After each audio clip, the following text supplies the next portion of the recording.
So they lost money, and I don't know that they have, and their one quarterback that they have still has question marks. But but on Brian's point, at least they have someone with a proven record that has done it before, which you did not have otherwise. So that's why it's really easy for Jeff to say it was a wash.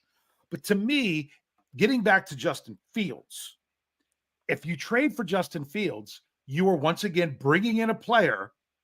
So now you have two quarterbacks with only 1 year left on their deal. I don't want to pick up the $25 million fifth-year option. And now you're bringing in someone that's different than what you were telling Russell Wilson he was coming in against. Before you told him he had to beat out Kenny Pickett. And he probably was like, okay, I got this. Now he's got to beat out Justin Fields. I don't know if he feels the same way or not. But with Fields, it's basically you're not answering the question beyond this year unless you're going to try to sign him to a deal. But then is he your starter right now? What's going on? I think it actually raises even more questions than what you had earlier this week when it was both Wilson and Pickett. It raises more question, but at least the level of play is expected to be higher. So it's one of those tricky things, because if you're going to have another quarterback, especially a young quarterback, do you really want to give up a draft pick for someone that is also going to be, for now, a 1 year guy? It's tough because, right now the Steelers are probably, if I'm the Steelers, again, no inside information. If I'm the Steelers right now, I'm like, look, we need to dive headfirst into this draft class because we need to see, is there going to be anyone in that draft class that we think is valuable that we can go up that's not Caleb Williams, Drake May, some of the players that are going to go in the top 5 picks, because that would take so much to move up to that spot. Is there anyone else? Because before I even call Chicago, before I have talks with them, I want to know that answer, because to me, it is more attractive to trade up and draft a quarterback that you then, like Dave said, you have for 4 years, 5th-year option with the first-round pick, and then you can reevaluate. But doing the Fields situation, we know they're going to have to bring in another quarterback. Like, they only have one for the second week in a row. Only have one quarterback on their roster. You're going to have to bring in a free agent. Who is that? Is that a Ryan Tannehill instead? Sure. Tannehill makes a ton of sense. He knows Arthur Smith's offense. He has experience. I said Joshua Dobbs as like a QB3 before the draft. I would be fine with that offseason if those are the moves that were made. But I also understand why the Steelers are at least putting out their feelers for Justin Fields, because he is crazy and ridiculously athletic. Does he have his downside? Absolutely. Anyone that's watched the NFL in the last 4 years knows he has his downside, but there's also tremendous upside. So we'll see how they go. Let's do some final thoughts here, Brian. What's your final thoughts on this whole situation? My final thoughts are simple, and I've used these final thoughts before. Just stay tuned to Steel Curtain Network and the Fans First Sports Network, because we're jumping in, and obviously you want to know. I can't remember a time, and Dave might be able to correct me on this, but I've never seen 826 eyes on a live YouTube show just that went live. So I missed it yesterday. You missed yesterday. We were over 1,100. Well, I was out. I know. Hey, especially at noon on a Saturday, Brian. Yeah, noon on a Saturday. People want to know, and so this is compelling, and we have reasons. We have reasons to give you information and come on a Saturday as well, and this is good stuff. So if you can't say SOS anymore, you can't say same old Steelers. SOS is kind of gone. Now you can say that in November if they're 9-8. But maybe you want to say you might want to say same old Tomlin, something like that. Say whatever you want. But as far as the organization goes, this is, my gosh, we're in uncharted territory. And it's kind of exciting. Yeah, a little bit. And Dave, I know you were ranting and raving to me this morning via text message. Here's your opportunity. If you want to say it to the masses, go for it. Okay, so I'll keep this. I'll keep this where the show won't go over an hour. So many things to say. I'm going to be like, oh, I should have said this. Oh, I should have said that. All right. So people bring up some really good stuff of like, hey, Justin Fields learning for a year behind Russell Wilson, and if Wilson can't get it done, Fields, that's a great thing. But what good is it for Fields to learn behind Wilson if you don't have him beyond the same amount of time you have Wilson, which is this season anyway? That's the biggest question I have. But there's another thing we have to remember. I'm going to drop a little trivia thing into you guys right now as part of my final thoughts. How many quarterbacks started all 17 games last year? Started all 17. I'm going to say, dang it. I'm going to say 6. That's the number I was going for. So I'm going to go with, I'll go below. I'll go 5. Oh, no. I mean, it's not that bad. I mean, think about it. Generally, it's around half. But last year, it was 9. It was 9. Okay. 9 quarterbacks started. Now, I will also tell you 3 quarterbacks only missed 1 start because they rested in week 18. So you throw that on top of that. Yeah. But chances are it's more than 50-50 that you're going to have to call on another quarterback during the season, whether by choice in the end of the season or basically because of injury or unavailability. So you have to have something else there. My thing is the Steelers have to have something in mind. They have to have a plan. People have been saying this in the live chat. Yes, they had to have a plan before they traded Kenny Pickett. Now, it doesn't mean that it was something definite, but there's difference between being definite and having a plan with multiple options. Because I know it's the mantra, volunteers, not hostages. And that's why you traded Kenny Pickett. But the Steelers could have said no. They could have said no to Kenny Pickett. Said, no, we drafted you. You're under contract. You're going to play here. And if you don't like it, then you're not even going to have a chance to start. You will just be the backup. What's he going to do? I mean, if he pouts that bad and makes it even bigger issue, then what team is going to ever want him again? Okay. So they could have said no. And the only reason you do that is if you say you want volunteers, not hostages, but what if there aren't any volunteers? So obviously the Steelers feel like they have volunteers in order to do this. So that's what I'm interested into seeing, whether it's Justin Fields, or maybe there's more plans with Russell Wilson beyond this year, but they can't work that out now because that messes up everything with Denver. But how much do you want to hit your cart to that quarterback that many people love and many people despise because of the way things have been going lately? There's just so many things up in the air. But that's the NFL for you. I feel upset right now because I feel, especially among fan bases, we don't know what the Steelers are doing. And I don't like it when the Steelers at this exact moment kind of feel like they're a little bit of a laughingstock, that they've botched things so bad with the quarterback situation. Here they are a week later, still only got 1 quarterback, had 3 quarterbacks that they played last year, all 3 of them gone. This will be the 4th season in a row the Steelers had a different starting quarterback the first week of the season.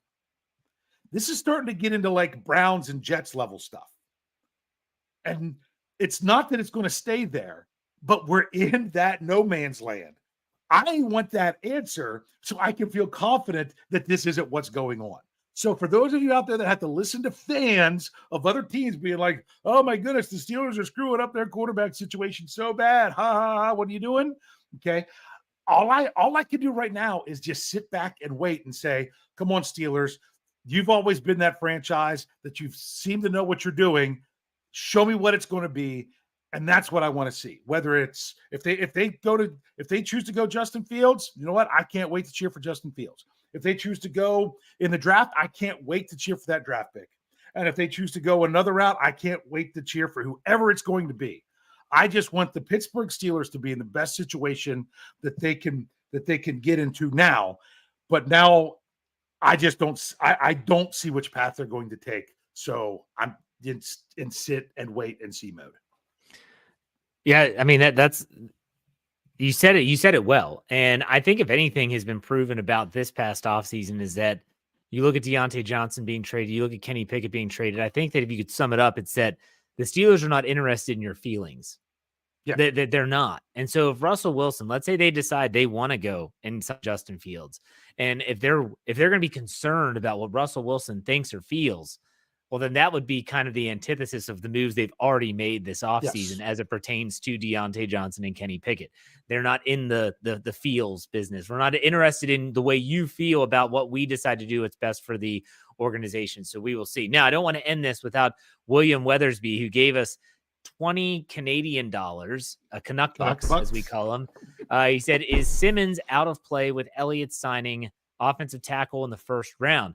So Justin Simmons, the safety from the Denver Broncos, is still a free agent, the last I saw. And so he definitely could be in play. You imagine that some of these safeties, I always say it's kind of akin to the Tyrann Mathieu.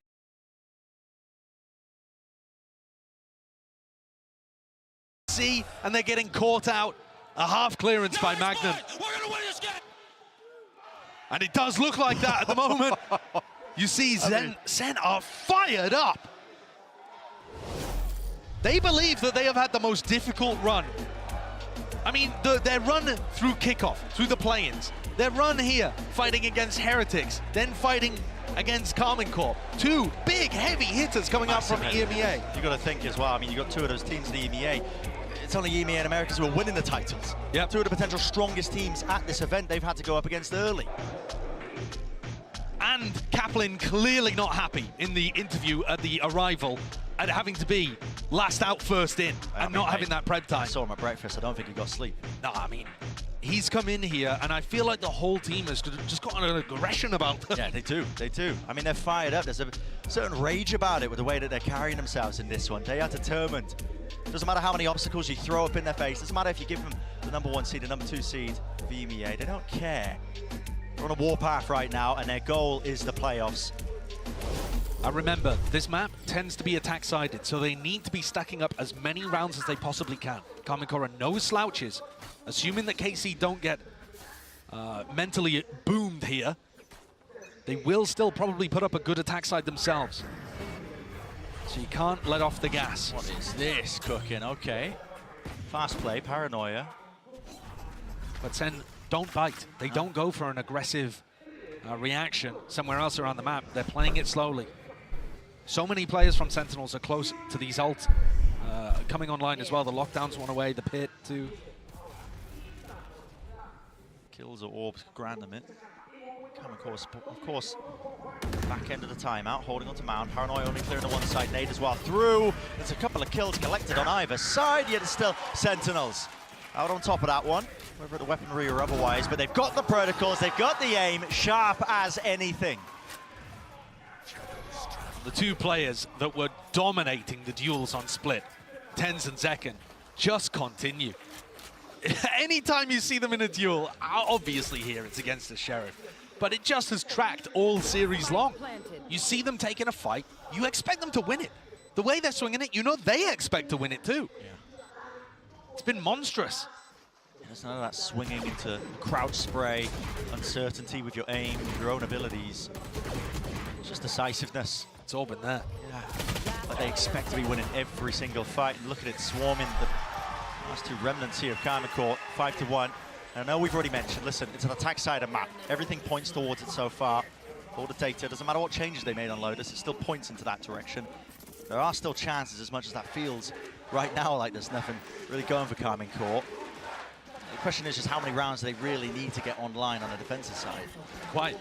We don't know that, right? Sen didn't look like they put together too much defense on the last time that we saw them play Lotus, but their players were still good enough in the game against Heretics to give them rounds every now and then, which was more than you saw on the other side. They're a very dangerous team. Even if they're getting outplayed in the macro, or even if the map doesn't lend itself to you know, one side or the other, they're still going to find those win conditions. And here, you have huge ults up for both teams. KC, eco swing round.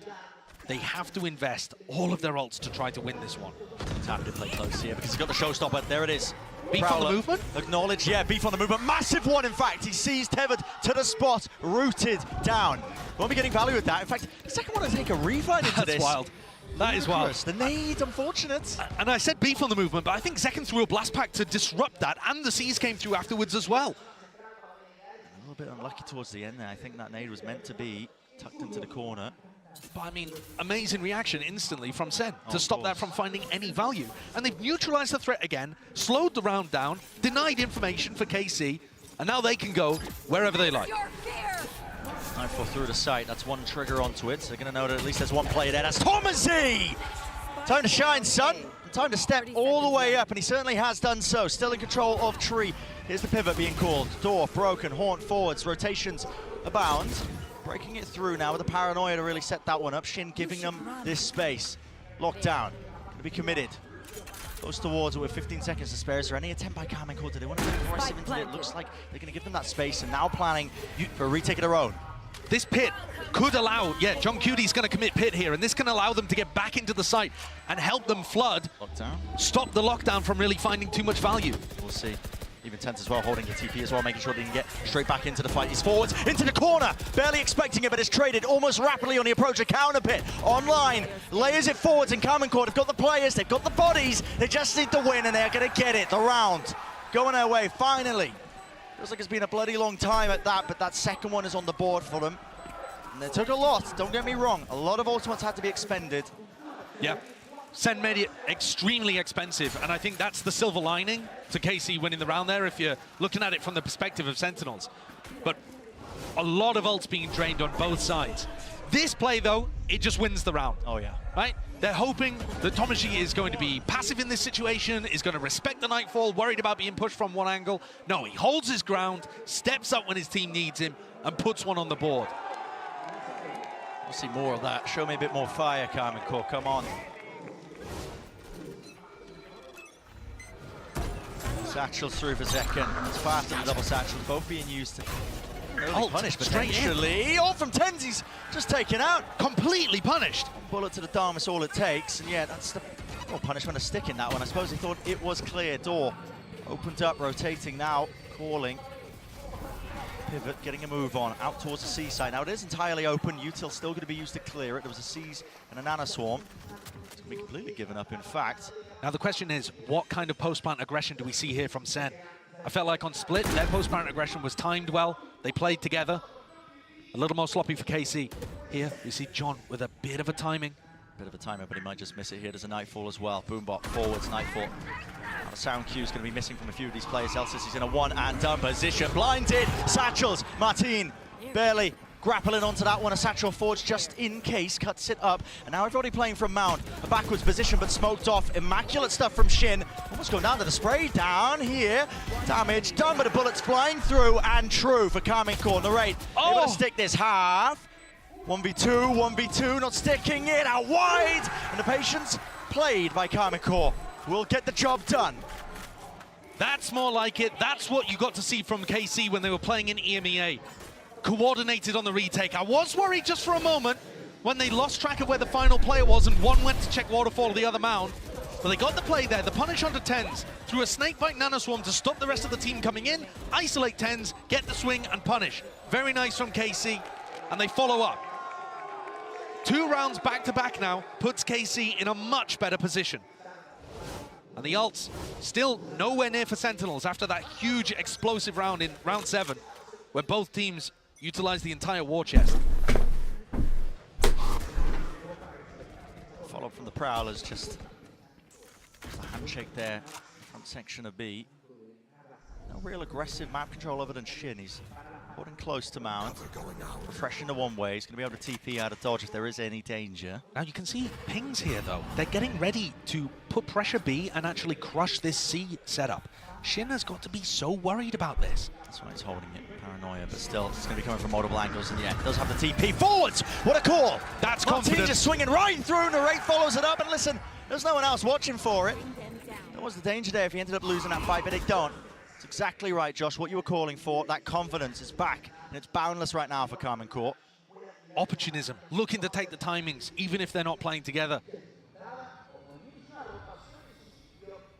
KC find themselves in another 5v3, very similar to round 7. Easy as it goes, forwards, past it, Tens. Tethered to the floor, can't see his Elsis just to watch his teammates back. He can be trusted with that at least, but will fall. Spike, dropped out in the open. 2v4, make it a 1v4. John No chance whatsoever here. He's on the opposite side of the map. With only 20 seconds left, will be the save. Yeah. KZ finding that mid-round aggression.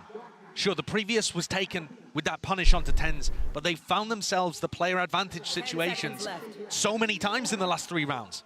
That's one of the biggest reasons why they're able to actually win them.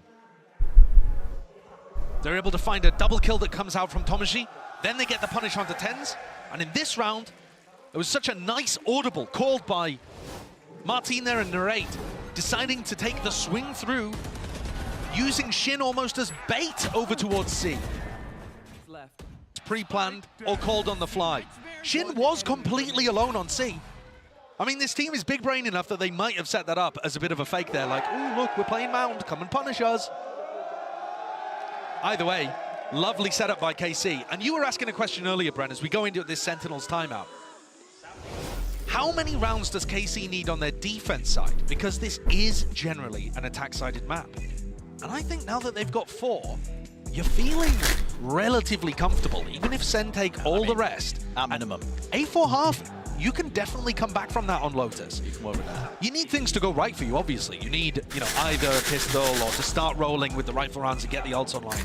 It's not a given, but there is actually reason to celebrate for the KC fans right now. I'm not even watching a game. I mean, obviously there's not a game going on right now, but they're all facing away from the screens. I respect it, man. They don't need to look. They are the loudest ones in the building, and they are taking up probably 1/8, maybe that. Yeah, the loudest per capita, but there's a lot of Sen fans here too. There are. Yeah, I mean, Mistake. I like that the desk threw the KC versus Sentinels on the English broadcast, by the way. Just ruining the KC fans. Yeah, what do you expect? Oh, only 15% of you think KC is going to win. That's funny. Do that Kamido's chat, see what happens. See what happens. Telling you, probably 100%, but... Zekken now has a judge. Does this mean we're getting into something a little more pacey? It's got Proas, that double satchel plays, can really take the space quite rapidly. This time, again, a lot of players at Carmen Court grouped up behind Mound, looking to try and fight this one eager, in fact. That one Prowler makes them think that it's going to be the split push Open again. the door. They're trying to get proactive, just in case to punish those players. Yeah. Nice idea as well. Shin using his second smoke, but here we go. Follow-up fight. Now he doesn't have a smoke for the one-way here. Paranoia is excellent. They're all grouped up right towards the back TP on top. That's amazing. This man is terrifying. What an angle to find. And all the way forwards, Judge in hand, Shin. It's away with it. Still, reinforcements arriving. Narrate can't withstand it though, the pressure. It's too much, it's immense. This man is a thing of nightmares. The mobility, the confidence, both working in tandem. He's on for the ace. Give the people what they want. One left standing, the counterpart on the Omen. He knows Shin is around, he knows Shin is lurking. Shin just tucking to spoil the clip.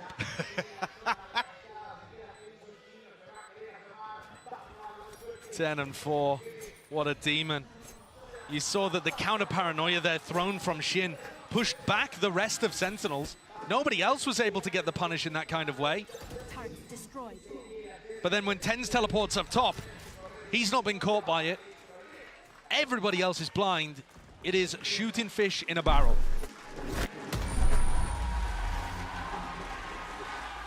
And it really is terrifying what Tens is able to do on Omen. It's fit him like a glove, this new role. Oh yeah. That's how you know he's different from 2021. Not just the agents being played, man, but he didn't play for the clip. Didn't hunt down Shin. Very true. Keep the rifle going. Now in that round there was still a little bit of danger, right? I mean, Shin got the pick onto Tens. If Narrate had been able to punish Tens too, Shin got the pick onto Zekken. If Narrate had been able to punish Tens, maybe KC could have come out with something. 2 more rounds. Cacophony is building here in the Madrid arena. A Sen fight for rubble control, something they have not been doing very much of. Zellsis quite far away. His lockdown could be a large entry piece of utility, but they could also save it for post, as Zekken now had Showstopper online too. Narrate with a swing. See what he ended up using. What? Now, that is going to tell Zekken there's a player that... Decided not to use the ult though, just taking space on site. a chance of it. Everyone setting up from Karmine Corp side. Backwards, spots ahead, vulnerable. You should run. Look how nicely, though, they've saved all of this utility for the post plant here. Sure, the spike isn't down just yet, but they're anticipating the fact that KC are going to be playing retake because of the ults, and the threat is more dangerous than the action. Fine time off the clock. Second, here's it. Footsteps. Sancho. Oh, no way, Magnum. Nasty shot, nasty business. Here, TenZ will fall. Perfect. Magnum through the back now, and a site control gained here close to the corner. Shin instantaneous with the trade sticking now. Tormzy onto it, but destroyed. Spam through the smoke. 2 players caught. Surely that's the fuse, and now another tap from Magnum, but it's just him. 1v1. Him versus Zellsis. Sticking. Have on it all the way through the defuse. Zellsis puts him to bed. Little bit of danger again there as KC started to get that retake working. Really lovely the follow-up on the Paranoia and Martin's entry through, but Sen stay solid. So many of these post plants are set up with 2 layers from Sentinels. A few players playing further forward to draw all of that utility, and then a few players further back playing the spam game. You know, that we see the same thing when it's planted over towards C. You have TenZ in a more advanced position on top of the box, a few players playing out towards Mount. Yep. It works all across their map pool, and we're straight back into things. No early fight over towards Rubble, though. KC dominate that area early on, open the door, and that is going to tell John right at the beginning that it was heavy Rubble control. But they didn't use a nade. There was no signs of life from Martin, so I think it's only 2. Expecting perhaps to call that pivot here on either side. You can see it, the territory being slowly gained. Sassy taps the orb. Once the rest of his team's got ready, that's Nightfall online. Here it is. Through with a Nightfall, Prowlers. Chin the targets, a few of them, but broken in time here. Now potential for the retake. Still that danger with a showstopper in the back pocket, no way. That's just spam. The rate finding it onto TenZ. Beautiful first kill for them, and this is going bad to worse really for Sentinels here. They still can't get a safe plant down. Util flying through along with the rocket. Martin, unfortunate really not to get that one. Satchel through into the back, pushing his teammates right into forwards. Magnum is there, collapsing, colliding, spraying them all through. John QT's got so much to deal with here. No more bullets. Right click, but everyone's there to collect it out. And so a 7-5 half. Karmine Corp, a sneaking suspicion that they're going to be happy with it. Very happy. That's an extremely solid defense side, powered by those retakes. I mean, don't let the technicality fool you. They flooded back in there using their same retake setups, and the timing for Magnum to swing around the side when the rest are putting pressure up on top, it all worked really well. Signs of life from Karmine Corp. Really excellent stuff on their retakes all around here. Still a steady lead for Sentinels, a steady lead I should say. And let's send it down to the floor with an interview with some special guests.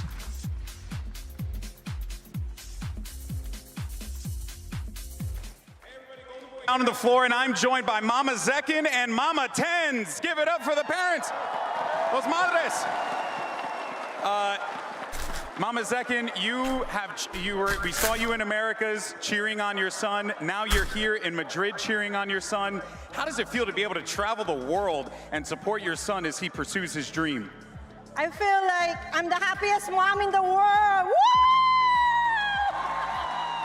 Amen to that, sister. I love that. And Mama TenZ, I found out this is the first time that you've ever watched your son play on stage. How has the experience been? All the fans here in this building. It's been amazing, incredible. It's a dream come true. I met so many amazing fans of his. I'm gonna cry. Oh, it's okay. It's okay. Guys, give it up. Give it up. It's a beautiful thing for sure. Have you been enjoying Madrid? Yes, it's beautiful here. First time to Europe. First time to Europe. First time to Europe, everybody. Wow. All right. Mama Zekin, how has the Madrid experience been for you as well? Mi amor en Madrid. Woo! I mean, she's the best hype man in the biz right here, baby. Let's just send it back to the cast and get this party rolling. Give it up one more time, guys. Oh, my. That is one hell of a way to get the crowd on your side. Do we need to pick her up for the broadcast? Yeah, a bit of crowd work. Yeah. Oh my, Kick Golden Boy off. Excellent. I want to That see is- grand finals. Mama Zekin out there hyping up the crowd. Because, I mean, I'm loving the hype though, because this match is delivering so far. Oh, yeah. We got to see excellence from Sentinels when it came to split. It was close in the first half and then they pulled away. And I think KC may have done enough here to feel confident going into the second half of Lotus. Doesn't mean they're gonna win. Doesn't mean they're even favored. But when you look at what's on the board, 5 rounds on defense, normally KC very good on attack. You've got to be feeling good. Definite chances. Stay in the series. They have a chance of things here, but players are grouped up and they're meeting side by side, shoulder to shoulder. Prowler will it afford anything? Right into the face. It's a satchel. Martin, not even with a shorty, but he will go down. And Anna Swarm's tearing him to shreds. And KC decide not to commit off the back of that. Certainly Sentinels getting surprised by how deep KC got before the trap play was punished. But there are a lot of players still here on the C site. That noise re-hit, the danger is still here. Like you said, players anchoring into the seaside. Zekian holding into the corner. What a peek.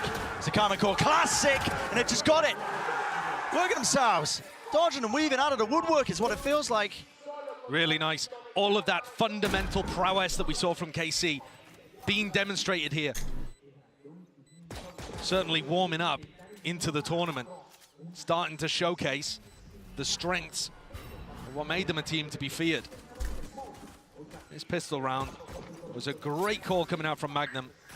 As long as they can secure things. And John Cuties denied the miracle. They'll be feeling, again, really good about their chances. Doesn't have the tools for it. I mean, a lot of players, we narrate, chooses to put an end to it. So, pistol round should, you know, as long as things go correctly, end up being that 7-7 equalization. Yeah, and that's Magnum that actually gets the kill there, but there's so many little set plays that we saw from KC when they were playing in EMEA, things like that, doubling up and setting up, you know, maybe a high-low setup or a jump peek, and the second player swings in. Now we see Magnum picking up the Outlaw, actually. Nobody on Send buying armor, of course. Not going for that force buy. Few pieces of util. And how many times have we seen this in the series? No real possibility for the team that lost the pistol to do anything because both teams just kind of rotate around each other. Yeah. I feel like every time a team's won the pistol, we've seen this in the series so far.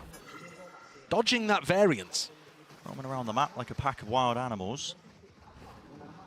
Free sight for Karmine Corp. Plan of a mound control.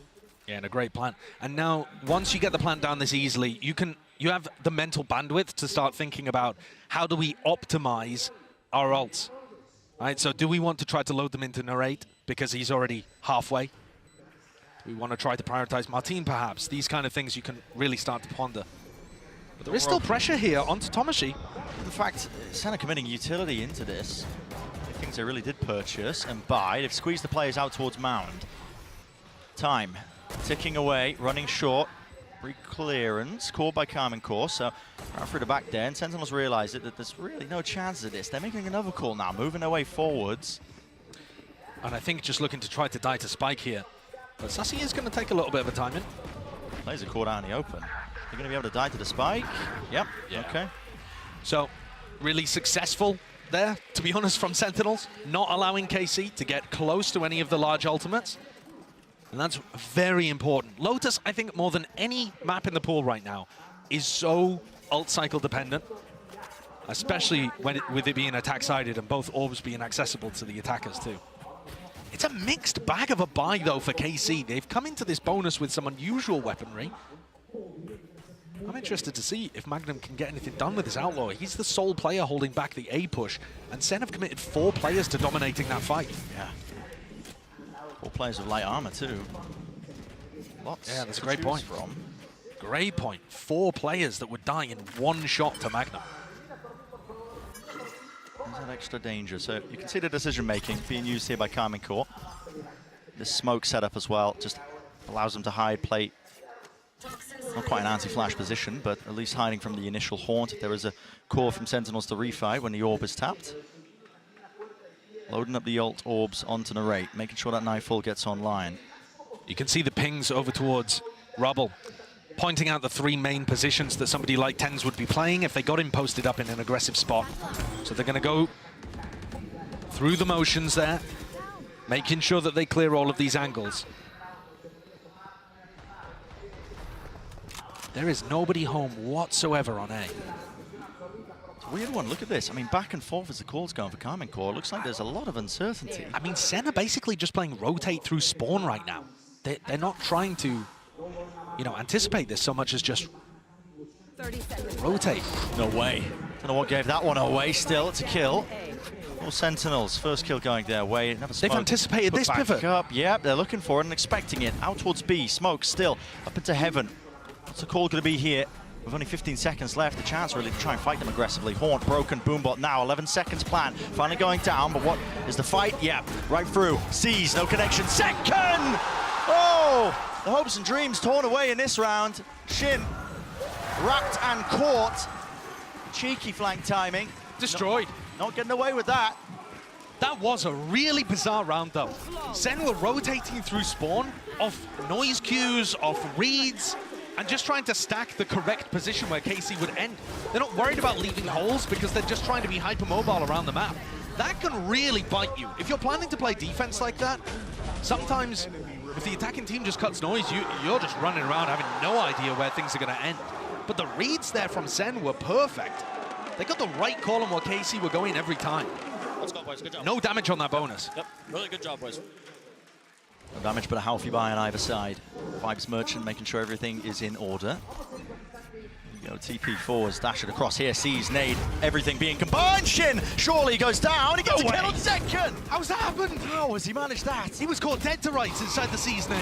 To almost single digits, evacuation called. Tens backs away. So listen, call up the cartographer. Power lines being redrawn, but giving up space entirely of Rubble, not even posting a player up deep onto A. Karmine Corp giving it up. Certainly very willing to rotate around the map themselves on the attack side. And Sen now a bit frozen in place, expecting this to be an A re-hit. Even when Sassy doesn't really spot anything over towards Rubble. Zellsis has all the utility here, but he is just one man. He's caught here still with the Odin. It's a very big gun and a lot of targets to really choose and beam down. Spotted! Beaming, he does! But the molly's into the back. He had no clue about it. Snake bite. Everything being utilized on top of it. Ruins his day there, but still getting to the position he was in. Pretty miraculous. He's made it an even job for Sentinels on this retake. 4 position of Magnum. He's hoping for an easy kill, maybe even a cheap one. One-way smoke, has to force out that paranoia early, so Magnum, he's done his job. Pulling out that util early, now backs away with the rest of his team so he can play side by side, shoulder to shoulder. Sentinels versus Karmine Corp, comes down to the fundamentals, comes down to the aim, the battle being won! The Sentinels in charge of it all! A 3v3 post plant where KC, in theory, could have planted anywhere, could have positioned anywhere, and Sen still got the site so easily. Bundling up the KC post planters into a tiny corner and landing that snakebite onto them after Tens TP'd in behind the orb. This, amazing that Zellsis gets 2 out of that situation, but it basically just equalized part of the luck that Shin, I think, getting away with it at the start of the round. Yeah. But it's that snakebite combo there with Tens being able to swing on top of it. It just looks really claustrophobic from KC in the post plant. They kind of gave Sen too much space there to do whatever they wanted. But that is 2 huge rounds in a row from Sen. One to make sure that they didn't take any damage from the bonus round, and the other to knock the economy of KC. If we're talking about Lotus being attack side, being momentum based, well, Sen have just stolen all of the wind out of KC's sails. Essentially back-to-back gun rounds being won from the retake protocols. Not just that, I mean, they've earned themselves up to some pretty serious ults. Utility and kit looking nice and clean for Sen. They've got a showstopper. Zekin's not having a world-class game, don't get me wrong. I mean, he's sitting at 9 and 12, but he's doing his job and he's doing it well. Yeah, I feel like though Tens has been that guy. Oh yeah. From map 1 to map 2, Tens' performance has been amazing. When they need him to get aggressive, like for example in that retake, John Cutie survives on the other side of the map. There's a Viper orb up in the middle of sight. They pop it up. That allows Tens to only focus on one angle, teleports forward, takes the one fight. Again, fighting off the back of John's utility. Bada bing, bada boom. He can do it all. You need an Omen entry? Call me up. That's Tens, man. He's looking awesome. He really is.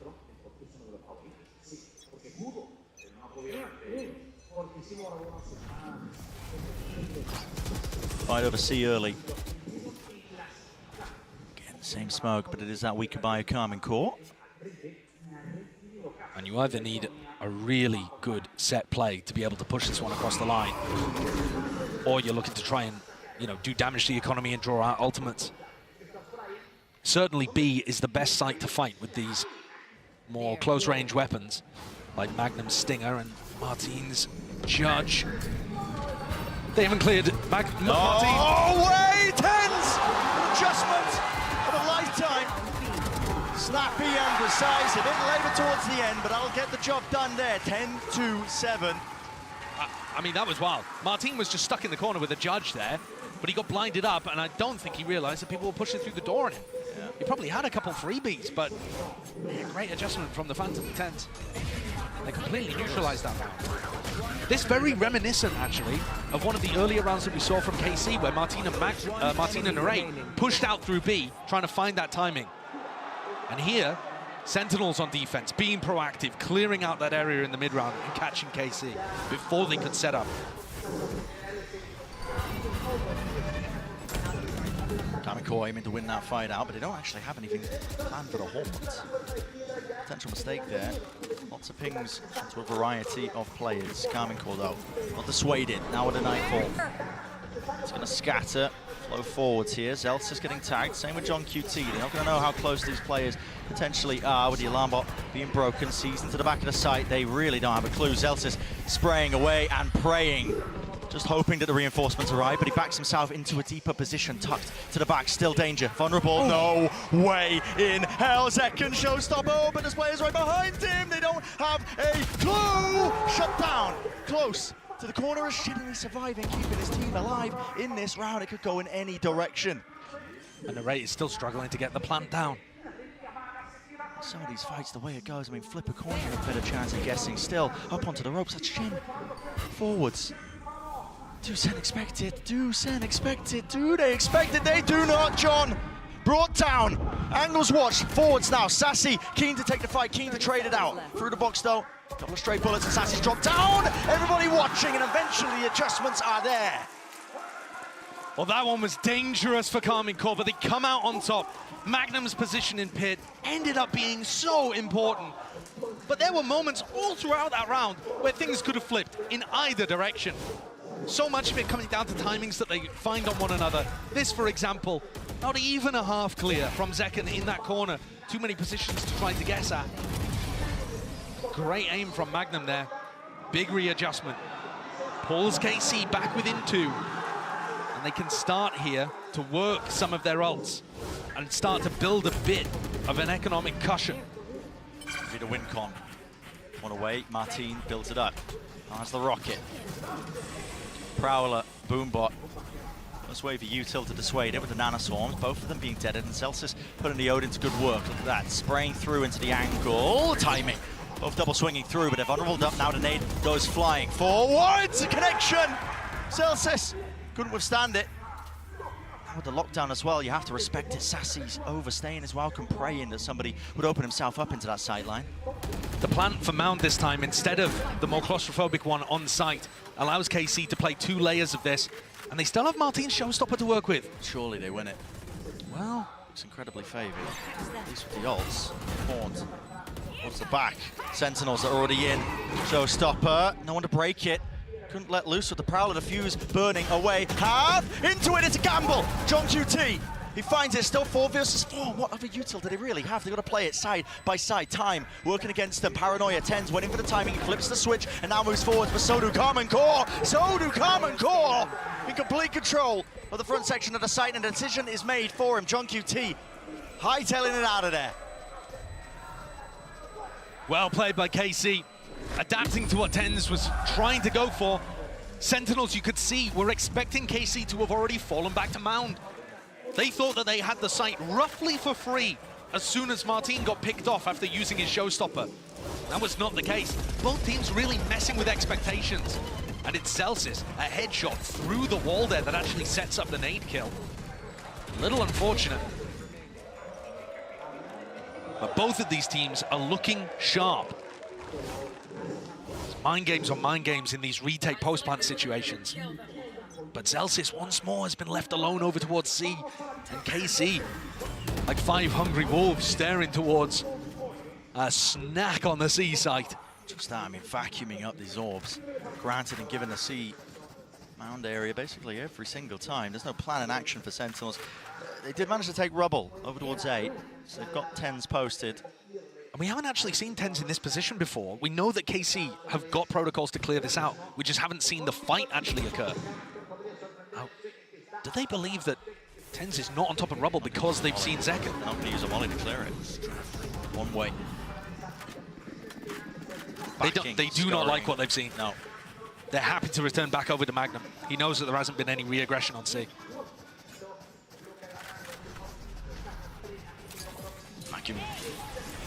See, Magnum did not give that one up already. Through forwards. Well, John QT, it's an unorthodox one, just playing closer to pillar here. Now sets down a Viper's Pit. This is a difficult one. Karmine Corp, what chances do they have? What is the call to be made out forwards in front of it? Lucky to be alive. Still smokes on smokes. Who knows which direction this one's going to go into with a Nightfall now. They don't know anything. Adjusting Magnum! That is disgusting. But 10s, he's forwards and through, eventually removing that pesky problem that is the IGL. 2 players, forwards to the right, has fallen. Shen, last alive. John QT, miraculous with the movement. And Sen somehow get that one through, despite the fact that Magnum was able to pick off 3. Way. It looked great for Sen though. That opening kill from John QD to be able to get his pit online. I'm amazed, frankly, that KC even got the spike down, because there was so much pressure coming through there. Pit used, Nightfall used as well. That is excellent awareness. They've often been using Tomaji's smoke to be able to get into the C site, and John QD just reads that for the first kill. And a little whiffy towards the end from Narrate and Shin. Otherwise, Magnum had given them an opportunity. Devastation for Zeysh. So 2 rounds ahead again. Maintaining the lead are Sentinels. Yusha making the difference in so many of these moments. Acro game being called from either of these sides. It's a good one. Both the IGLs going to be working overtime to try and get that edge. Into C again. Zellsis. Really deep off angle. There was a chance he could have been punished, but safety for now at least. But the snakebite fades. And here's the things. Prowler, Satchels up above, doesn't expect it. Stinger, exactly where it's favored. Close quarter combat. They don't have the sight just yet. They know where John QT is. John needs some help. John needs some help here. Swinging wide. Sassy will be punished for it. Casualty. Line of fire and a line of action here. It is a bit futile is what it feels like. Karmine Corp only just getting ground underneath them. Plans, paranoia, that forces it out, and a satchel forward, smoke fading away. Martin! Oh, he's on one right now, on for the ace. One more. We'll do it. John QT. Spotted. 1v3. Spotted and shut down. That's a wild situation. I mean, Sentinels realize that Tomaji is 1 away from being able to get his pit online, so they can't just allow him to go for the plant. They're forced to go aggressive. This entry, excellent from Martin, and wasn't really expected in this spot. But yeah, they're forced to go for this level of aggression and run into Martin's Odin here because they need to deny the plant, otherwise they're going to be retaking into a pit. Unfortunately, they lose the round anyway, and now Tomaji has pit up for the next, and Sentinel's economy is getting stretched. I mean, look at this. 10 is at the top of the scoreboard, and my man's about to come into this round with a Sheriff. Sheriff in half armor, Guardians, I mean, a few rifles, don't get me wrong, but yeah, it's... I'm gonna need someone to drop him a gun. At least. I mean, I know that he can get work done with the Sheriff, but you want to put your players that are in the aggressive positions in the best position possible. And here we see Sentinel's coaching staff taking the time out, because this is crunch time. They have a chance here of being able to close out the series against the #1 seed from EMEA. Book their spot into playoffs, set themselves up, potentially as tournament favorites, if they make it through Heretics and KC playing like this. Other teams will certainly be having words about that. But there would be little to doubt if they could close things out here. Most people ahead of this tournament, Karmine Corp Sentinels penned in as most likely finalists, really. The two teams that look the strongest coming into this event. Been a banger of a game so far. Yeah, so back and forth. But I think you kind of have to favor KC's chances of being able to pull this round across the line. Now, C's Fade combo, C's Nade combo, very possible here. Not using it. Horn though, again, having to deal with that one. Not sure what that lineup is, but It's a different lineup, actually. Sassy was throwing it previously from B, now throwing it from A. Still not getting broken. Sen perfectly happy to follow that trail of noise. They've stacked it with a lot of their players. Prowler forwards, Martin satcheled in to clear that space and take up control of Tree. With them breaking the Prowler really does feel like an A hit, and it might still be so. Sees Nade. Wrong timing taken for it. Guess what? They want to go forwards! Second! That's a snake bite that takes him down. There's so many layers to that. It really is. First wave of Util, second with the Paranoia and with the Satchel. That has really put Sentinels in the driving seat. But Magnum broke the alarm bot on B. No response from anybody there, so he's calling to narrate that B may be clear. Is Tomashi going to try to fake this with a pit or something? What are KC cooking? They had a free B site to go for, and they're still going A. Spinning in, Ten just walks forwards for the information. He's brought down 3 versus 3 still. 2 players at the back of the site. What is it called? Double face! And sprayed through and down. Equal parts on either side here. 1 left standing, it's Narrate. And a 1v3 to avoid his team being put on map point, on series point. He's worried about Zellsis, but Zellsis is still tethered to his turret. 15 seconds less, 10. Just no chance, surely. Anything tap sits, hoping that a few of these players will be out wide and open! Unbelievable! This time! Unbelievable! Endless seconds available! Zellsis is miles away. The Nightfall going to confirm that he's not playing towards Rubble. Narrate, 9 bullets! Ridiculous! That is one of the most important clutches that we've seen in the tournament so far. Narrate somehow saving his team. How does he line this one up? Unreal. Get out of here. I mean, what was that? 0.3 on the timer or what? I don't even know. Everything stacked against him. No way. I mean, barely. That was fucking He crazy. contained it. It's just like, okay, I'll be the stoic one. Somehow, Eng expects that, apparently. Yeah, not shocked. None of us did. God damn. Magnum is buying an Outlaw here to get his team up to map point, knowing that Sentinels are on an eco. What's the save? And the ults are all in favor of KC, really. There are still ults over on the side of Sen too. Do they choose to use them? They're hard stacking. There's 5 players. I don't know what gives this read away. It just seems to be a gamble. Zellsis forwards. Tens is set up for a Paranoia.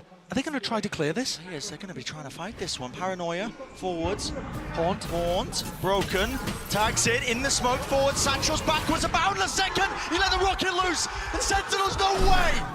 From the jaws of defeat, they're trying to take it back. Magnum has taken so much damage in the mix of things, 3 HP, Spike, retrieved, backing away, not quite, it's dropped down, and Sentinels, out of nowhere! You're joking! That is utterly ridiculous.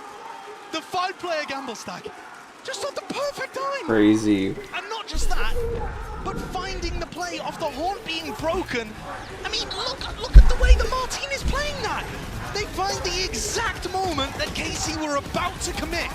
All of them with utility in their hands, ready to exec. And Sen, the aggression pays off big time. They could not have found a bigger moment to slam the pressure back into KC. We're into this, the final round of regulation. It's already here. Shambolic buy for KC. It's bottom of the barrel. It's all they're working with. It's desperation. Individuals need to step up to even stand a chance of staying in this series. Emotional roller coaster doesn't even begin for the players there on stage. You go from elation to devastation. Placing swarm grenade. Swarm grenade out. Backing away from TenZ there. Prowler connected. Gives them that space freely. Carmen Corlo, Spike in a different direction. Now Shin does have his ult. There's a chance he can pivot. Martin has the showstopper, but he took 124 at the beginning of the round. He took a long-range phantom headshot. Fake. Lockdown being used here to try and make it feel like this. I mean, it's a good call. Sentinels have been playing super reactive off of the time cues, but the lockdown's broken just from the minor amount of util. Now the showstopper. Forwards Martin. He'll go down to the turret. He'll go down to the turret. He has to send him flying. Poor Timmy. Lockdown. Drop down. 30 seconds. Spike can't be planted. That's desperation. It's frantic in nature, but eventually going to be sticking it. Shin backing away. Pit will stay up, and this retake is happening at a blistering pace. Forwards. Zelsis. Dominating the angles. One tap to force out the util, but this could be it. All on the line for Karmine Corp. And the calls are being made here. Fighting up close, fighting forwards. All tucked away, Zelsis! The hopes and dreams ripped to pieces. Shin, desperate for it, TenZ forwards. And it can't come down to anything. Thomasy, no chance. Sentinels have done it. The #1 seed taken out. Sen City here to play.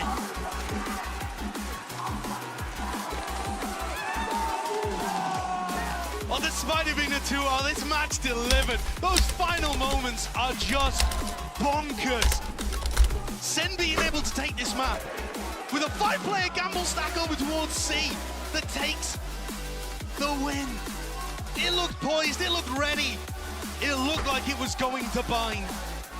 But the final map denied us. As Sen denies KC their spot in playoffs for now. This team still with options being able to make it through our Swiss stage. But the path for them continues. #1 seed of Americas. Taking out the win against the winners of EMEA kickoff. And what a game it was. Oh yeah. Sen, definitely the better team there on Split, but a hair's breadth between them on Lotus. I mean, the smallest of differences. I was convinced we were going to be seeing bind. I was convinced it looked like it was preordained, man. But it's Sentinels moving forwards in the playoffs. They'll be happy for it, I'm telling you. Kaplan and Drew been gaining grey hairs at a rapid pace.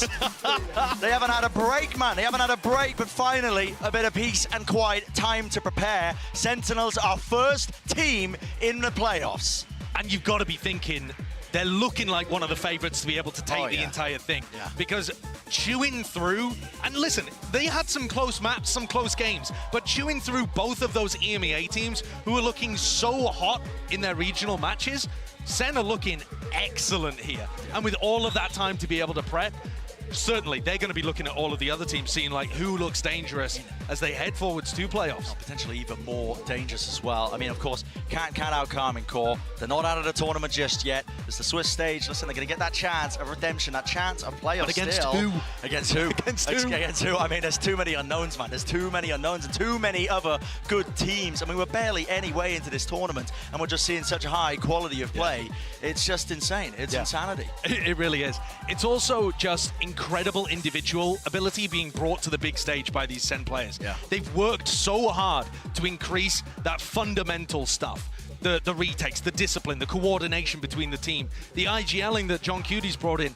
But throughout it all, the backbone that's standing up and winning them games here against teams like Heretics and KC, who are no slouches individually. One of the big things that's powering through are those individual performances coming out from players like TenZ. You know, Zekken on map 1 as well was just unbelievable. And John up towards the top of the scoreboard here for the second map too, whilst also calling an amazing game too. Yeah, the battle of the IGLs was something to behold, honestly, as well. Those macro calls. I mean, just the gamble in that second to last round. How'd they get the read? Making a difference. How'd they get the read? You're joking. It couldn't have been better. The timing too. The timing on the horn, the break, the paranoia, the run into the smoke. I mean, these are what dreams are made of for Sentinels, but also KC, that is going to be going through your head over and over. Yeah. Very difficult, actually, to get those kind of moments away from you. Yeah, I'm taking a gander, trying to see if the interview's ready right now. Will be, I hope so. Yeah. At some point, and yes, it is. I've got the cue. Go, straight to the interview.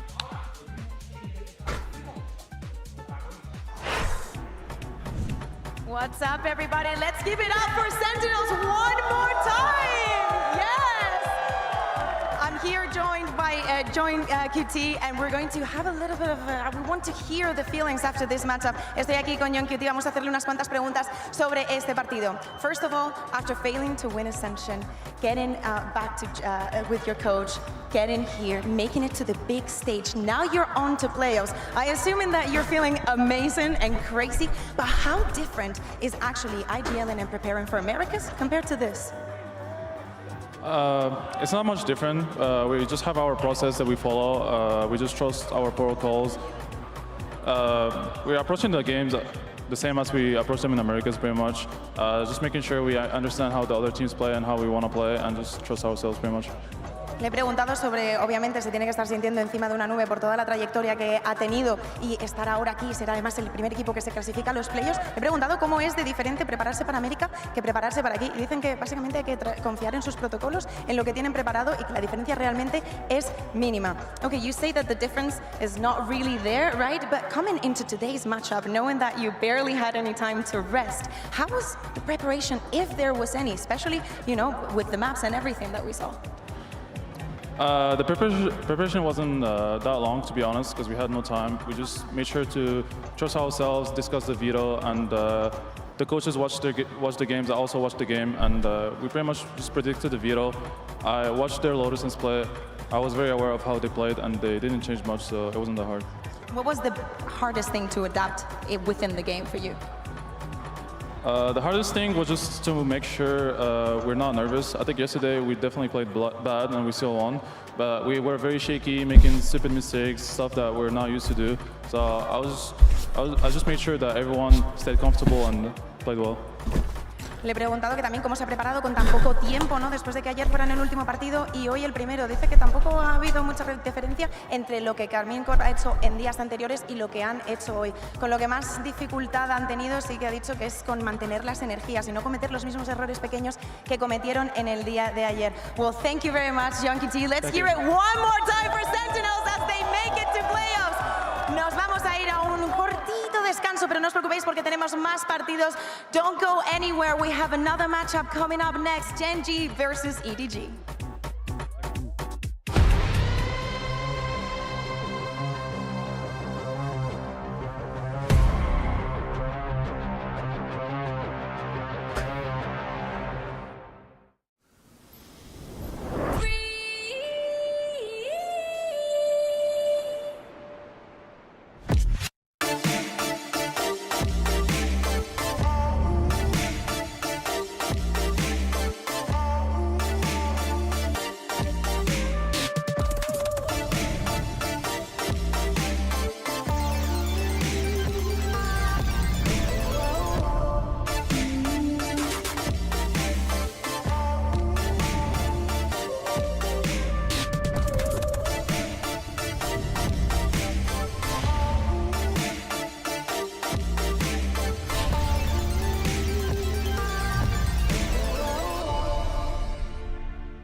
Well.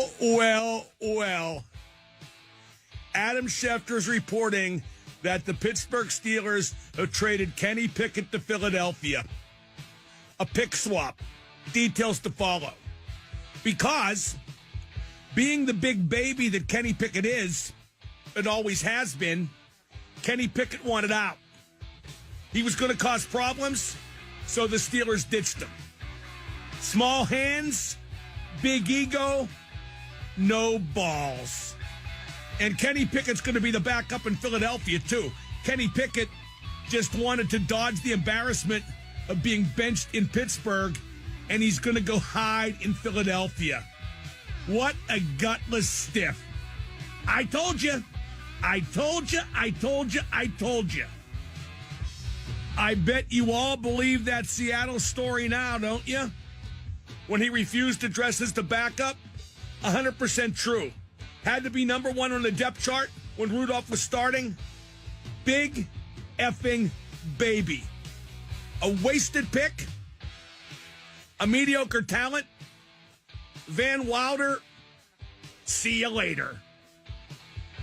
I don't know who the backup's going to be. Well, no, I do, actually. Somebody else. It's a shame this didn't work out sooner so they could have kept Mason Rudolph. But I don't know. I guess not Ryan Tannehill. Why have one old guy past his prime at quarterback when you can have two? This is the Mark Madden Show, and as happens so often, I am wallowing in the glory of being right. This time about Kenny Pickett. Small hands, big ego, no balls. I demand that all of you call this show right now and apologize to me. And tell me I'm right, and tell me I'm great, and tell me I'm smart, and tell me I'm rich, and tell me I'm famous, and then tell me I'm right again. Because I had Kenny Pickett pegged from the first moment.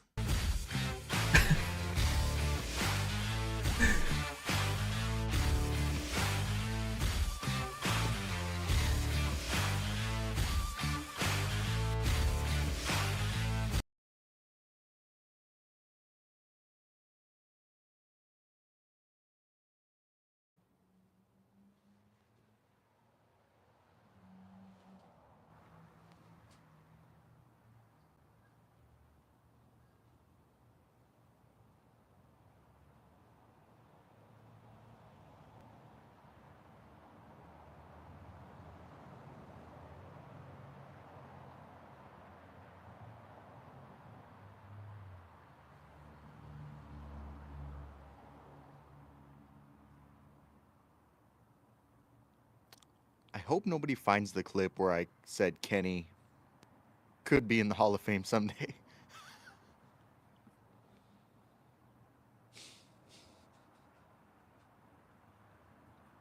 I really hope no one finds that clip. Kenny Pickett just got traded to the Philadelphia Eagles. And in bigger news, yeah, I'm still alive.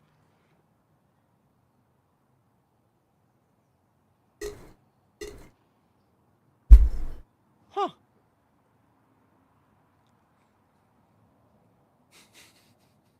Small part of me regrets putting out the video saying TJ Watt and Cam Hayward are going to the Hall of Fame, and Kenny Pickett's a guy that I could see going to the Hall of Fame.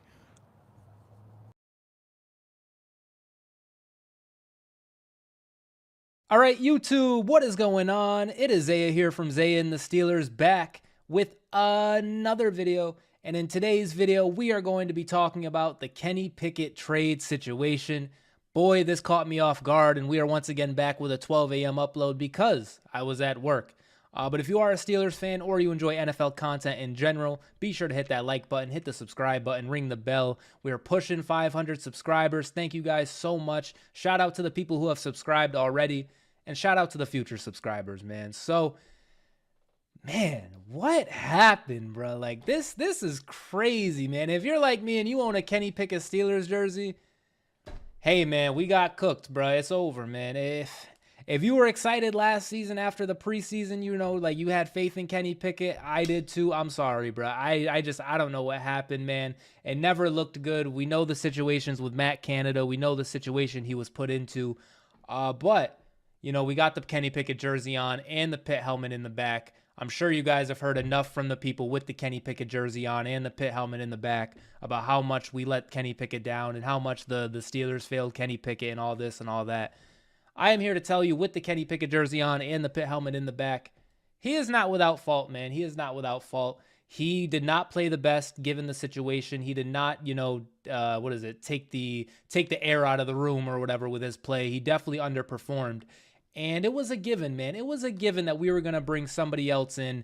And it just so happened that person happened to be Russell Wilson, you know, an established veteran in the league, an established Super Bowl champion, and a player in which I don't know. I guess given his stature in the league versus where Kenny Pickett is in the league, yeah, of course Russell Wilson is going to be the starter.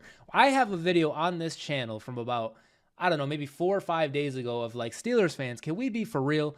Before we even signed Russell Wilson, I knew if we did, he is the starter. Like, Russell Wilson is the starter. Now, whether they told Kenny Pickett, hey, man, you're our guy, and then, you know, up until they signed Russell Wilson, and then they signed him, and it's like, you know, Russell Wilson's actually the guy. Like, that's tough, man. That really is tough, and that's really shitty of the Steelers. And, you know, Kenny, he's upset about it. I guess I get it. But, fam, I just, man, because guys, man, the Steelers come first, man. They really do. And as this situation is going on, as I'm seeing more information about it, and as I'm just thinking, it's like, bruh, you couldn't wait a year? You couldn't duke it out in training camp? You couldn't wait a year and you know, maybe you get another chance? Oh, well, they would just lie to him again. They would just lie to Kenny Pickett again. So what, bro? He didn't, to me, he didn't, you know, necessarily solidify #1 quarterback. And I'm sure a lot of you guys feel that way too. He didn't do that. And so when you bring in a guy like Russ, clearly he's going to be the starter. We can play games about it, and, you know, Kenny's gone now, but we could play games about it. We could say this, we could say that. Unless Kenny Pickett just absolutely nuked the guy, Russell Wilson was going to be the starter. But we knew that. But the year after, theoretically, what was stopping Kenny from trying again next year with us, you know? Because, I mean, best case scenario for Kenny is like we didn't re-sign Russell Wilson at the end of the year, or we don't re-sign Russell Wilson at the end of the year. But I mean, okay, say Russ just eats and like we re-sign him. Okay, like, you know, maybe he doesn't get to play, but Russ is 35. Like eventually you will get to play. But now he is a Philadelphia Eagle. He didn't even want to be around the team anymore. He didn't want to be around the city anymore. And I kind of do get it. All the slander I've been saying about Kenny Pickett, I do get why he didn't want to be here, given how the media has treated him, given how a lot of Steelers fans have treated him. But like, just, man, do I say it? Fuck it. I got the jersey on. With like $120, man. Do I say it? It was a little weak, man. It's a little weak to me. It's a little weak to be like, oh, I'm not the starter, copy, trade me. Like, fam, what? And like, it's Kenny Pickett. It's your numbers, bro. Hey, I've Kenny Pickett. I love you, bro. And the 2021 ACC championship that year at Pitt was special. What Pitt's doing right now in basketball is special. All right, so shout out to Pitt, big Pitt guy, and that's nothing. This is never going to take away from that. How the situation with the Steelers went, it'll never take it away. You know, Kenny, you did that, right? But I can still say that and think that what happened with Kenny was weak to me. But, you know, that's just me. That's my opinion on it. Once again, I know there is going to be probably more people than not who are in the same thinking of like, yeah, Kenny, like you stink and you're weak and you suck and all this stuff. And, you know, little baby hands, you know, all the stuff that they've been getting off. They're on like a fucking parade right now. Like Mark Madden is literally acting like we won a Super Bowl just now because we traded Kenny Pickett. And once again, I get it. You know, if you were never really in on him, having the idea of him maybe coming back to play this year is spooky. You know, you just didn't want that. And we saw a situation today where Russell Wilson held a press conference, right? And in that press conference, he talked about how he was on the phone with Cam and TJ and Minka and Tomlin and Omar, and he had all of their backing, right? And so Kenny probably saw that and was like, damn, bruh, I'm not going to play. But I'm thinking about it, fam. You are a Philadelphia Eagle now. No offense, that's his favorite. That's Kenny's favorite team. Mans is a big Eagles fan, right? Do we slander Jalen Hurts to bring up Kenny Pickett? Fam, you are not playing on the Eagles, brother. Like, I don't know. I'm salty, bro. I'm a little tight, man. I'm not gonna lie, because we lost Deontay, and it was like, all right, I get it. You know, he's not the best, but he's pretty good. We got fucking nothing for Deontay. We got more for Kenny Pickett than Deontay Johnson, man. Like, unbelievable. That's a whole other thing. And shout out to Dante Jackson. He'll probably even out that trade a little bit. But, man, that's just crazy, bro. I'm still upset about the Deontay thing. And 2 days later, now the guy with the jersey with my favorite team, he's gone, bro. So just absolutely unreal, unreal scenes. We are now apparently back in the market for Justin Fields because we need a younger quarterback because Russ is 35. And our young quarterback who we just drafted, who was supposed to, you know, maybe just chill out for the year and be the guy next year, he didn't want to fucking do that. Okay. Mason Rudolph, we didn't bring him back. Okay. We literally have Russell Wilson and no quarterbacks now. So we're going to, at one point we had Kenny Pickett and no quarterback. So I assume we're going to take somebody in the draft. Now, how high in the draft, I don't know. We'll probably get a vet. We'll either get Justin Fields, or we'll get like a veteran Ryan Tannehill quarterback for that number 2 spot. And then number 3, and maybe we'll move to number 2 at the beginning of the season. We'll see how that goes. But it's probably going to be a rookie, probably going to be someone we draft in the draft. But as far as like how high, I don't know. I don't know if we want to try to go after a JJ McCarthy or something like that. I don't know if we want to just 2 veterans and Russ, and then maybe next year if we just stink, if we just go for the number 1 quarterback then, because, you know, at this point, like we've taken Mason in the 3rd. We took Dobbs at some point. I want to say the year before in like the 3rd or 4th. We've taken like Ola Duckin or something like that late in a draft. We've taken quarterbacks late. And now Kenny Pickett, the 1st round pick. Like we've taken at least 3 or 4 quarterbacks in the past couple of drafts here, and none of them are here still. None of them have worked out. None of them have panned out.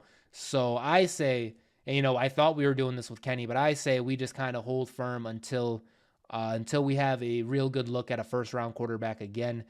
And maybe this time we take a 1st round quarterback in a draft where quarterbacks are going in the 1st round, you know.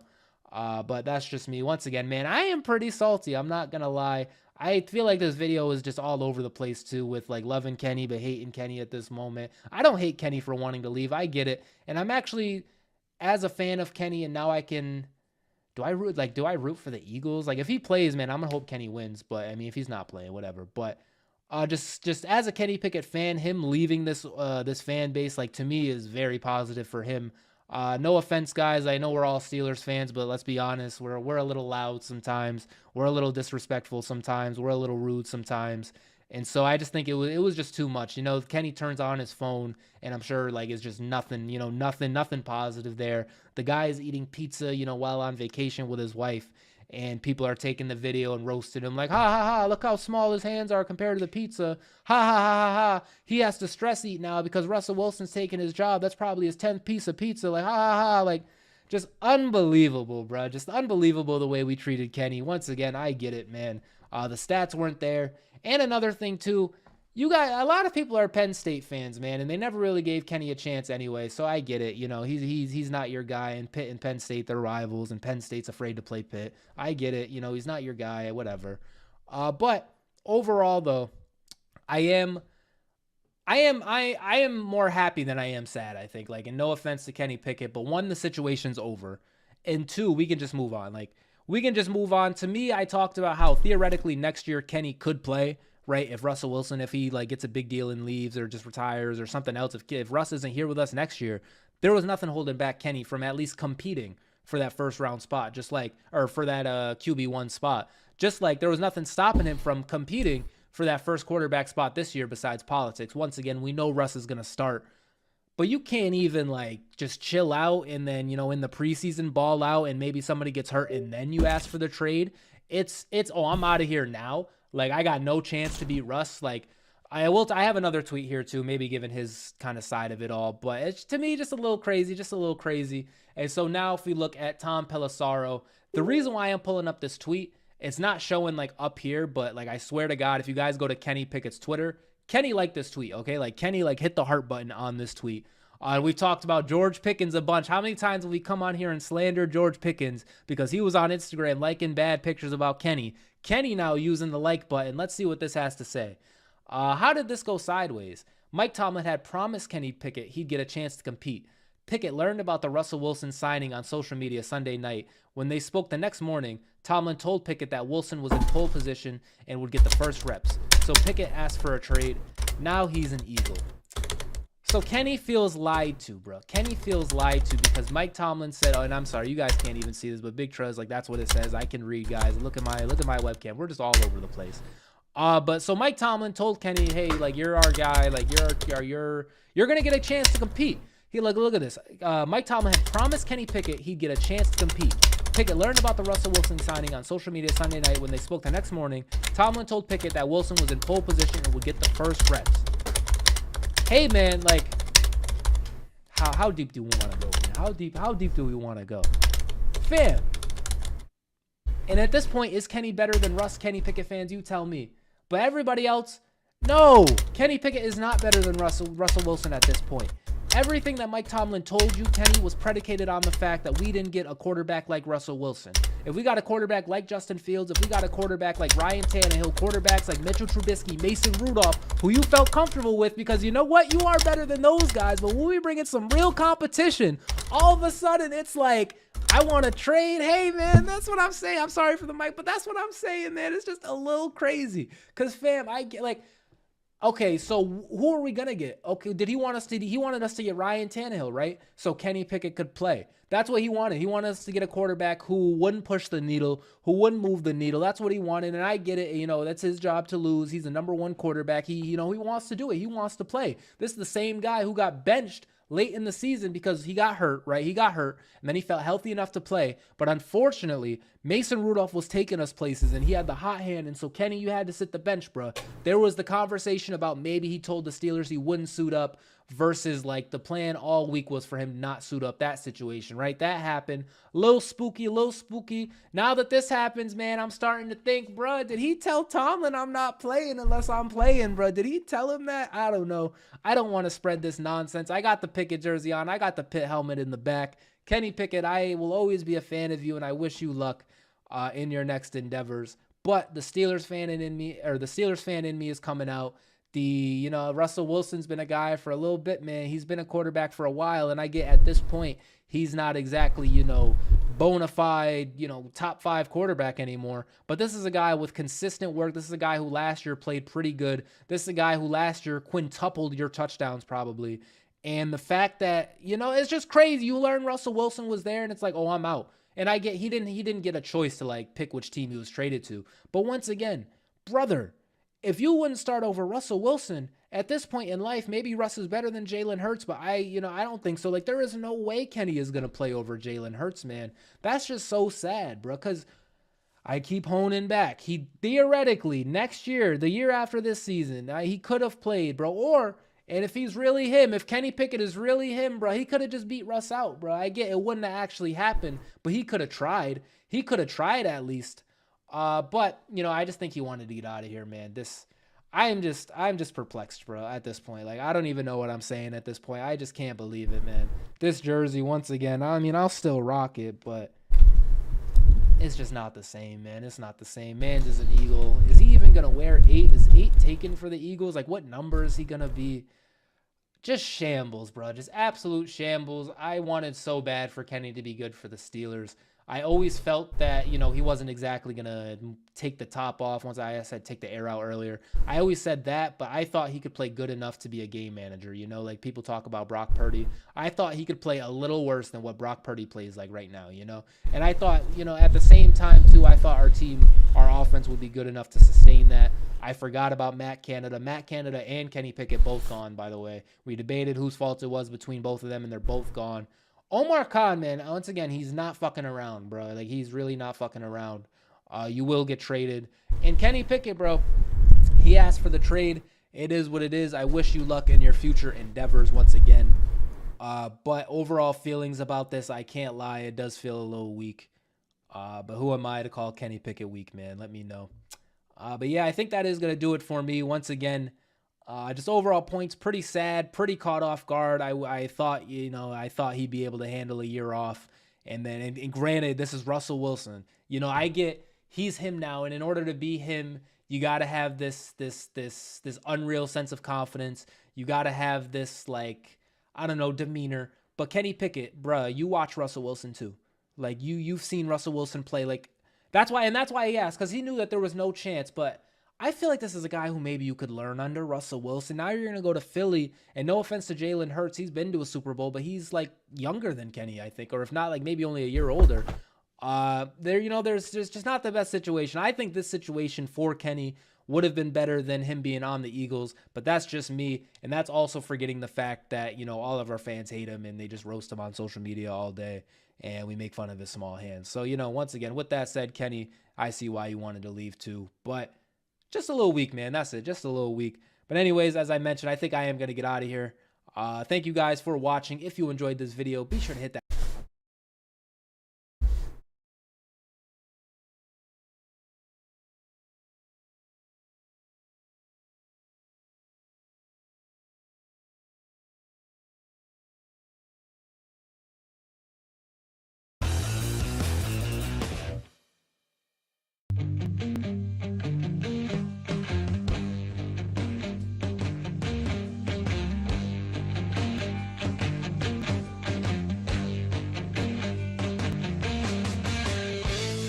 What's great about this Russell Wilson signing is there's a whole lot of lies being told with a whole lot more lies to come.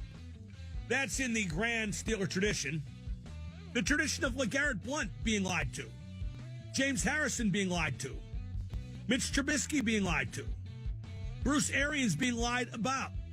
False promises, fake retirements. It's what the Steelers do. They lie. There won't be a real competition at quarterback. Come on. Wilson has been promised the job. Otherwise, he wouldn't come to Pittsburgh. And maybe Pickett's been promised the job too. But if Wilson blows it and starts the season bad, the investment in him is minimal. Maybe Pickett comes in early in the season. That's if Wilson blows it, but the job is Wilson's to blow.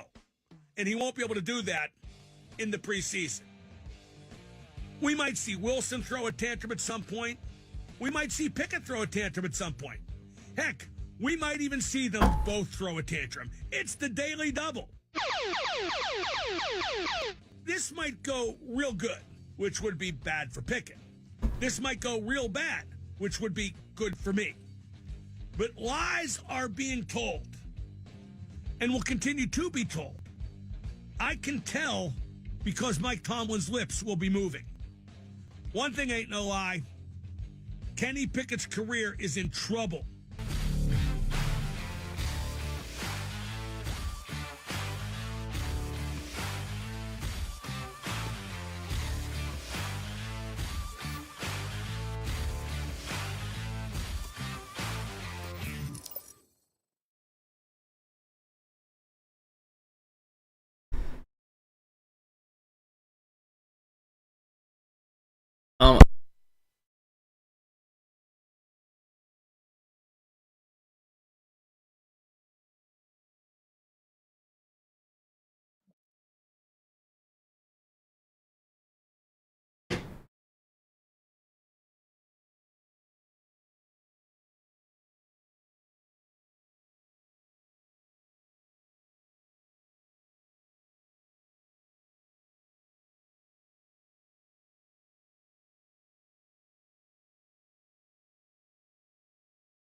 At this point, I would like to take note of the fact that I recognize many of these quotes are taken from larger bodies of work.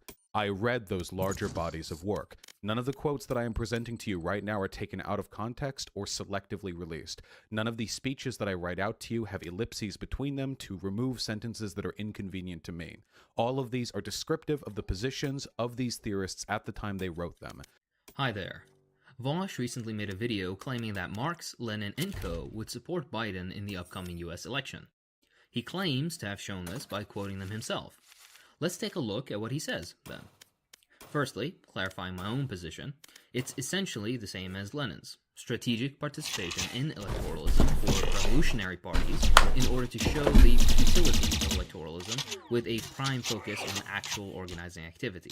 Match found. Apparently, he's gotten a lot of people telling him to read more theory. Why is theory important? Well, in a quick sentence, a lot of the analysis has already been done. That doesn't mean you can't disagree or add on to it, but essentially you'll get more fruitful discussion when everyone is informed on positions that have already been cleared up a century ago, rather than blindly wading through all of it yourself. A radical not reading the works of predecessors.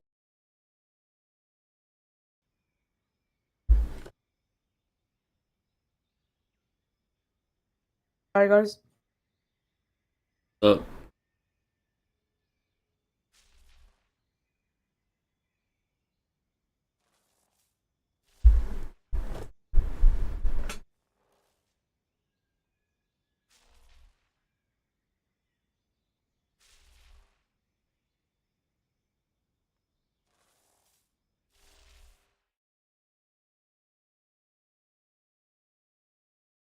From the shadow.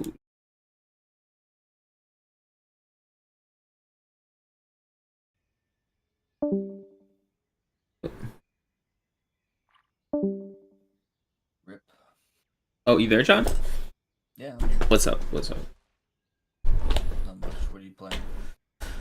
Nothing. I just started up a game of Valorant.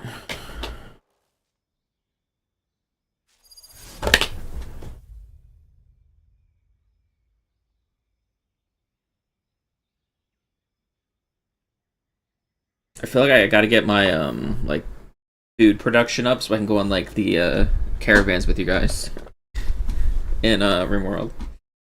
Oh, I got plenty of food. There's a It's brimstone just, over I gotta there. make. That I man's gotta a research fossil. the. Put him in the ground where he belongs.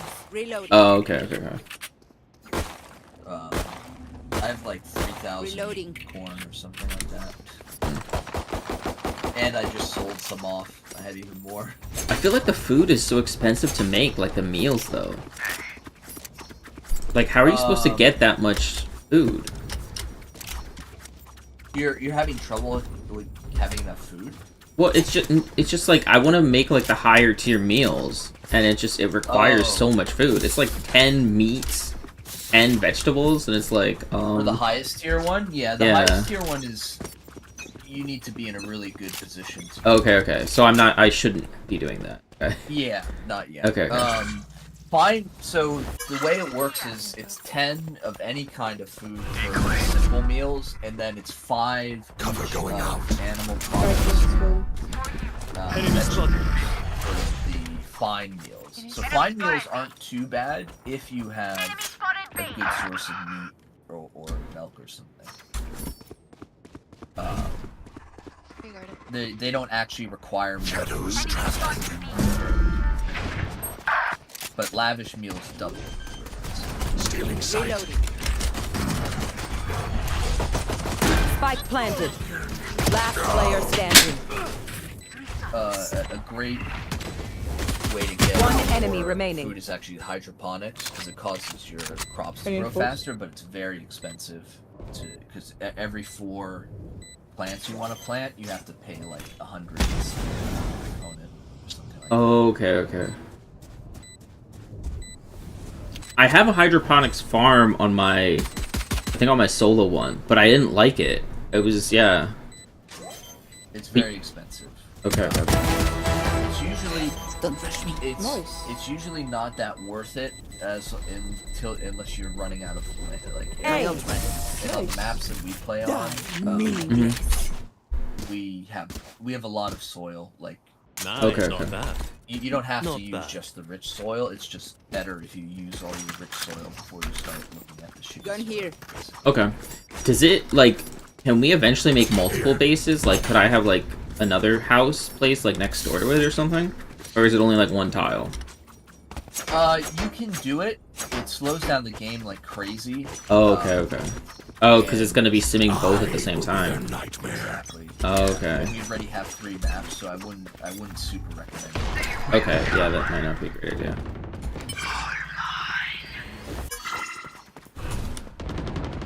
Cover going out. Fake teleport.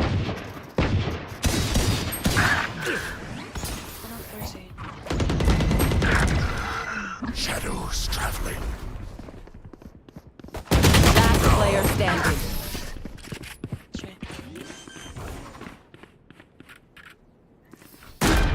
Their phoenix may feel immortal. I shall remind him just how mortal he truly is. Somebody have a Marshall skin for me, guys? I need this. No. Thank you. Oh, thank you.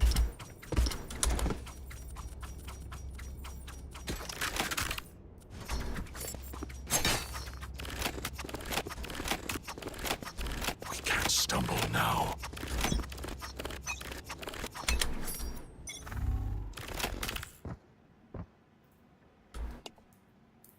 So I'm coming hook up.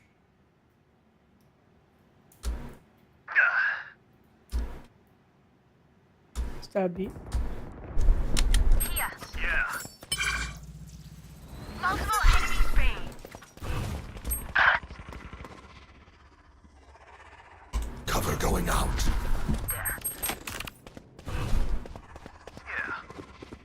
Spike planted. Traveling.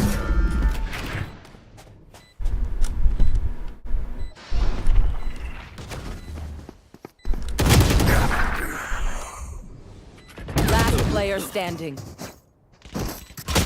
ground. For sure.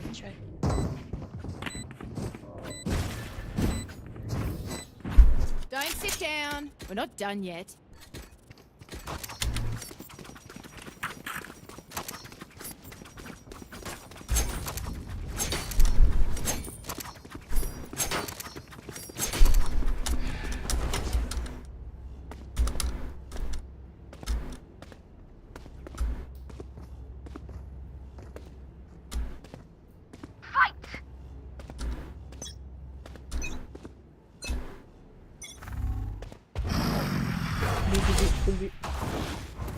Joke's over! You're dead! I need you.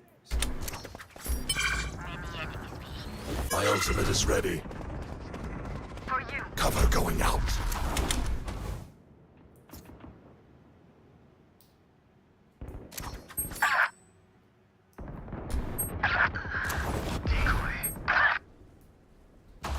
Last player standing.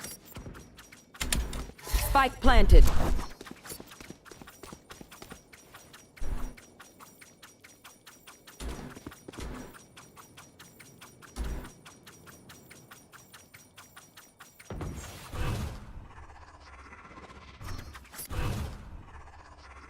Shadows traveling.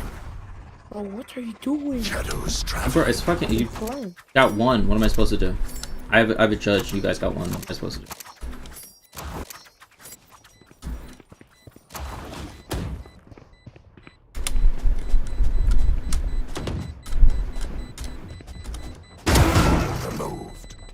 Removed.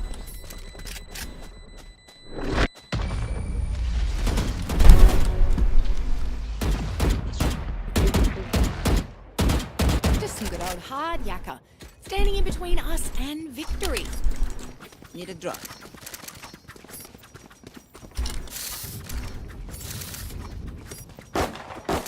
Reload.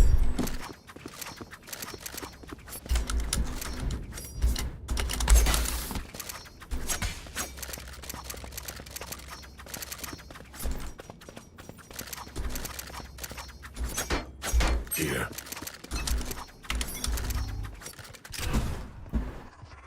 Cover going out. B.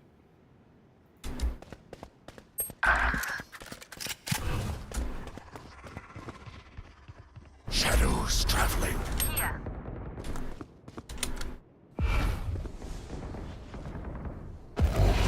Watch them run. There goes guard. Spike down B. Phoenix was window.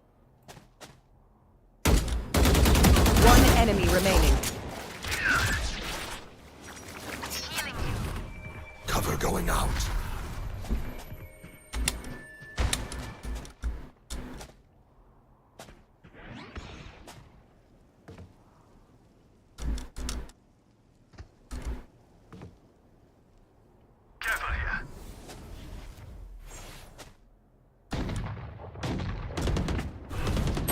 Cover going out. 30 seconds left.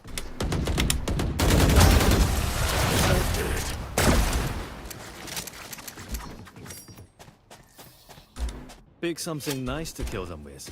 It's the least we can do. Oh man, can I have your Vandal skin, please? Thank you.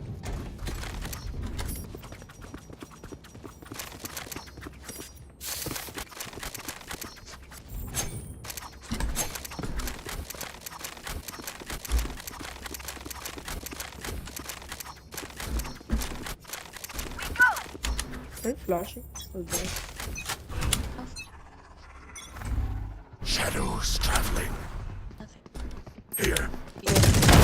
Disappear. Shadows traveling.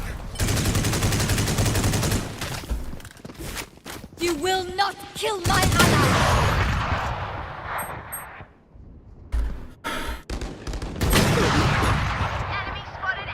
Look out! Blinded.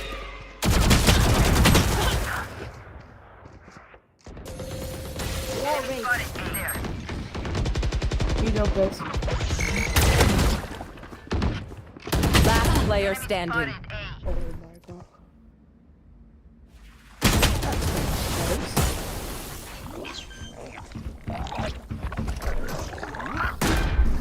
I'm the last thing they'll see before they die. Lucky them. Oh man, can I have the Vandal skin and I can buy you off? I need this. Thank you. Thank you.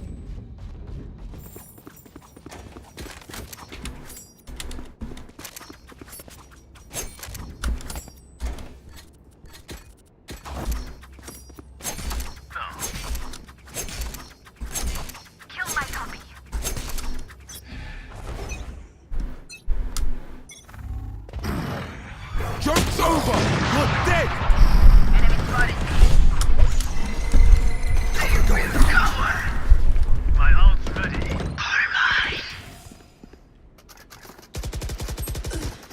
I need help, guys!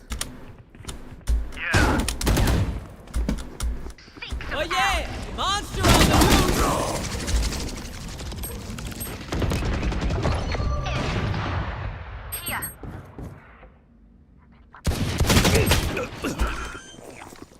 Last player standing. Spike planted. Enough!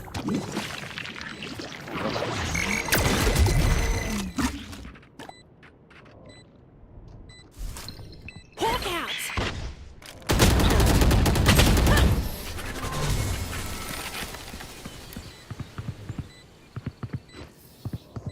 What will it be this time? Have any patterns emerged yet? I need this.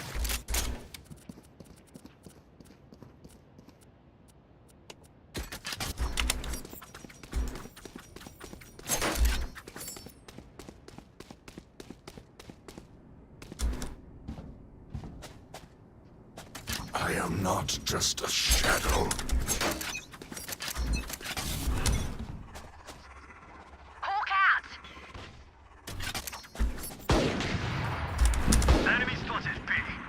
Spike down B. Healing over here.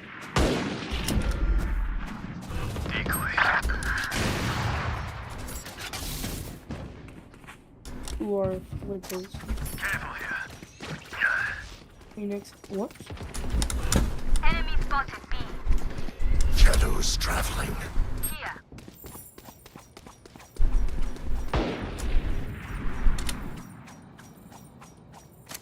Oh man, where are you going?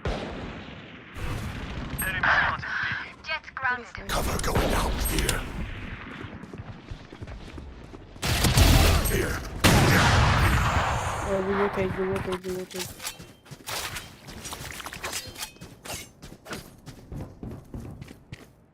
Spike planted. Back soon. Enemy and defender spawn. Here.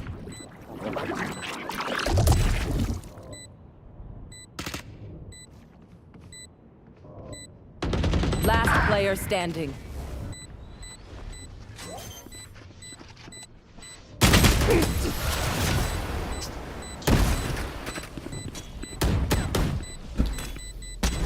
I will take back what is mine.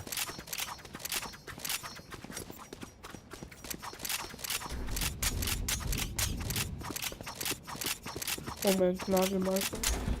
I need this. Thank you.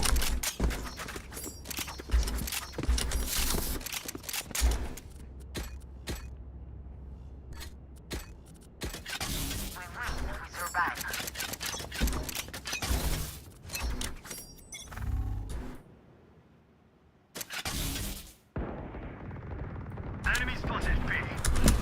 Many enemies B. Cover going out. Enemy removed. Spike down B. Spike is B.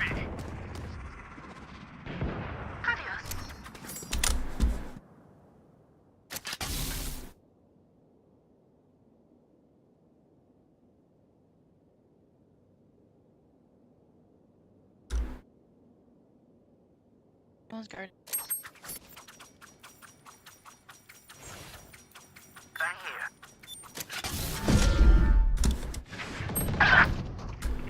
coming to shower. One enemy remaining. Shadows traveling.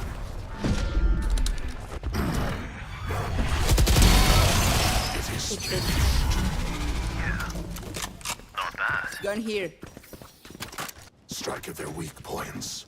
If one link breaks, the rest will follow. Can someone get this? Thank you.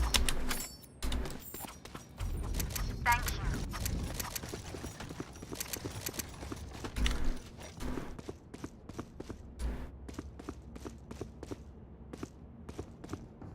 As one. Cover going out.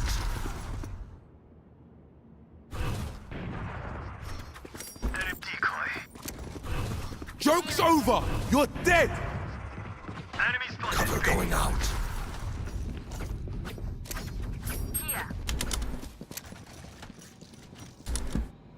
Enemy spotted B. Watch them run. By watching here. Spike planted. Shadows traveling. Last player standing.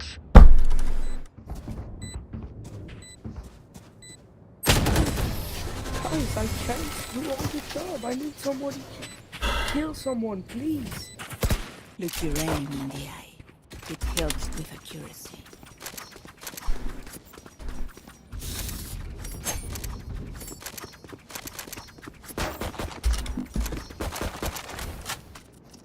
I need this.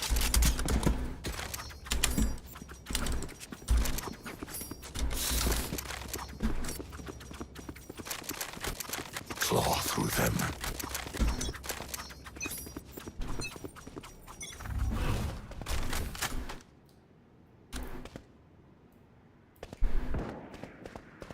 Enemy spotted B.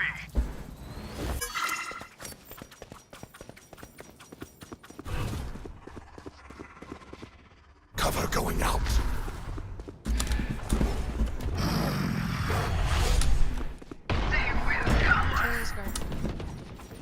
Enemy spotted B.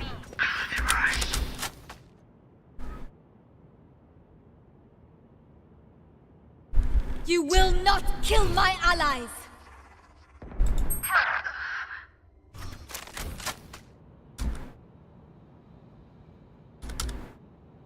Oh man, can you tell me what they're doing on the opposite side every round, please? They come Tell over me here and they're over here again. doing.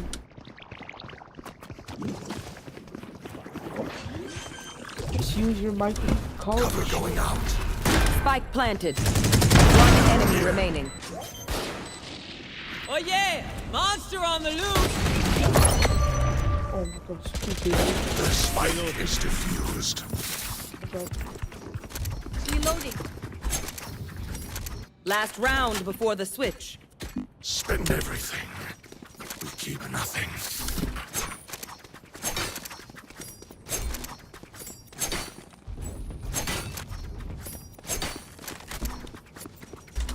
I need a drop. Need a drop. Thank you. Need a drop. I need a drop. Coward, run. Need a drop.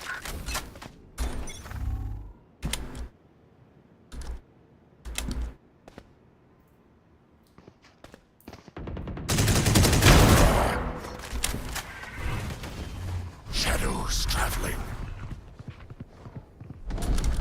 My ult's ready. Blinding. Boom. My ultimate is ready. Seek them out. Watch them run. One enemy remaining. Here.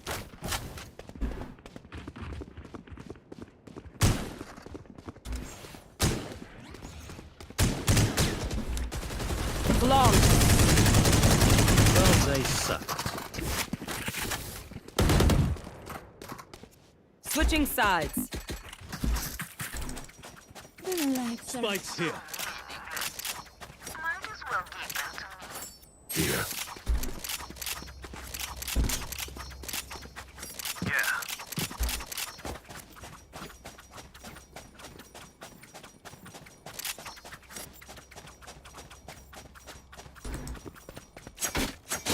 turn.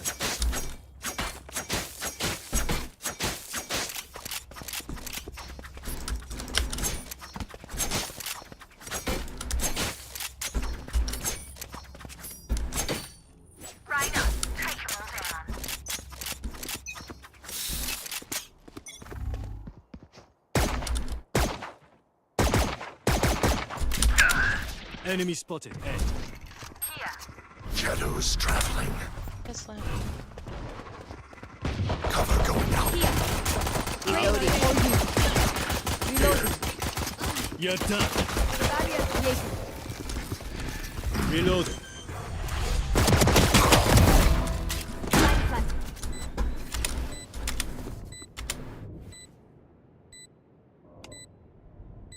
Not ready yet.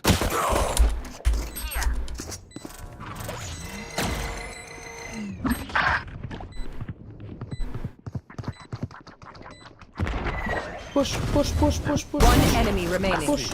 Sure, there must be. Your biggest mistake was that you pissed me off. Back soon. They don't have a single life worth saving. Sage, don't roll like that, please. I'm sorry. I like you. Like, if we plant there, wall there. Like, protect the spike. Cover going out.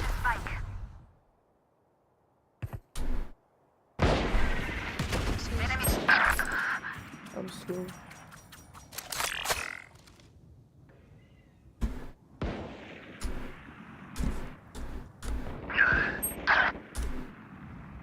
Just land.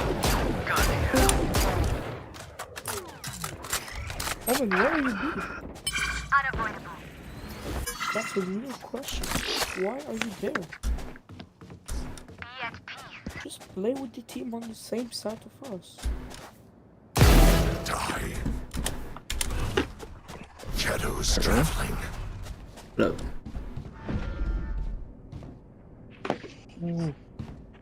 Nice one. Not much.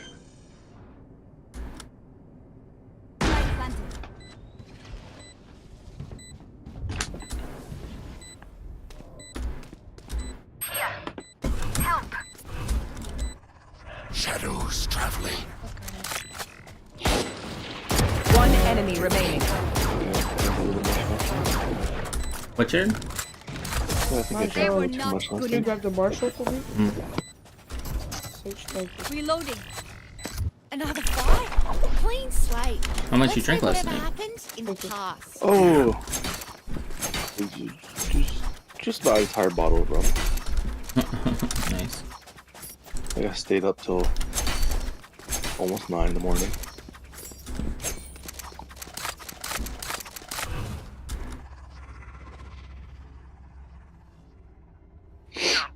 Oh. Cover going out.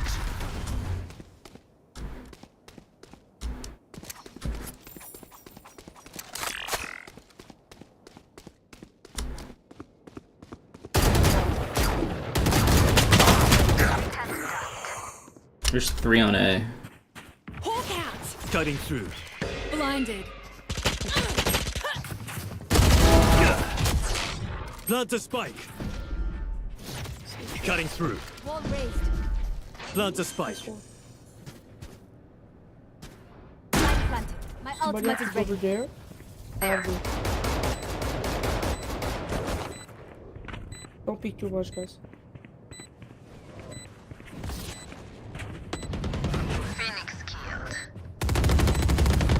One enemy remaining. My ult's ready. It's here. Gun here. Reloading.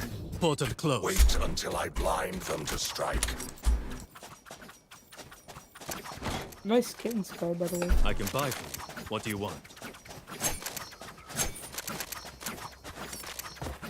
Here.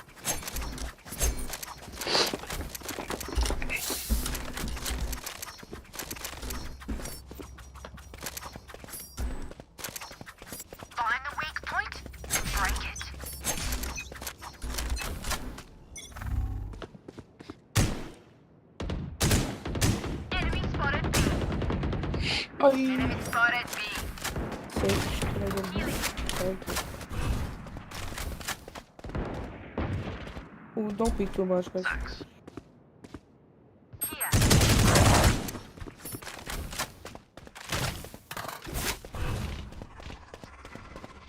Shadows traveling. Here. One less. Buried. Still in sight. Shadows traveling. Fake teleport.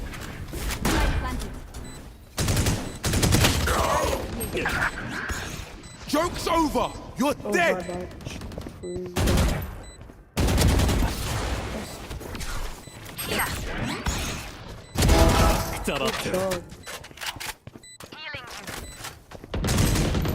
One enemy remaining. She's low, you can't. He's garden. Garden.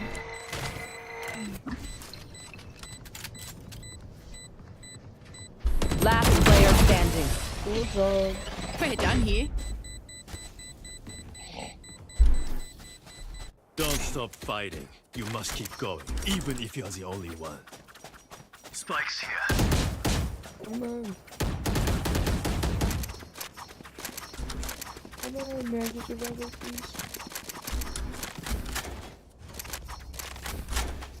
I need this.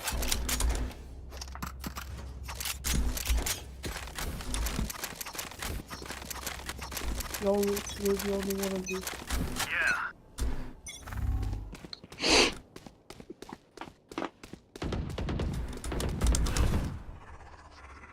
Cover going out. Shadows traveling. Oh yeah! Monster on the loose! Watch them run.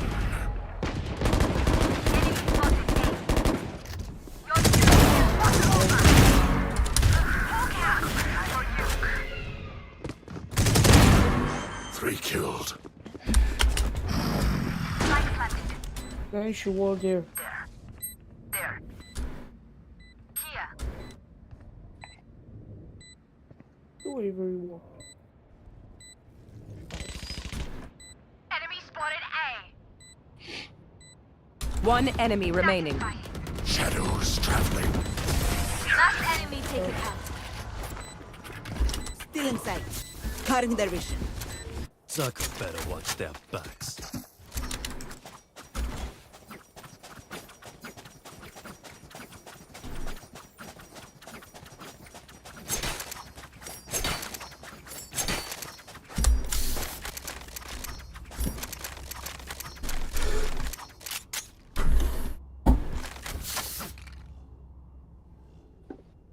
Hit them when they're not looking.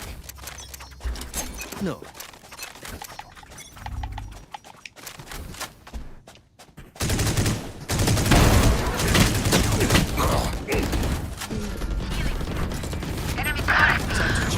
Stand down. Reloading. Rotate.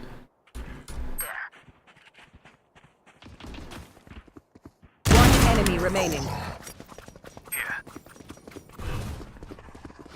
Cover going out.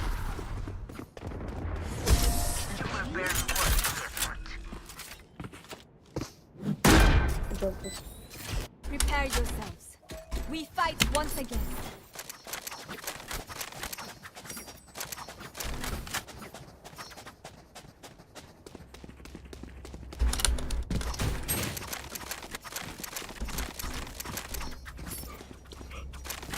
Help. Yeah.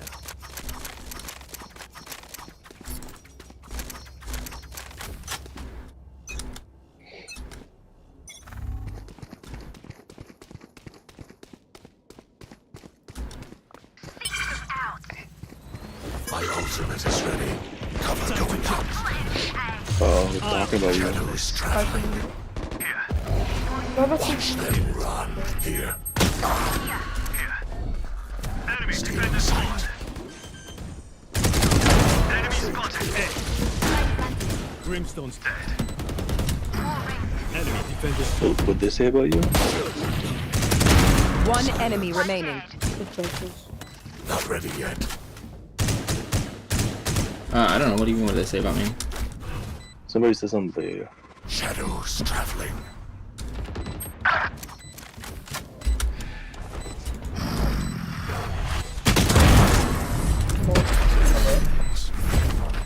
They were talking about shit.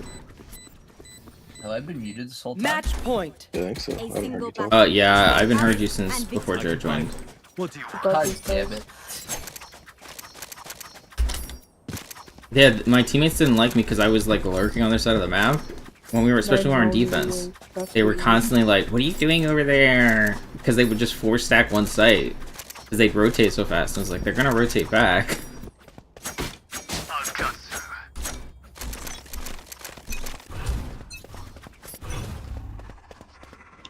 Cover going out. Spike down B.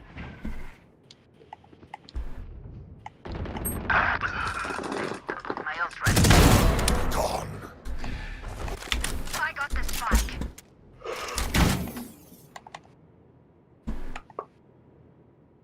They will cower.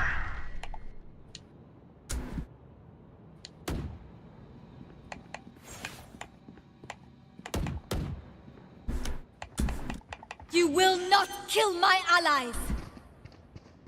Spike planted. You were a mistake.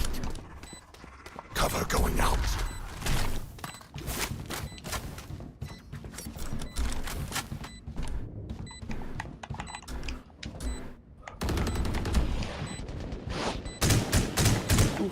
Careful here. Shadows traveling. Enemy spotted A. One enemy remaining. Attackers win. I am the chosen one.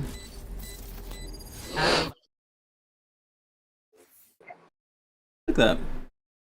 No. This makes me look hard. Hard? No, that's no.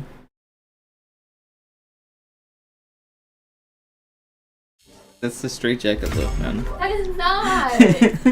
I like this. This looks nice. I mean, it's not bad, but then if you do that, you literally have to wear like brown shoes. Yeah, I was going to. Okay, then that's I was gonna wear. Okay. If you wear brown shoes, you can wear that.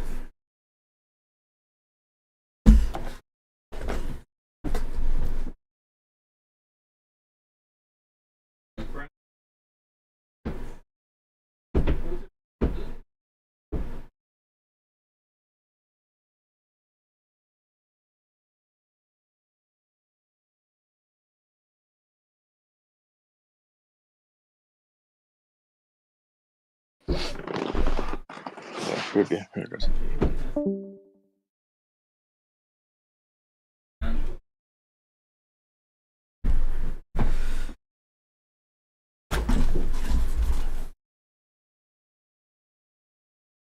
Hey, you see this, Jared? I'm a silver player again. Coming for your soul. Oh wait, Jared's not here.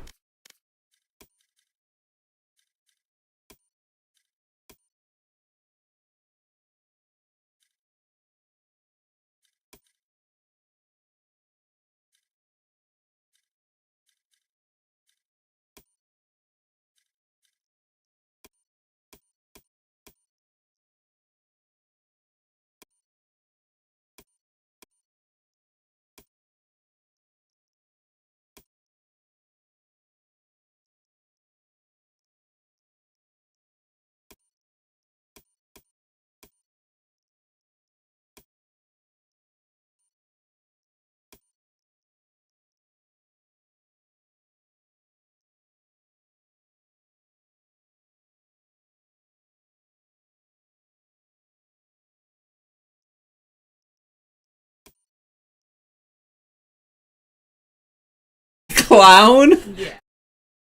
It looks better than I thought, but you're gonna have to go with the other shoes. Yeah, Right? Those shoes are not.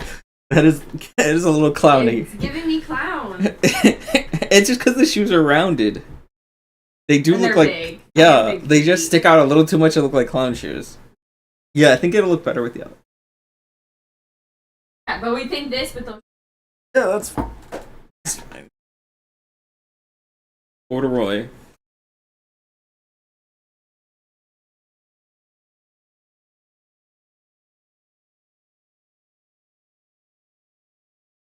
Wasn't gonna say anything. What were you gonna say?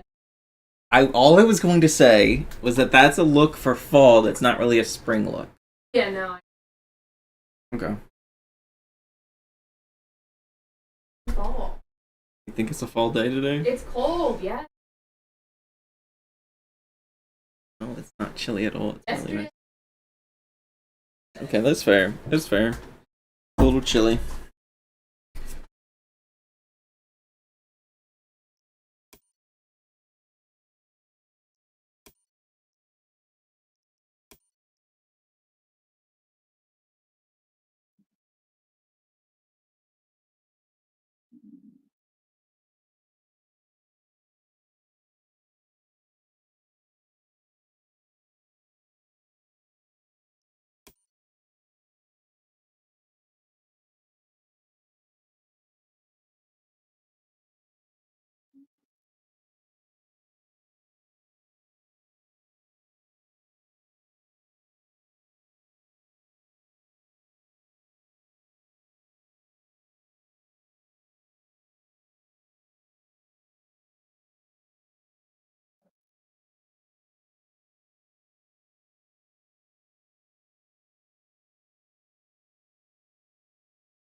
Match found.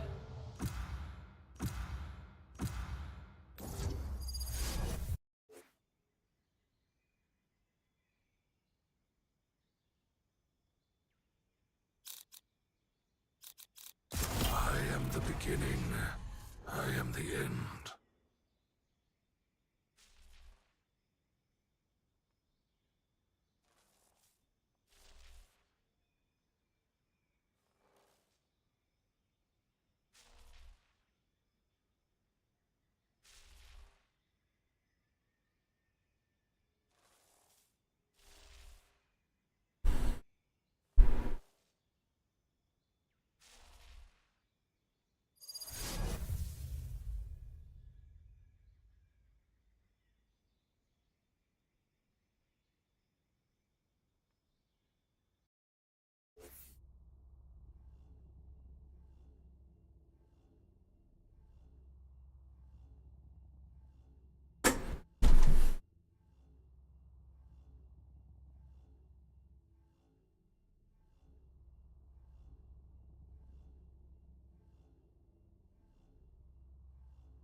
Hey, the gang's all here. This is great. They don't stand a chance.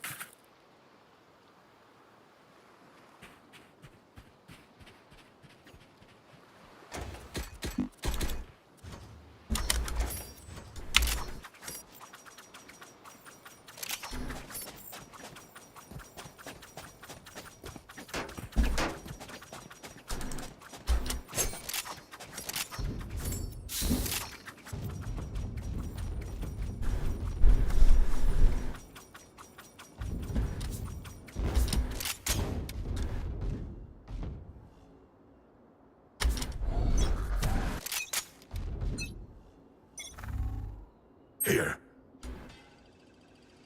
My eyes are down. Cover going out.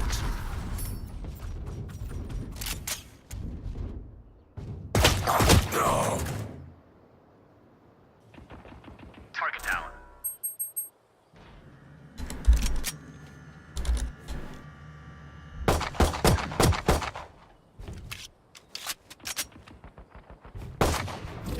Spike down B. Sana, Sana. Right there.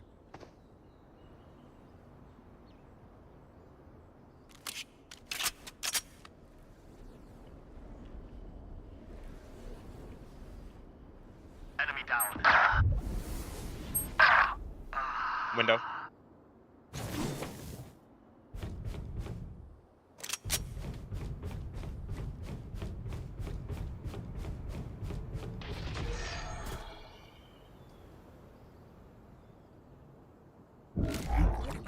Seconds left. Last player standing.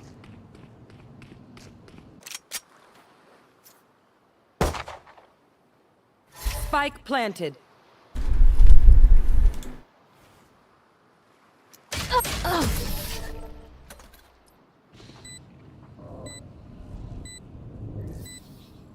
They're usually distracted once I reveal them. Make sure you take advantage.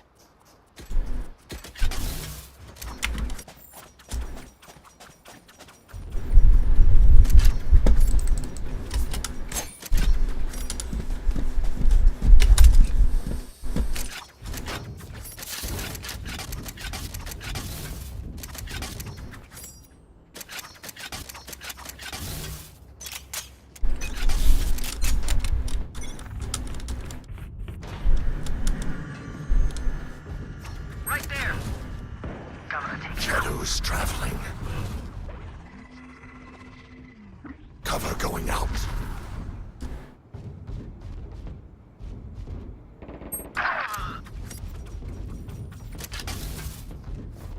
Spike planted.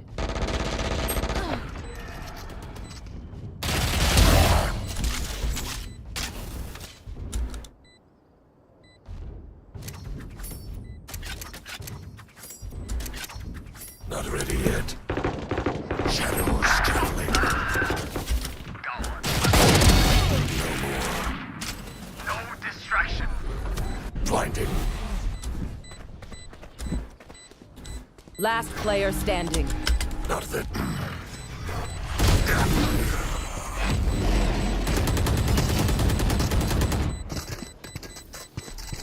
They think they know pain. They can't begin to comprehend it. Bro.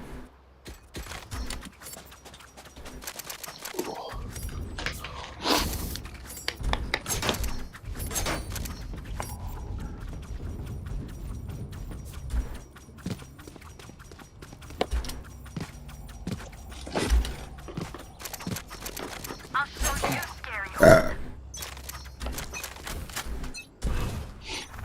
Shadows traveling.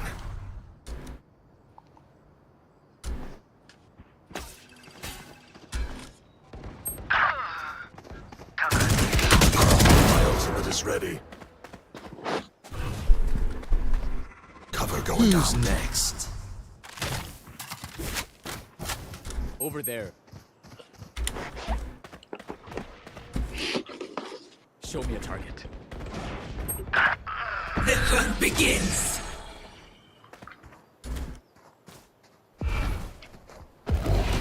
Watch them run. Spike down A. Euros hit for 140. Oh man. Spike spotted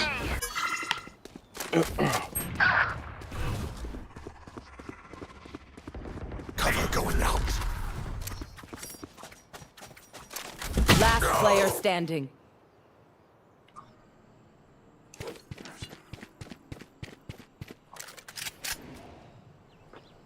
"30 seconds left. One enemy remaining. Last one was AFK. Last AFK? Alright. I mean, he was. I don't know.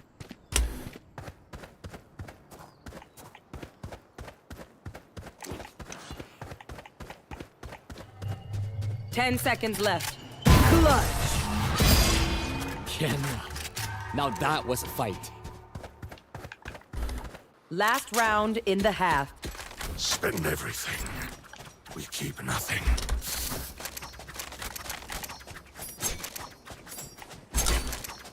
I'm gonna be honest with y'all. I have no idea how I got all that. We don't need everyone. Yeah, we should have at least 2 people edge.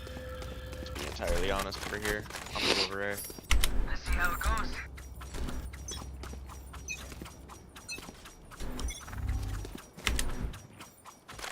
Right there. Enemy. Over there. Spike down B. Enemy spotted A. Stay on spike.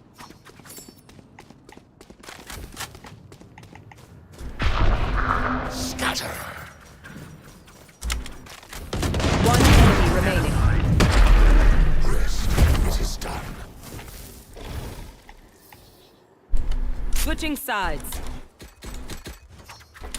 Their Sova will see what I want him to see.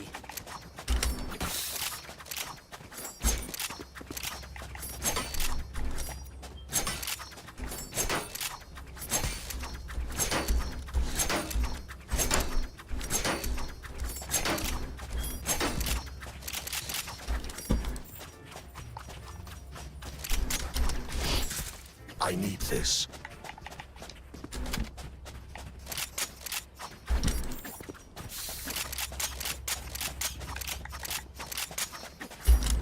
Even fight? That's fun.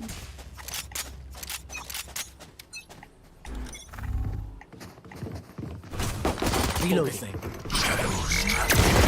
Breaking run. Cover going out. Reloading. Drop.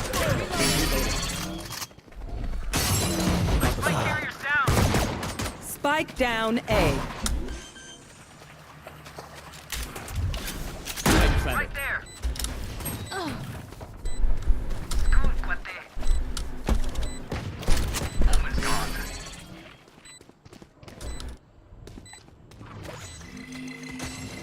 One enemy remaining.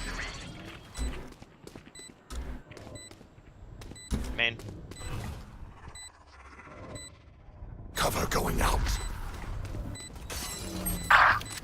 That smoke got me killed, bro.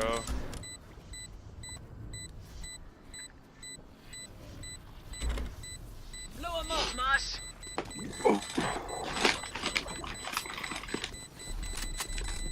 Dizzy's up.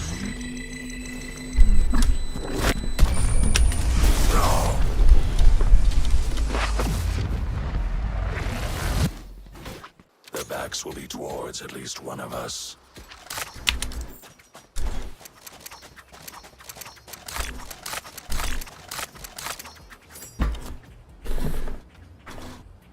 Here.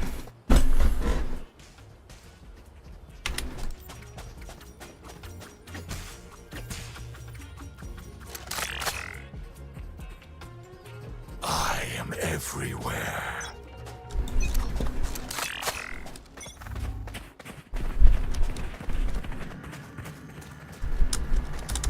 Up and away.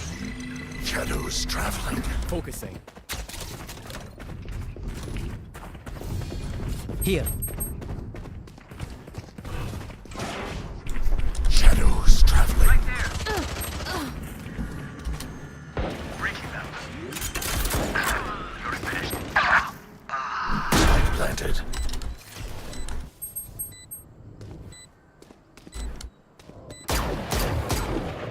Here.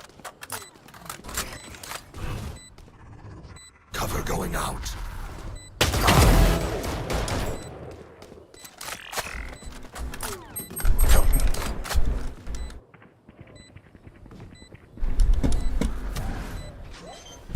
One enemy remaining. Last player standing.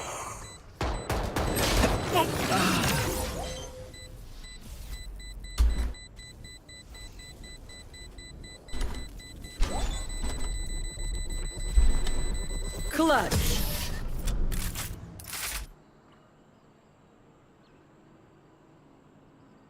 Instinct only goes so far.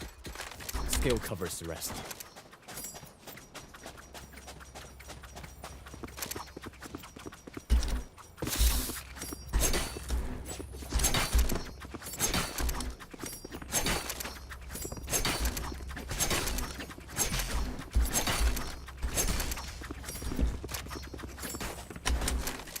Let's fly.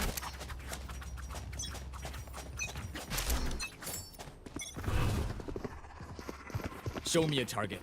Cover going out. My camera is destroyed. Shadows traveling. No distraction. Stealing sight. Dizzy's up top. Where is everyone hiding? Spike planted. Right there.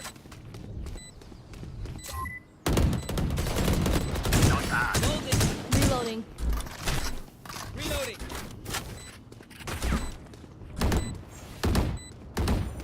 One enemy remaining. Rash is ready. You can finally let go. My ult's ultimate is ready. Match point. I feel the strain. Block it out, Omen.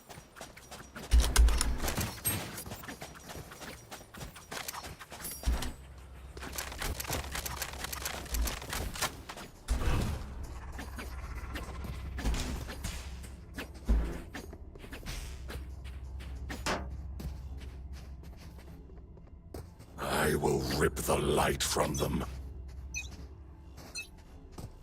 Shadows traveling. Up and away. Cover going out. Reloading. Watch them run. It's all you, little homie. Don't hit them. Thrash, hit him. Next.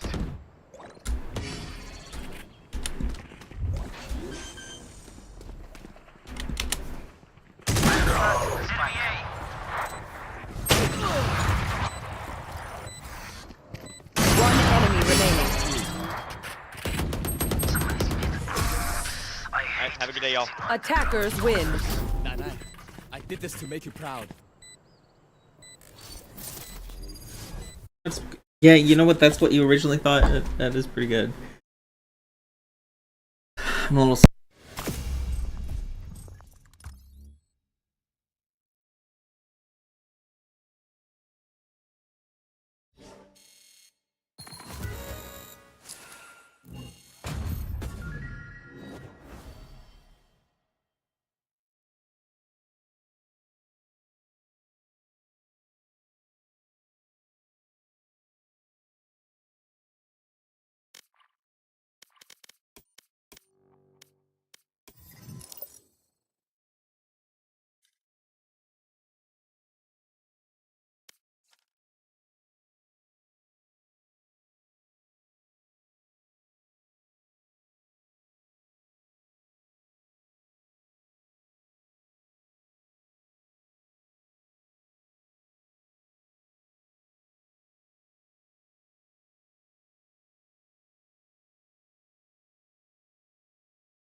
Sure, did you download RimWorld yet?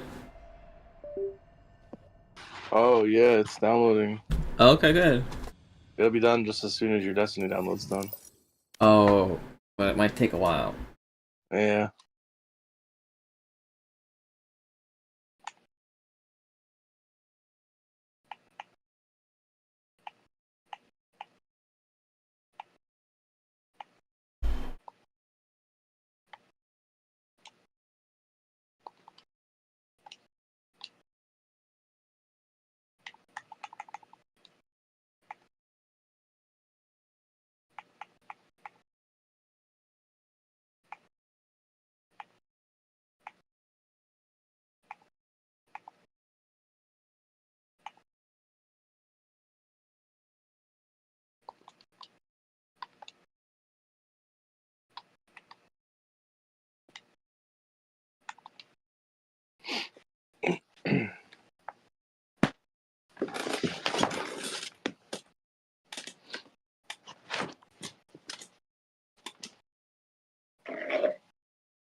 Come on, show me some LG Pro Valorant gameplay.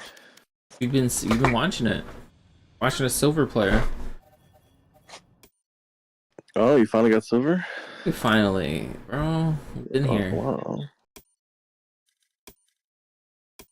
You've been like bronze for the last few seasons. No. Years. When's the last time you were silver? Season?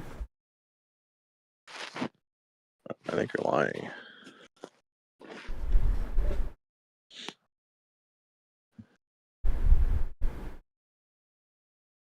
Oh man.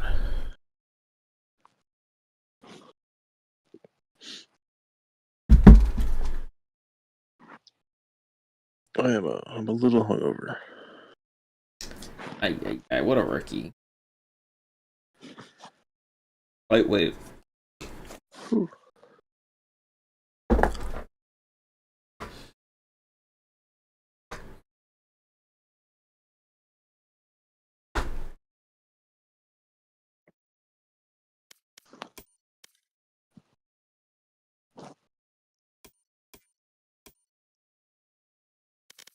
Match found.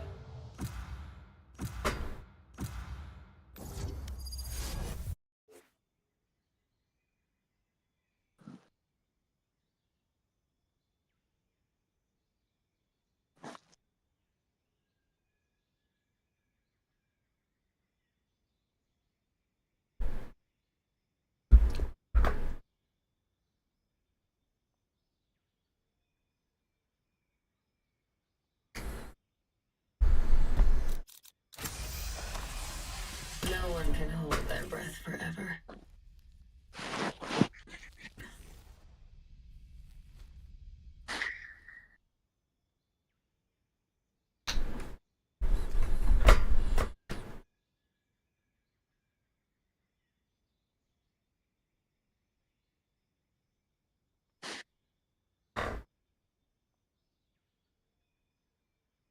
ATM.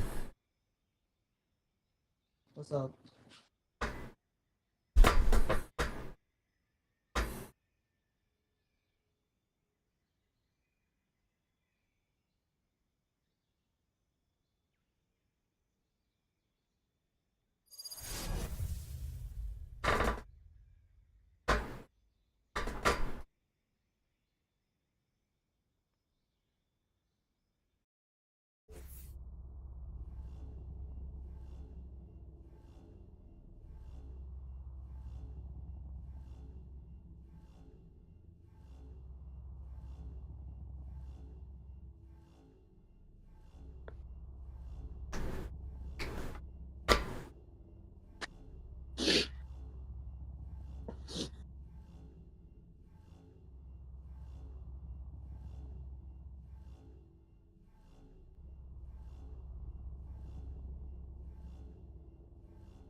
What the fuck?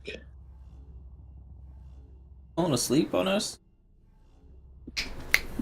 No, I'm watching that TikTok. It's some German comedian, Johnny Buchard. Mm-hmm. He was doing it. This is like 1973. He was doing a show, and I guess he was like telling the crowd like talk after me, and he said "zigzagga zigzagga," which I guess is like some kind of German phrase. Okay. They were like, "Ooh, zigzagga zigzagga," and then he goes, "zigzagga zigzagga," and they go "zigzagga zigzagga," and then he goes "hip hip," and they go "hooray," and he goes "hip hip," and they go "hooray," and then he goes "sieg," and they all go "hail." So, old people for you, I don't know. Those are your people, Jared. Those are your people. You accidentally just "sieg hail." I already feel their hope dying, and we haven't even begun. That reminds me of the Bo Burnham skit. You ever see the Bo Burnham skit? No. Wait, let's. Hmm? So what skit?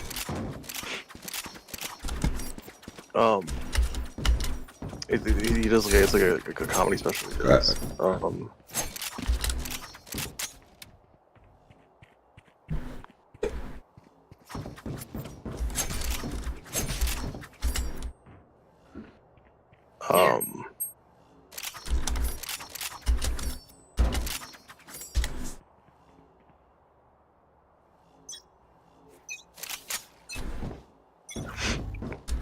So he goes, it's easy to be the white guy.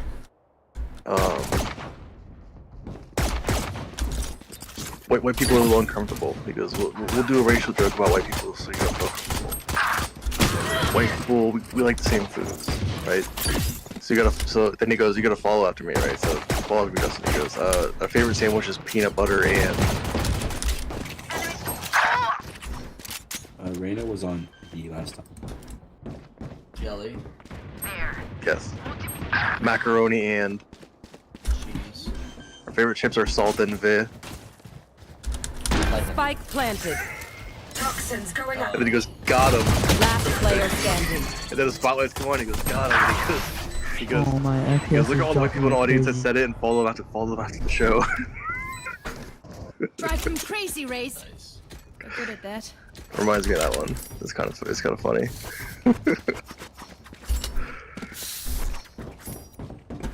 But the German one reminds me of that.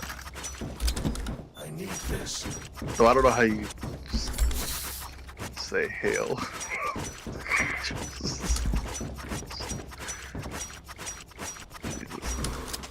Okay. Turret out.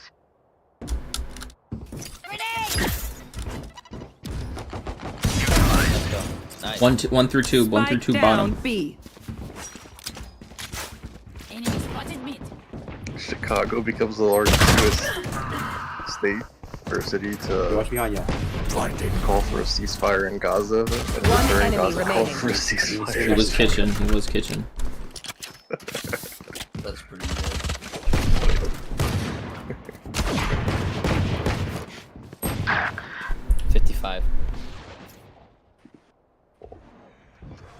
He's healing. Alarm bot out.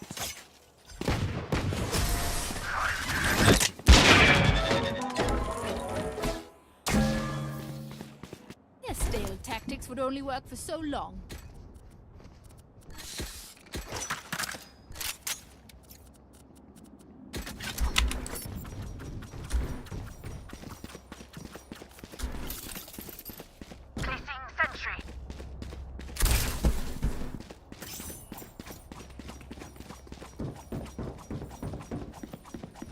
Keep them back.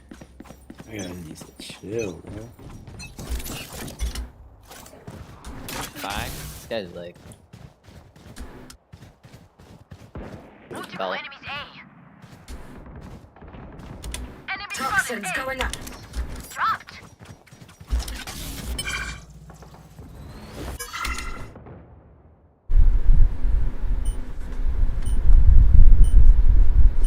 Toxins Well screen done. down. They're all rotating.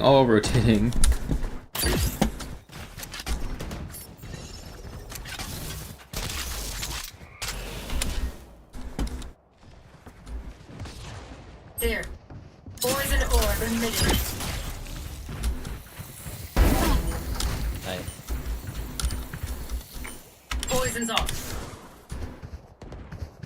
Enemy spotted B. One enemy remaining. Flawless. Nice job. Couldn't have gone better. Spike spotted B. Hurt them again.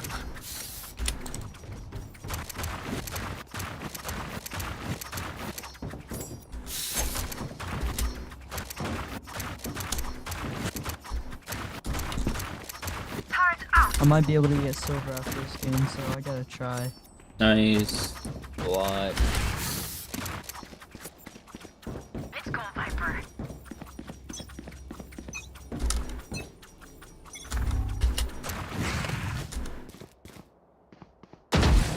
Here.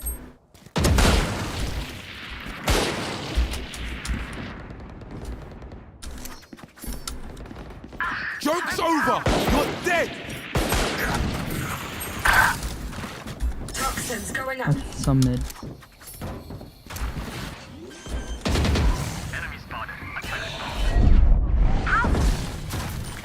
Toxin screen down.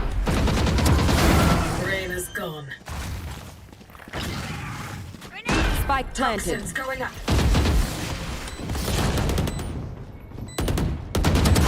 Squashed. Last player Toxins standing. down. Pipes. One enemy remaining. 3 down. Belt.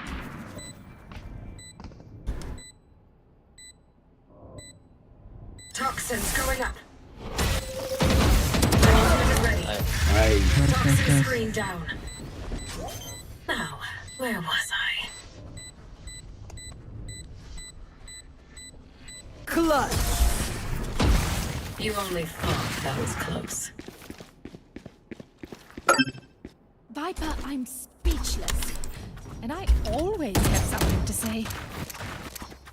I'll do. I'll fuck with mine.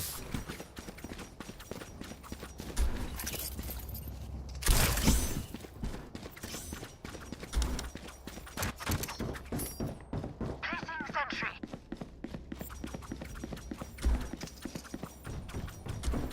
Time for a field test.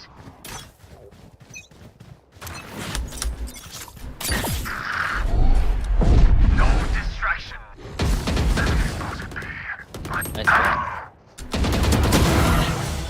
Nice. Spike down B.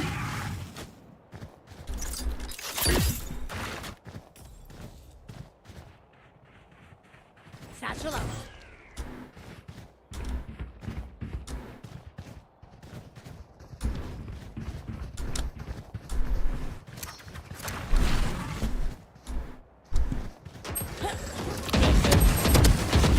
One enemy remaining. Nice. Can I get your Elder Dragon? Or the op? Can I get the off? Battles are won by geniuses, and I am a genius.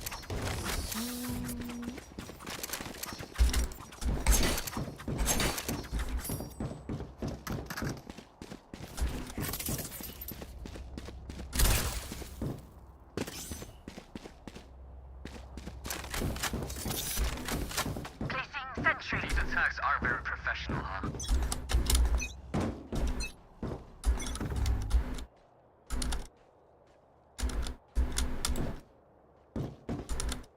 B.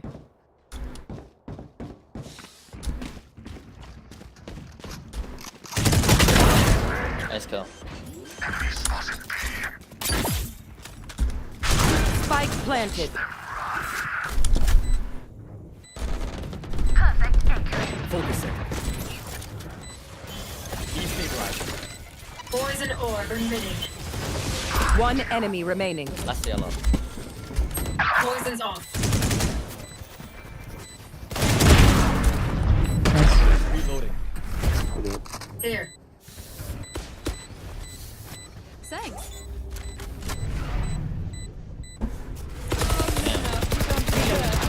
Reloading. Forgive me if I overextend. Oh, it happened.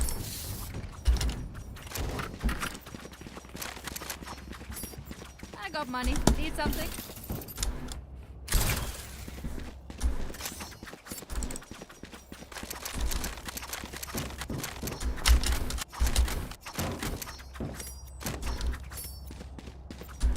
Turret out. Snuff them out.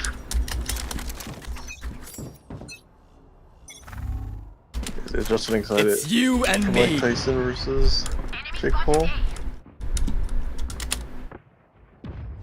Toxins going up. Jake Paul's being ass ripped. It's more than B still. I guess Tyson's kind of old now. Yeah, Tyson's almost. Well, the problem is that it's that like lose scenario. Except I guess like Toxin screen the down. publicity, like the clout is what he's winning. Maybe the money too. Toxins Spike going up. planted. Last player standing. Oh, Screen down. I meant more so as a lose for Jake Paul because, well, he's in a scenario now. Like, okay, you beat the 60-year-old Mike Tyson. No one's happy about that. Like, no one likes you more for that. You lose to the 60-year-old Mike Tyson, and you're a terrible boxer. To be 30 years old and losing to a 60-year-old boxer, like, he was horrible. So, like, the only thing he gets, I guess, is money and clout, which I guess is all he cares about. I survived obliteration. Which of the brothers is the bigger asshole? I always... Oh, Jake Paul, yes. Well, the guy who's fighting Mike Tyson, very much. Logan went on as, like, his redemption arc, but he kind of sort of like scammed all his followers in one of the I remember hearing about that. Thank you. Yeah, so he's not 100% great, but he seems to at It least looked be. like he scammed his followers mostly out of stupidity, but he definitely did not own up to it. No, he didn't. He tried to skirt around it. He even said he was gonna pay it back, and like just didn't. But well, he probably looked at what it cost. It's like, I'd rather be rich. yeah, and have a few people hate me. Yeah. I can't believe people didn't see all the NFTs. Just a massive scam, like out the rip. You will not kill my allies. All Last player standing. People go on from one scam to another. But like, look at the fucking AI stuff now. People are getting scammed with AI. So much of the people are making are never Spike planted. Are just like talk about AI a lot and like throw money at OpenAI and Microsoft and nothing's Yeah, not like, oh, we tried to do something hard and it didn't work out in like a. Anyone have any splints? I may have jammed with my fingers. I feel like it's everything now. Look how many like car companies try to make like electric cars, or like the .com era where like they were just throwing money at like website. Like I feel like they kind of just do that. Like the new thing comes out, the VCs shotgun money and try to get one thing that works. Like yeah. And then if it turns out like 3D TVs, I feel like it turns they could out. be a lot more diligent. There's a lot of stuff that was never gonna work. Not because like, oh, whether or not the idea, like the product works, like the product market fit. From like, these people are not. Last player standing. It's on the top of my mind because I'm looking at it right now. But yeah. Don't die. If you need help I figuring out think how, that's just just ask. human nature. Yeah. Chase that kind of shit.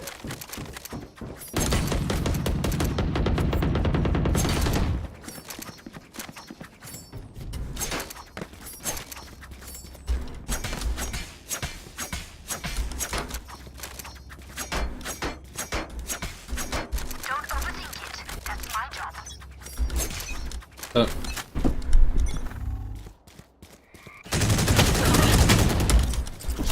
All mid, all mid. Variable removed.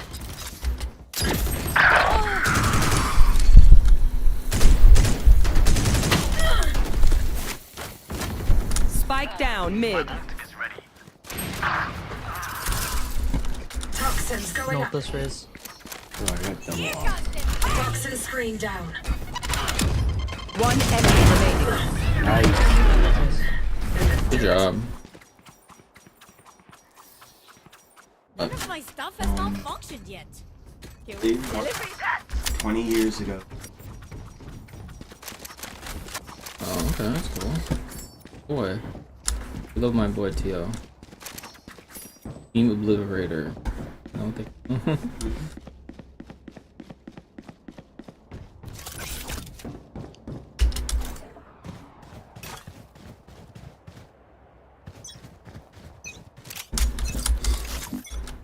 It's you and me. Poison orb. There's you. You're dead. Don't get in my way.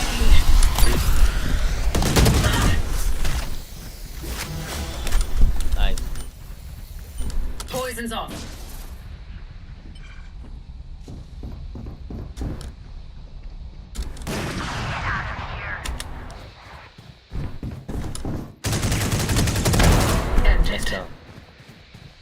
this off you.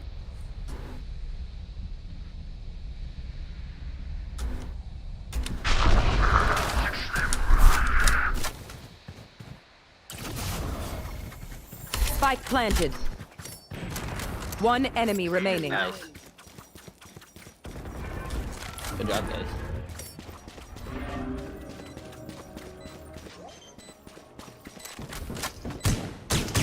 It's done.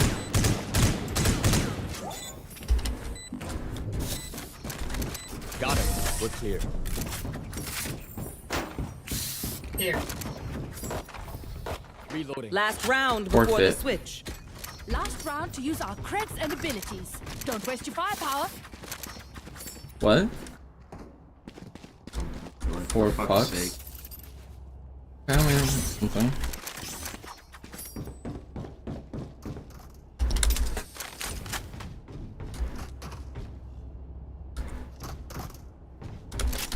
Let's choke them.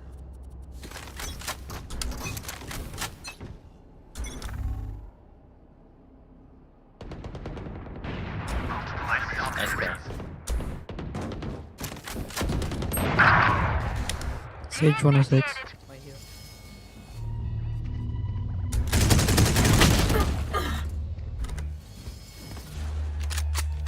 The bunch mid. Area's clear. One enemy remaining. Nice go. Spike down. Attacker spawn. Oh, 105.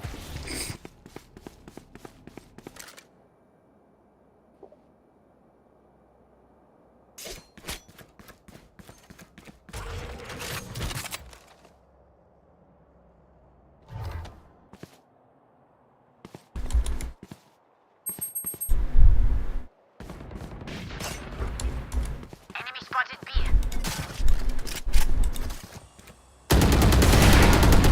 Last player standing.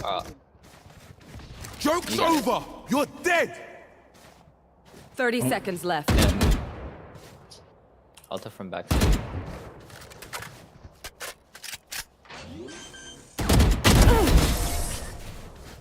Nice. Switching sides. I'll choke their sight.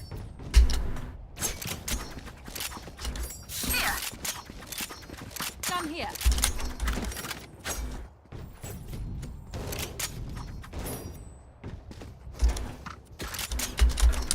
Gun here.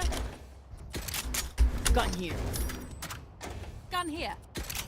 Here. Here. Gun here. There. You know, I didn't even notice they had 4 duelists until just now when they said that. Hold Oh them yeah. under. They have 4 duelists. Forgot. Never really noticed. Poison orb emitting. Poison's off. Toxins going up. Shadows traveling. Placing alarm bot. Toxin screen down. Placing swarm grenade. Enemy spotted. Placing swarm grenade. Whatever. Turret out. Enemy spotted A. On our flank. Last player standing. Damn, what the hell?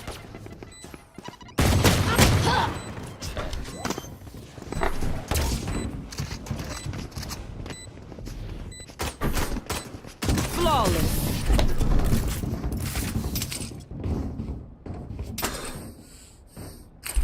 I'll make them remember. They're only human.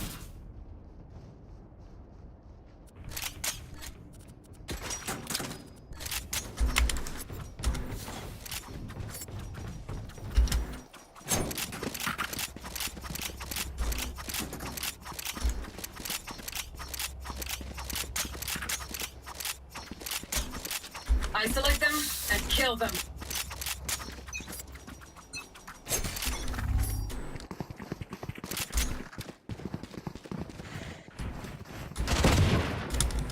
Enemy spotted B. Toxins going up. Here.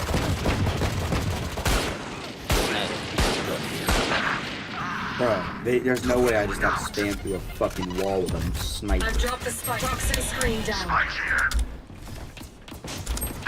One flank, one flank.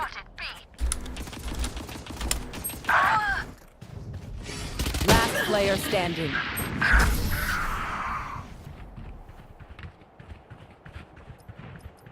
It's fine. My burden never ends.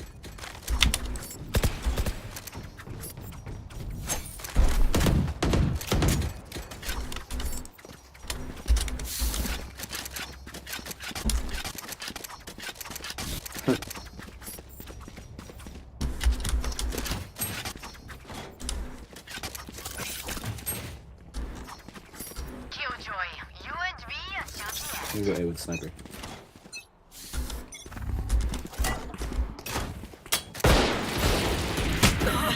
Poison orb emitting.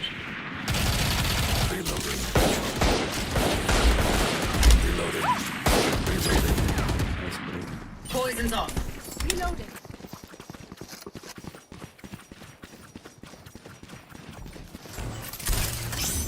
Toxins going up. Enemy spotted B. One CT. Spike planted. One enemy remaining. Last CT. Last one is in kitchen.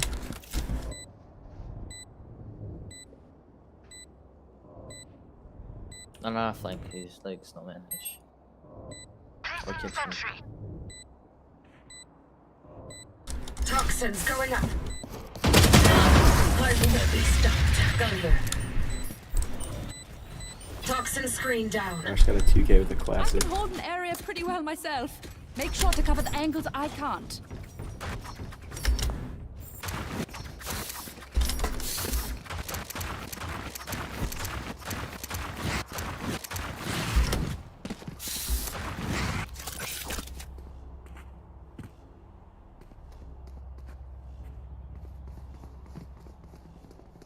Come on, let's go.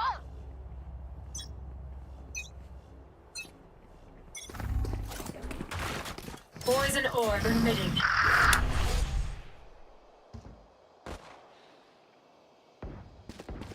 Poison's on.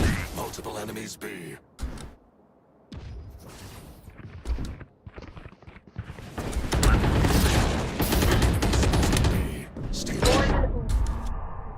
Reloading. Poison's Gun off. here.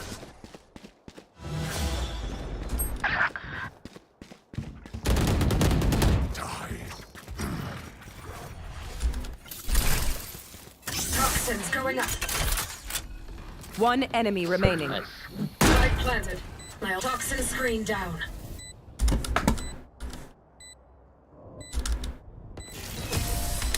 Nice.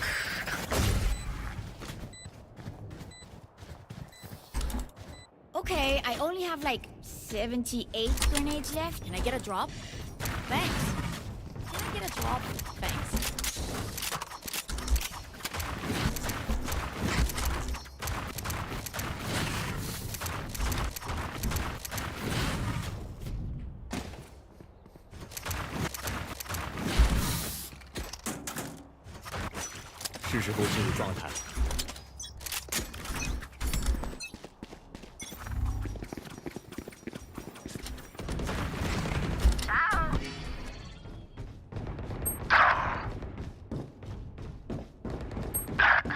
One, two.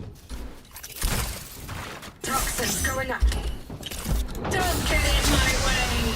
One more, one more. Placing alarm bot. Placing swarm grenade. Placing swarm grenade. Toxin screen down.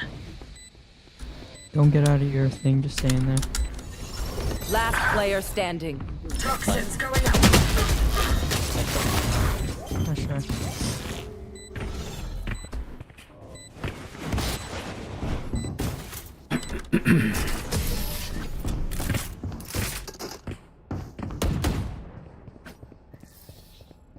Gear up.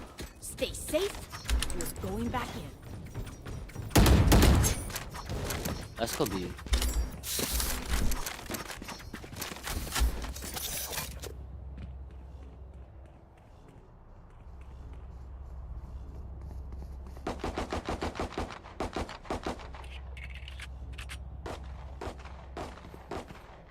Breathe deep.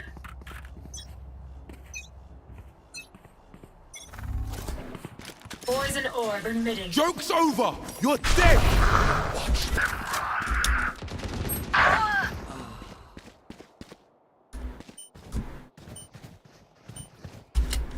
Poison's off. Satchel out.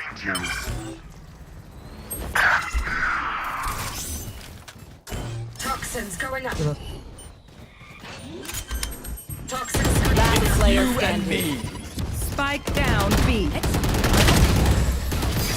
Fucking real on there. I didn't bring a snack. Did anyone bring a snack? Why are we surrendering? I'm trying to fucking surrender. Just win 3 rounds. Yeah.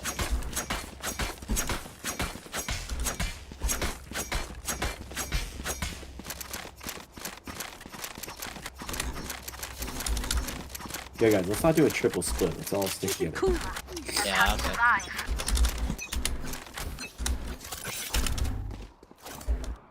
Poison orb emitting. Pipes. Orin now.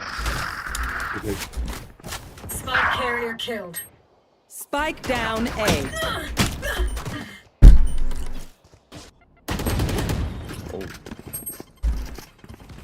Last player standing. Flanking you. Nice shot.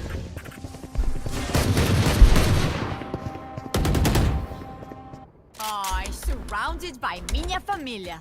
We won't lose. I can also touch the B. Yeah, sure. So, Like I'm I'll not taking ult, and then I'll probably go like orange since they're usually there. okay.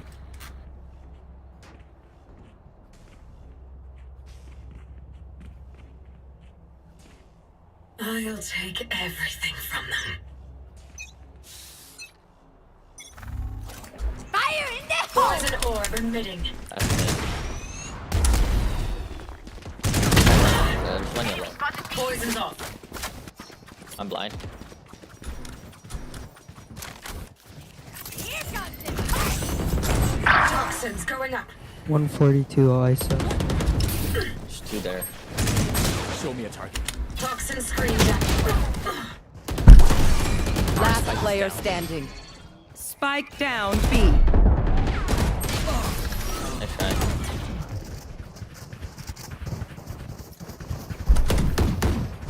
Make them beg.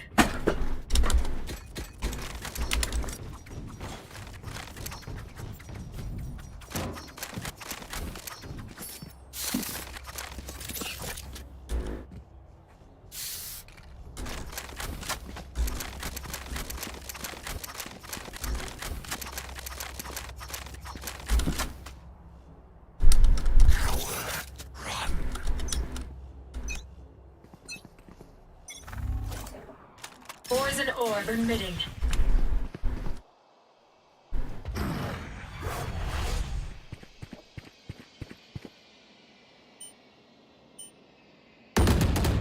Enemies. No distraction!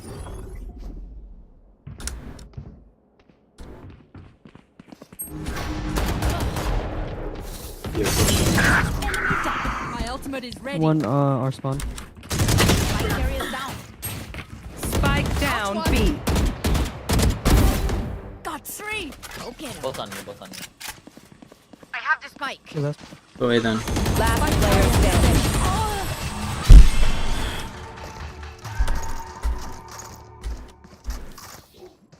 What do we learn by fighting ourselves? Thinking out loud. Yeah, okay, let's stop going mid at all. Like, no one go mid. Viper, I'm following you. I honestly don't think we can win, so I don't think it matters. What? We got this. Come on, let's just go in. Everyone. I mean, we just get picked every round. We're down 2, 3 to 5 at the start of every round. There's nothing we can do. At least don't take the spike. Poison orb emitting. They have an option. Poison's off. Don't kill Augustin. Some of that sage from yesterday. Don't give up. There's 3 on flank. Spike down. Attacker spawn. There's 3 on flank. We can't get sight. Go. That's big.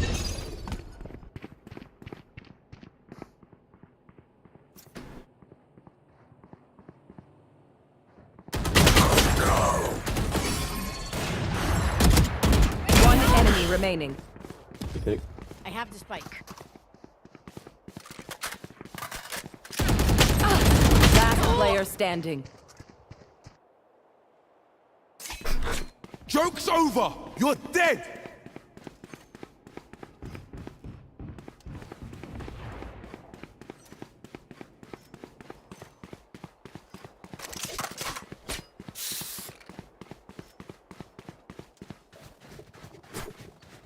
Thirty seconds left.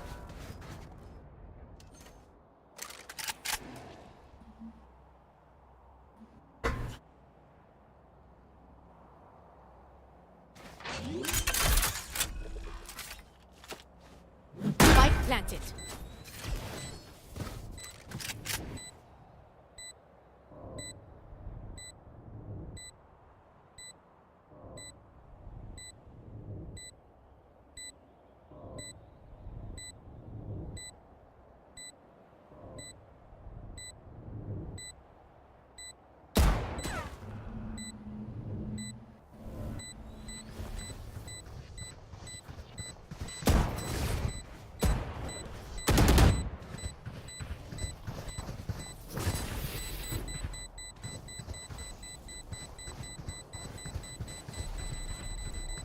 Good work.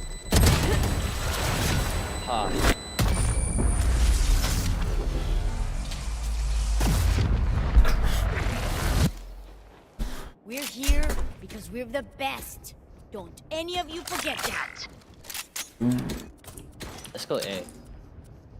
And we have Viper ult and KJ ult.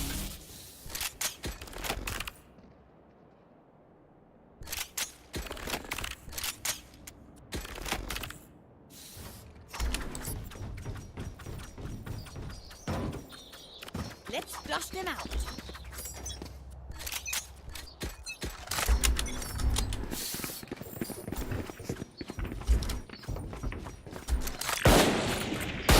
Target down. Let's go.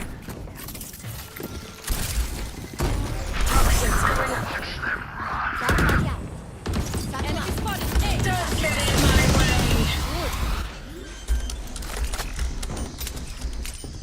Spikes down. Toxin screen down. One enemy remaining. Reload. Nice.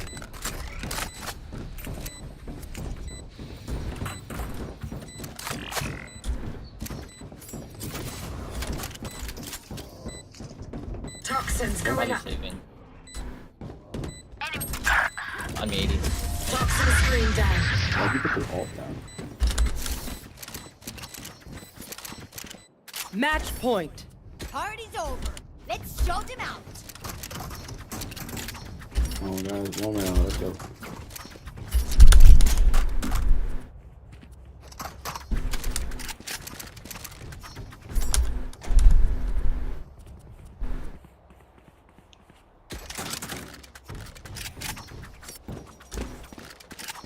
Quick peeks now.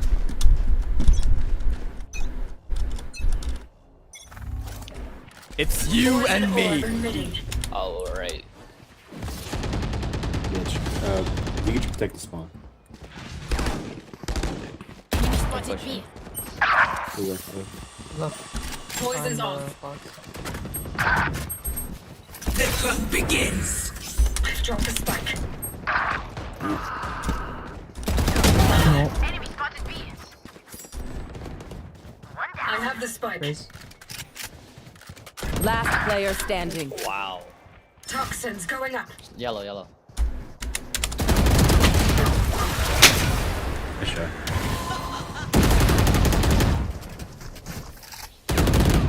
Switching sides. Overtime. Look for my shadows. They will hide you.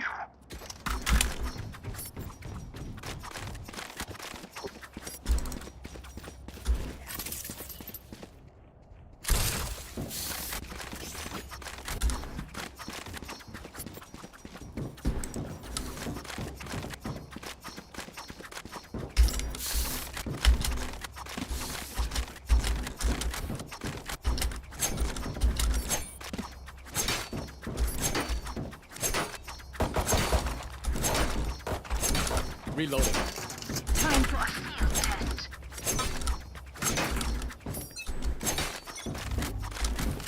Show me a target. Turret out. Here. Mid. 117 Phoenix. Enemy spotted.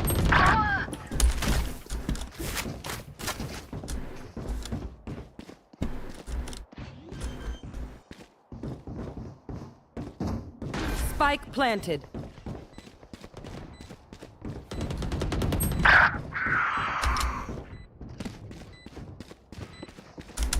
Last player standing.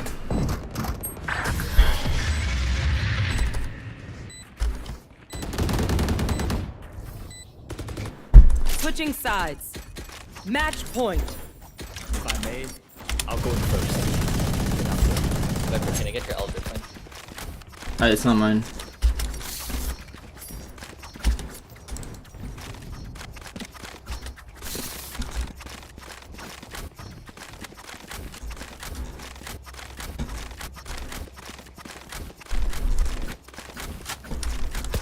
Reloading. Let's just try getting the raise and then we can leave. Poison orb emitting. Focusing. I've dropped the spike.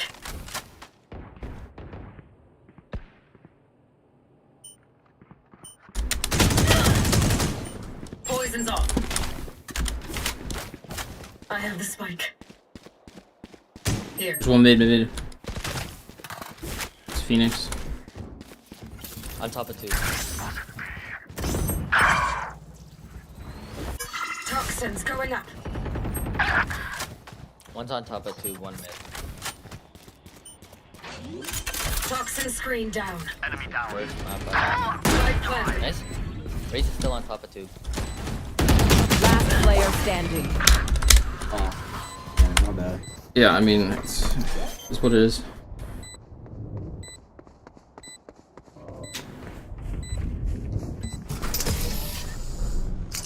Defenders win.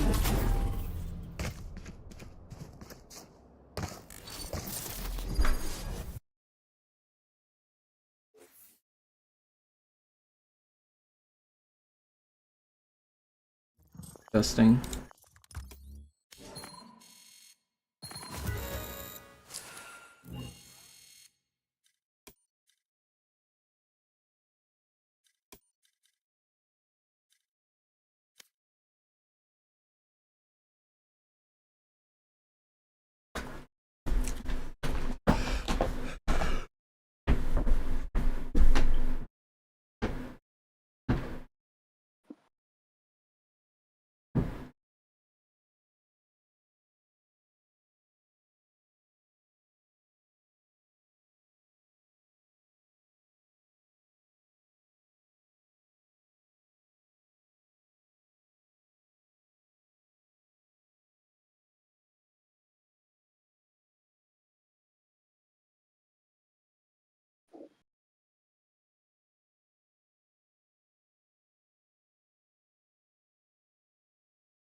standing. Bell, pipes. One enemy remaining. 3 down. Bell.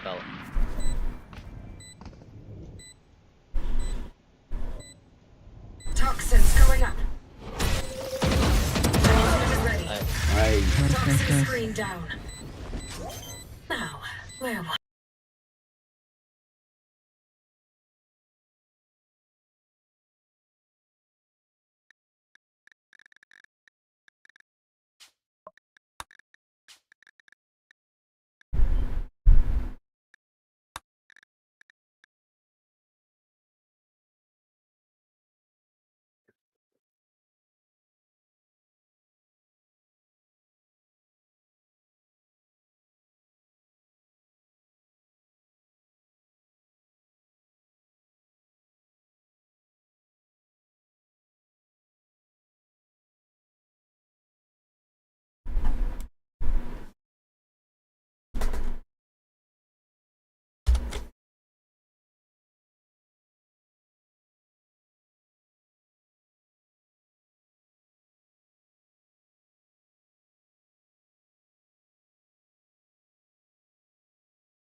In this video, I'm going to talk about the timeline of events following the release of Cities Skylines 2. When I'm quoting Colossal Order, I'll display the text on screen with the date of that quote for further context. You can find links in the description below for sources and additional info.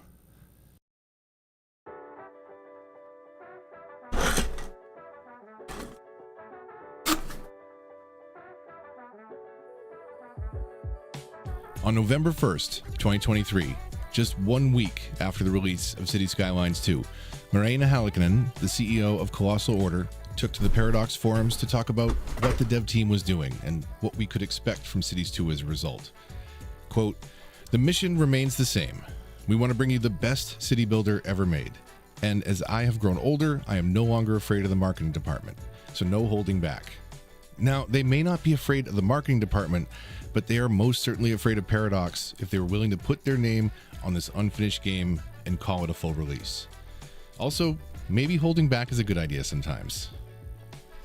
The launch was overshadowed by technical issues which caused disappointment, and rightfully so. The lowest I heard, the Steam rating for CS2 was mostly negative at 28%. It's since clawed its way back to 60% overall, but even looking at the recent reviews over the last 30 days, it's still mixed at 68%. These are players going in with an understanding of what the game is post-launch and still being unimpressed. LODs, or level of detail, allow a game to render fewer details when the camera is far away from an object. And LODs are something that a lot of people in the community were talking about around release.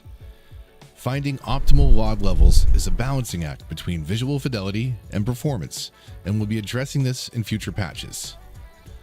That statement is technically true. That's better. One contributor to performance problems at launch was the LODs, or rather lack of LODs, for The Sims. Every single person walking around your city is loaded at full resolution, even if you're hovering over them from 1,000 feet in the air. And those Sims? This is nightmare fuel. This is why performance is so bad.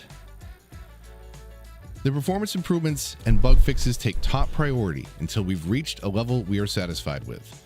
All the performance improvements will benefit the development of the console platforms, and we hope to bring the game to Xbox Series X, S, and the PS5 as soon as possible. But more on that later. November 6th, 2023. Another week, another patch, another update from the CEO. There was a lot of talking about garbage systems and stray dogs, because those were the real burning issues at the time. But later on in the post, quote, "We will not release new paid content for Cities Skylines 2 before the outstanding performance issues are fixed to our standards. As a small team, we must focus on the task at hand to avoid spreading too thin. We are also very much looking forward to starting to go through your suggestions for Cities Skylines 2. such as adding some beloved quality of life improvements already familiar from the predecessor that were missed in the sequel due to priorities and time constraints. I played a version of City Skylines 2 as far back as the summer of 2021. They were working on this game for years, and basic quality of life features already in the predecessor were missed because of time constraints. My pledge to you is that Colossal Order will keep working on City Skylines 2 so it will reach its full potential. This shouldn't be a commitment you make after releasing your game. This is something you strive for during the development process, or that's a pledge that you make in an early access game. Some of you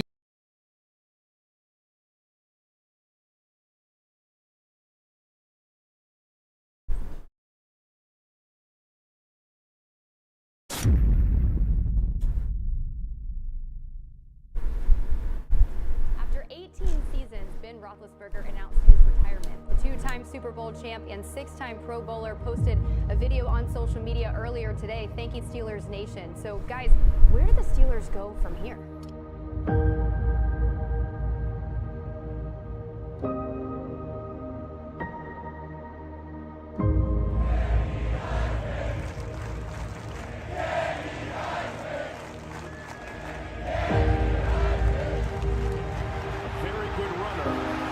Don't sleep on those legs. Oh, he faked the slide. Sauce time. Pickett. Did that work? Touchdown, Pitt. Kenny, what's up? You ready to come back to Oakland? The Pittsburgh Steelers select Kenny Pickett.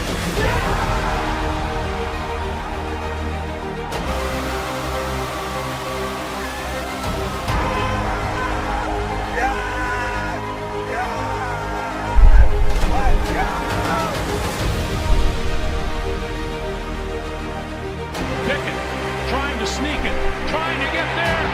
Touchdown. Kenny Pickett's first touchdown of his career. Second and goal. And Pickett end zone shot. It's caught it. And down to yes. It's a broad moment right here for you young studs. Don't live. Pickett.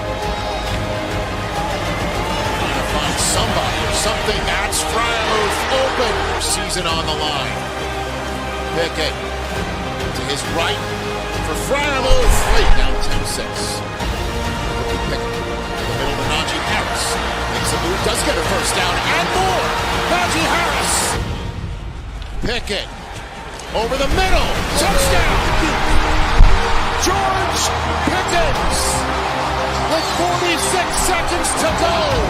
I'm just looking at Kenny Pickett and I'm seeing a rookie that delivered the goods in game-winning situations on back-to-back weeks. And I'm saying to myself, excuse me, we got ourselves a quarterback. Pickett, flush, pressure, throws on the right, caught by Harris for a touchdown! Oh, what a play! And the Steelers take the lead! On a 2nd and 9. Pickett lines up a deep ball. Separation. Touchdown. George Pickens. 3rd and 7. Pickett drops Barry deep downfield, streaking his helmet.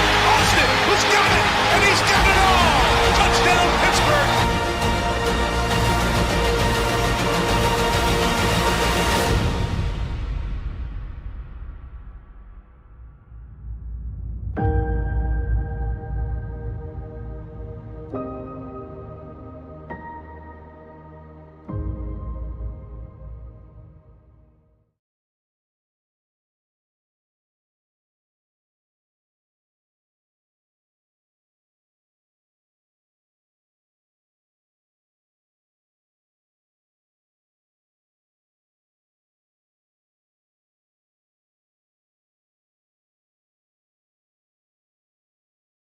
Oh, he's been hunted. Oh my God, the damage is huge. That's one of the best Hunter Furies I've ever seen. He just tagged both. That's ridiculous from Lockyer.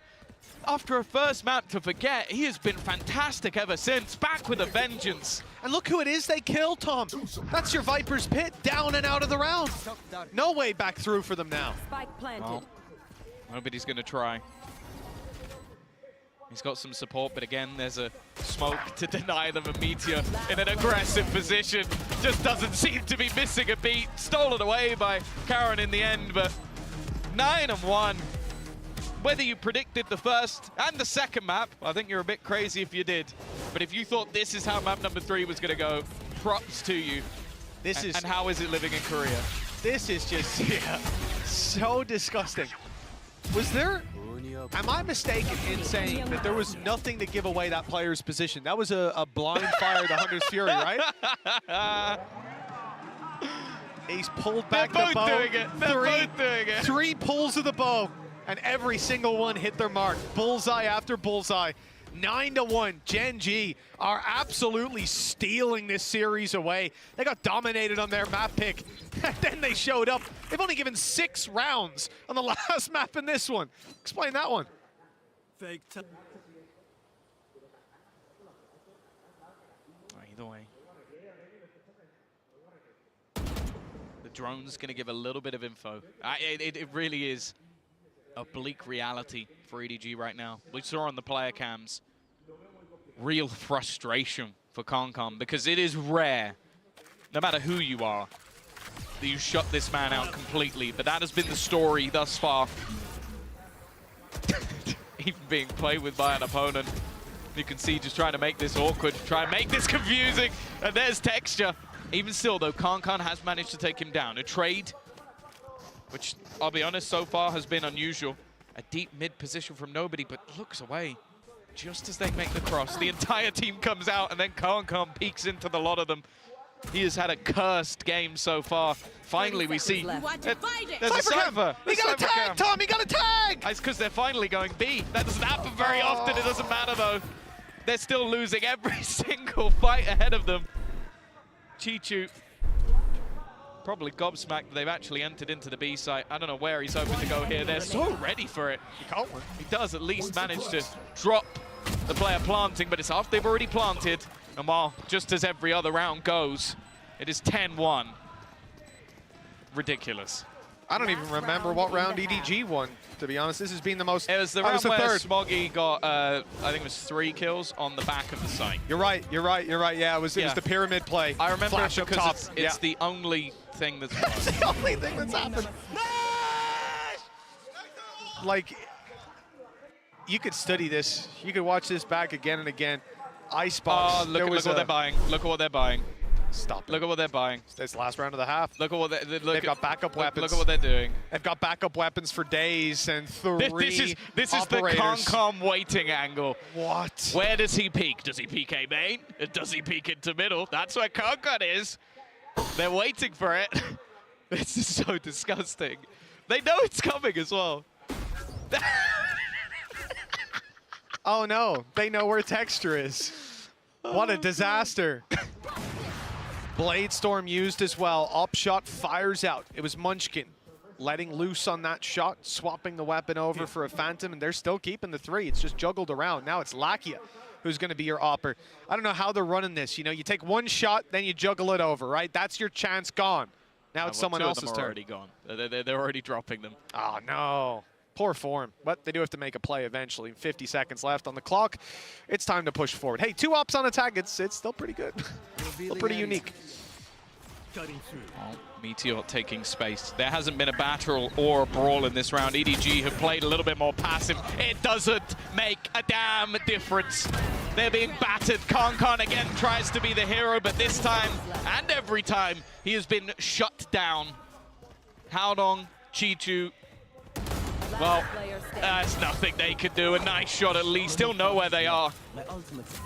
But knowing and doing anything about it is going to be another thing altogether. The plant not the safest, but that's cover. They didn't even need the plant in the end. It is 11-1 scoreline. The most dominant half we've seen so far in the tournament. Yep. And it will have to be an even more dominant one if they're going to turn this around. Yeah, fair play if anybody can beat that moving forward in the event. I'm not expecting to see a much better half than this on any map absolutely gobsmacked by this attacking side of Gen G. 11 rounds, and EDG that came in the start of the day looking like favorites, playing like favorites, and Gen G have found themselves behind. Let's hear from Munchkin, because we sat down with them earlier on. 안녕하세요. 저는 젠지에서 IGL을 맡고 있는 먼치킨이라고 합니다. 제 IGL링 방식 자체가 팀원들이 잘하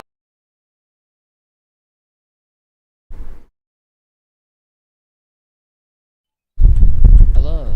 Apologies for not responding to comments and being away for so long. I've just been very, very busy over the past couple of months. And as a result, I haven't had much time to really write many scripts or make any new videos, but I'm trying to change that bit by bit. So yeah, here's the thing with this video. Some things are almost constantly recommended to me on YouTube, and this was one of them. After seeing just how many views it had, I think it deserved a response. Now, YouTube has its fair share of enlightened centrists, but I've never heard of this particular one. To be honest, I'm glad I haven't, as he's put out other masterpieces, such as Anarcho-Capitalists and Communists Are the Same Thing. Yes. Now, I don't want to talk too much, so let's get started.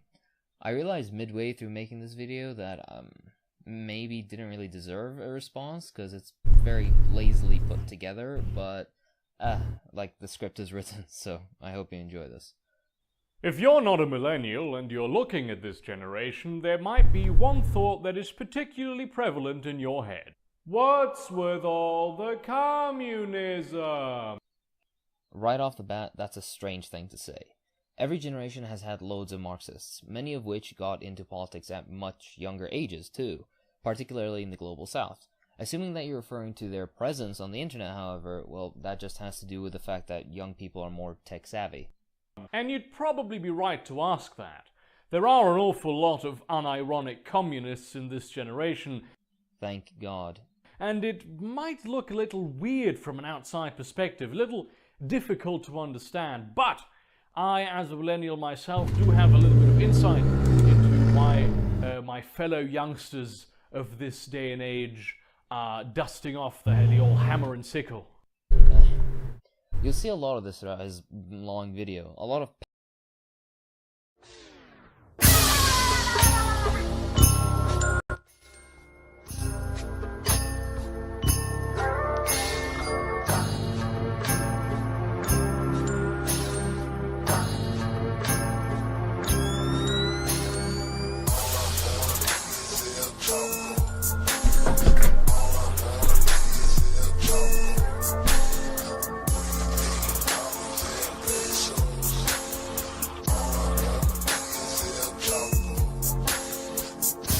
All right, let's go.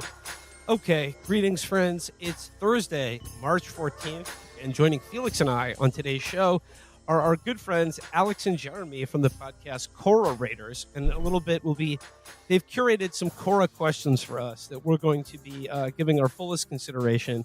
But since we're going to be spending this episode talking about a popular social media platform, the social media platform for people with questions, I thought we would just take a little time at the beginning to talk about the news about another social media out. This time, TikTok. Headline: New York Times: House passes bill to force TikTok sale from Chinese owner or ban the app. The legislation received wide bipartisan support, with both Republicans and Democrats showing an eagerness to appear tough on China. Just a few things about this at the top. One, yes, this is 1,000% about Israel. Two, it's not only about Israel, it's about basically kneecapping any competition to Silicon Valley from China. And three, this is exactly like, Felix, you got this exactly right. This is what Democrats do when thousands of people are dying. Yeah. Is, like they'll ban the Juul pod, and now they're banning TikTok. Yeah, when the first water wars start happening, that's when Democrats are going to start banning Zyn pouches. I think Schumer is already trying to ban Zyn pouches in New York. He's going to wait for the perfect moment. He's going to wait for a new version of the bubonic plague to come back. He's going to wait for the atmospheric ignition over Manhattan and for a Russian H-bomb before announcing the Zyn ban taking effect. I just this one was, they've clearly wanted to do this for a while, but it was very obviously they took it off the back burner because of Israel. Yeah, right? absolutely. But the thing that like made me laugh with all of this was just like the normal people, not people who like work for a senator or a congressman, not people who work for the state party, just normal stupid people being like, do you really like want China knowing your email address? Yes, I do. It's like, it's like, first of all, yes. But second of all, like, let's say TikTok is completely curated by the Chinese government, like 100%. I would like that way better than any existing news source. Yes. That's way better than anything that currently exists. They have a better TikTok than us. They actually regulate theirs. Yeah. Theirs doesn't drive everyone insane. We should be stealing their TikTok technologies and applying them here. It's hard not to see this too as, and this isn't obviously like the main reason, but this is like the gerontocracy vote. Yeah. This is the every single politician is over 80 years old and has one word that drives them into a maddening rage. They start attacking the walls or something as soon as they hear TikTok. But Alex, to your point, Nancy Pelosi said on the floor of the House, quote, "This is not an attempt to ban TikTok. It's an attempt to make TikTok better. TikTok, a winner. A winner." Ooh, she was spitting fire. But I guarantee you, Pelosi and her husband have just bought huge positions in the Steve Mnuchin group that's going to now step up and said he wants to buy TikTok if they force this deal to go through. So yeah, and Nancy Pelosi is about to make a killing from the TikTok-Toe app that her grandchildren love so much. And then the other thing I want to mention about this is I saw this clip from 60 Minutes from this Sunday, where I shit you not, they spoke to a former U.S. intelligence operative whose name is Klon Kitchen. Klon Kitchen says, imagine you wake up tomorrow morning and you saw a news report that China had distributed 100 million sensors around the United States. That's precisely what TikTok is. And I it's like, don't care, Klon. Shut the fuck up. I love it. You know, imagine if China knew when you tape Criminal Minds. I don't care. Shut up. Yeah. No, it's they like, know I watched Moneyball across 150 videos recently. Yeah. Imagine if the Chinese government knew you were watching Money Plane starring Kelsey Grammer. Well, it's like, okay, the obvious point is every American-owned social media network is absolutely spying on you, not just for the U.S. government, but for other corporations that are like, other American corporations that they absolutely sell your data to. But also, what the fuck could the Chinese government do if they were spying on me? Like, my social credit score would jump through the ceiling if they overheard all the conversations I'm having about how great President Xi is. But also, it's like, this is just doing what every U.S. social media company does. But apparently, like, if China knows about, what funny videos I'm watching, that's somehow a national security threat. No, this is just about, they can't stand to see the Chinese winning. And so they have to make it about, they have to make, the inscrutable mandarins who own this company are and also, let's be honest, TikTok is spreading anti-Semitism. By allowing IDF soldiers to post on it, so that like if they shut that down, I think we could shut down a lot of the anti-Semitism problems that their app is purported to be the cause of. Yeah, I think that's fair. What if the Congress is just worried that like too many kids are self-diagnosing as having ADHD, and that's what they're trying to shut down? There's an Adderall shortage. We can't maintain this app. And then also, like for the Democrats to go into an election where they are hemorrhaging the votes of young people to make a big part of their campaign, banning everyone's favorite social media app or selling it to Steve Mnuchin. But you know what? I think the Mnuchin TikTok is going to be even better. It really does have the vibe of like, we can sense you're mad at us, so you're also grounded. Yeah. Joe Biden, enjoy Reels. It also strikes me as one of those things where like, okay, let's say, like, okay, it's owned and operated entirely by the Chinese government. Let's just say that, okay? We'll pretend all of that is true. Everything that's left is like what? It's Twitter, which is just like gore videos, and not to gore mention videos, owned by the Saudis, not the Chinese. Yeah, owned by the Saudis. Facebook, which is a known quantity just as far as like driving everyone over 50 insane.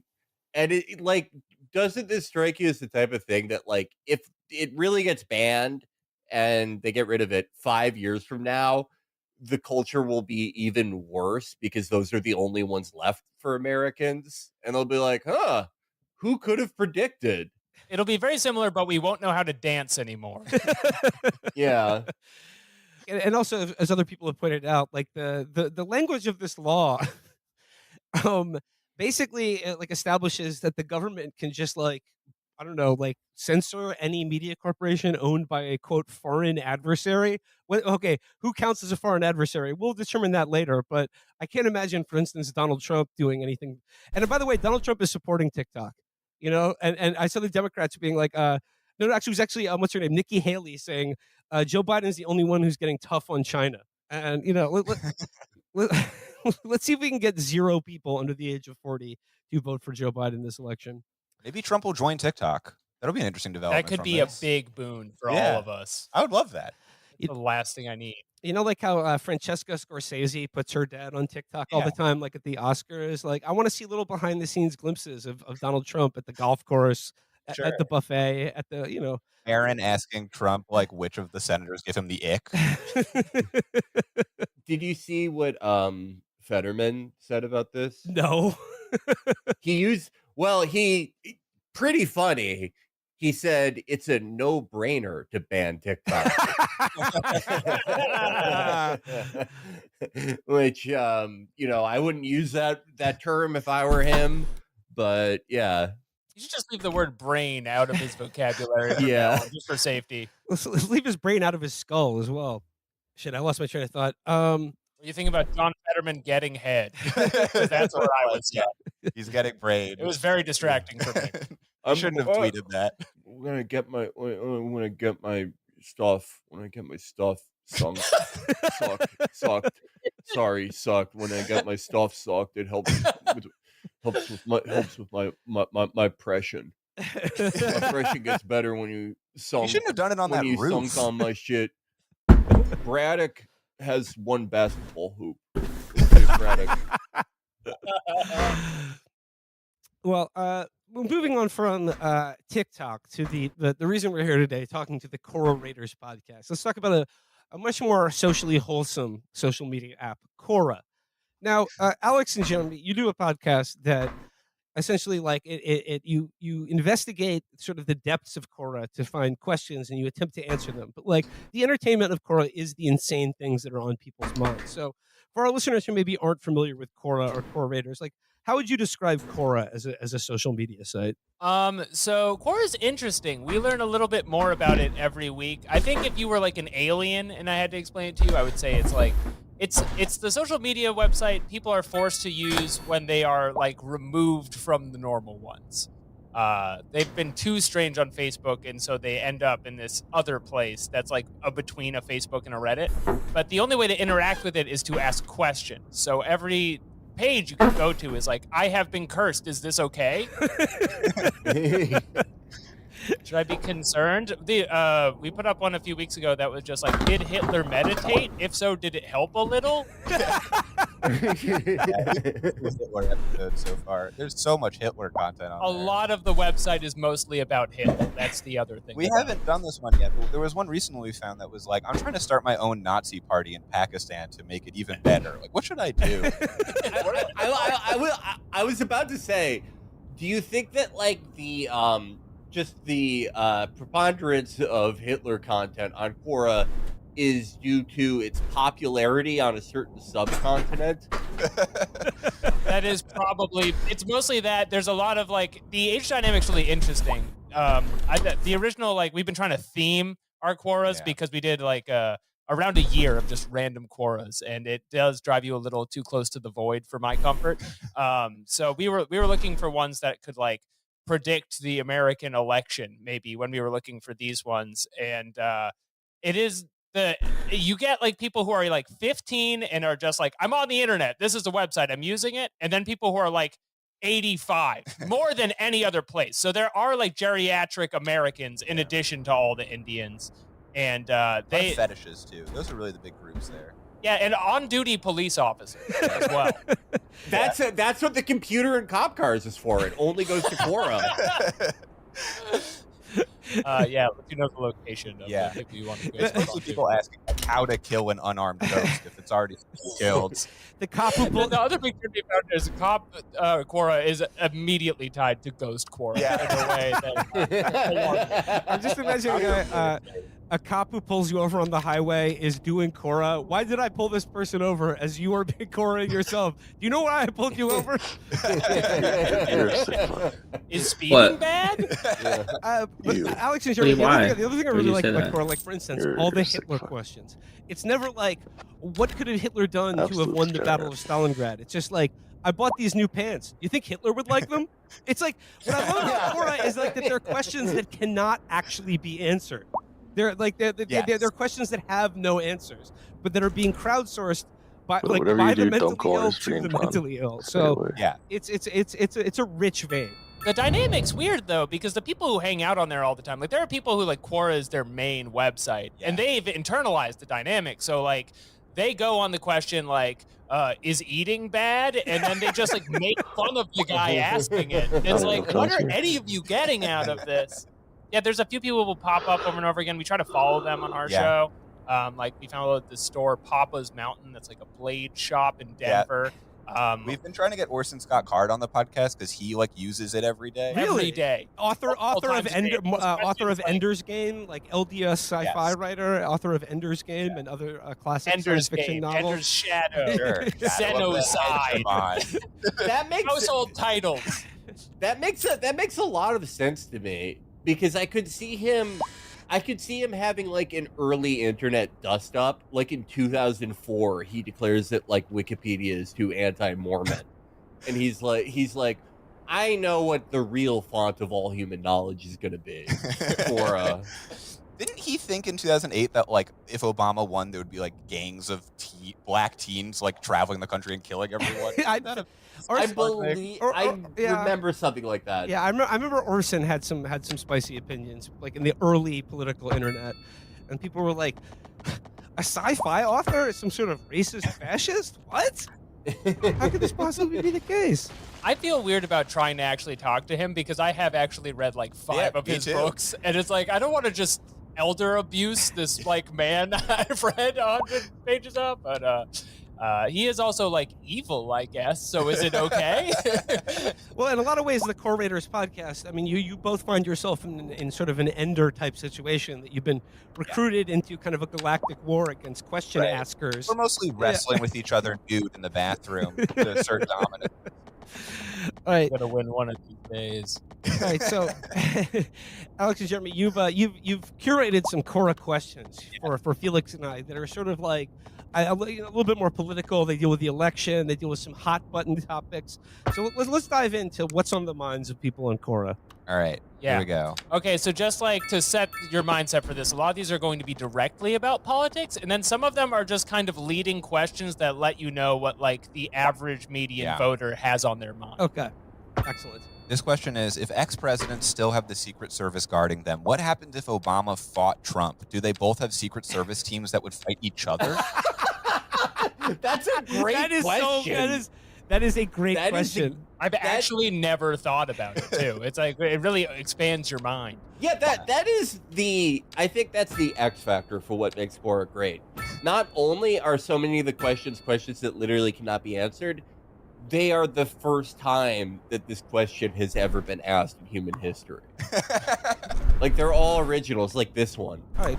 Secret Service teams like the Sharks and the Jets clashing. So let's game this out though, because as we all know, like all ex-presidents have a Secret Service detail for the rest of their lives. So like no matter what they're doing, they have at least a couple Secret Service guys, even if you're an ex-president. So Obama's got a Secret Service team, and Trump, in his ex-presidency, and then obviously if he becomes president again, he'll have the full complement of secret. And You get double. I think. yeah. So what would happen if they find themselves at like some sort of charity gala, or the Oscars or something like that, and one of them decides to take a swing at the other? I like that the question would be like, what happens if Obama wants to fight Trump? Just like Trump would never be the aggressor in this situation because He's too soft. He's a peacemaker. Yeah. I love the idea of Obama acting like G-Unit, the source of it. That's what and when cameras are off, that's how he behaves. Yeah, just at a grocery store in Martha's Vineyard. So like that would be one ex-president committing a physical assault or endangering the life of another ex-president. I think in that case, like both of their Secret Service details would have to kind of like hold them apart. They would have to be like they would have to sort of like prevent them from attacking each other. I'd like to think that the Secret Service details would.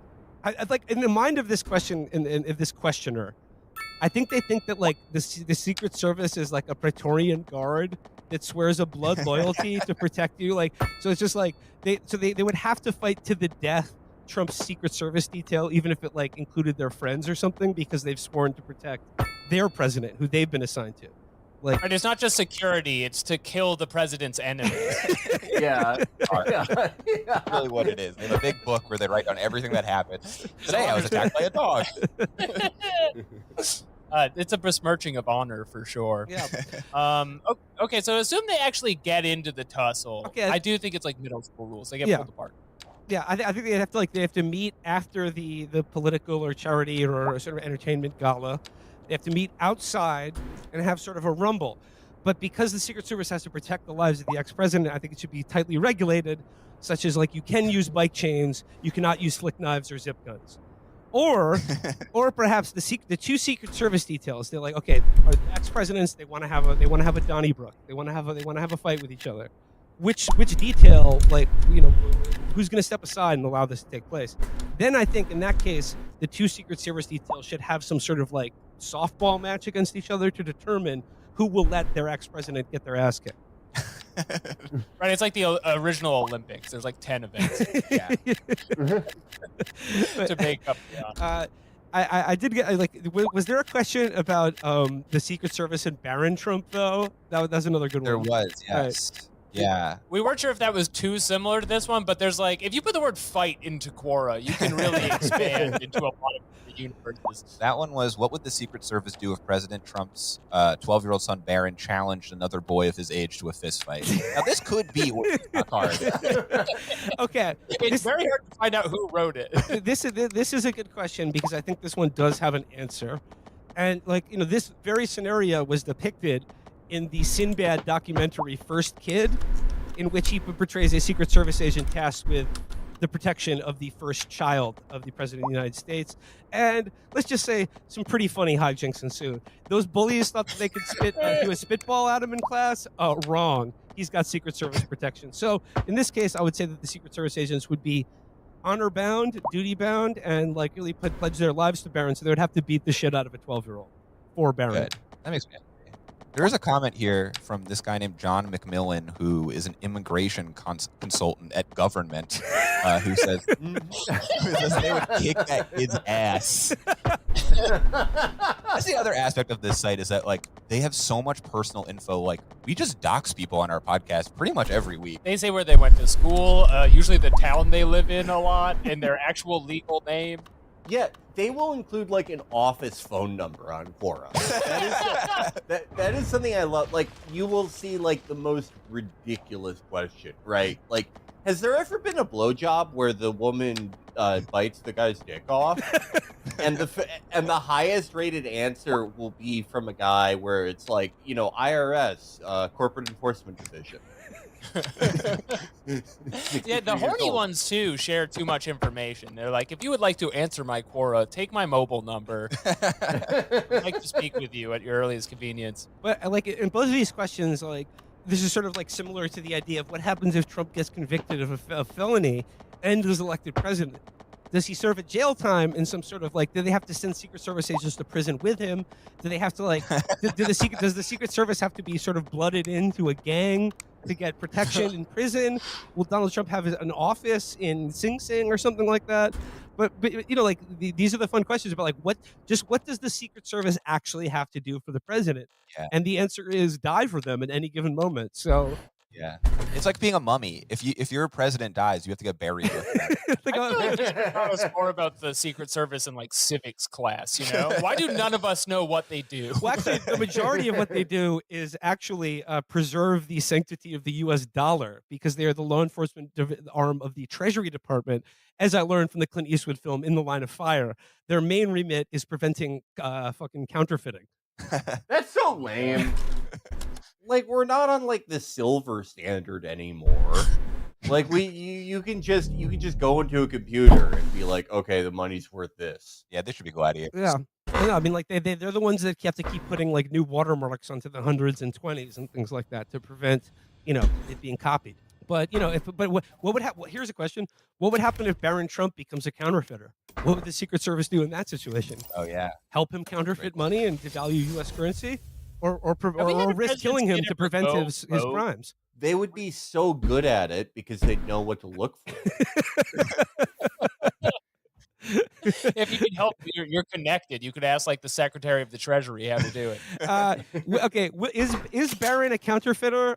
I don't know, but there will be signs. If anyone starts seeing U.S. $1 bills show up with George Washington replaced by a creator of Dragon Ball Z, Akira Toriyama, then I think we'll know that Barron has gotten to the counterfeiting game. There's a weird comment on this that just says Barron is somewhere on the autism spectrum, so that's not likely to happen. What? You get this Michael Bruce, whose picture is a goat. What are Michael Bruce's qualifications? He is a political independent amateur historian. Oh, this is so long. It's too long. Amateur historian, amateur scientist, amateur philosopher, professional human. Professional human. His job. Oh my god. One of his spaces is fighting white supremacy, and the other one is puns. Two sides of the same coin. Just on the original question, the immediate image that came to mind is that, yes, the Secret Service does have to defend Barron, but they have to do it in the way that Colin Farrell does in True Detective Season 2, where they go to the bully's house later. Yeah, with their earpiece in and just shoot his dad. They should not. The Secret Service in this case would not call Barron a little pussy. I think they no, that is outside their decorum that comes with the office. But they should break the jaw of the kid's parent with a brass knuckle. You gotta respect the office. Man from the police. Says he has something to ask you. You like bullying kids? Ass, pen. Hold on, what is this? You 12 years old and you're already evil as fuck. Hey, you get choked up! Okay, do you want to hear another one? Yeah, let's do it. This one is this is what we were talking about before. Is Donald Trump now officially worse than Adolf Hitler? Yup. It's official. Yes. That's the answer to that. So yeah, okay. So like, what are we going on here? Because Adolf Hitler did, World War II and the Holocaust. So what has Donald Trump done that? What's in the conversation here that would put him, I don't know, in the conversation with Hitler, but officially worse than Hitler? I think was even it the if you're vaccine? talking like real estate crimes. Hitler took Austria. Okay, what if Donald Trump invaded Russia and won? He'd officially be better than Hitler. Yes, right?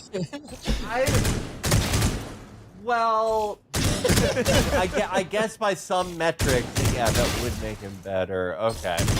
How about if he did like a reverse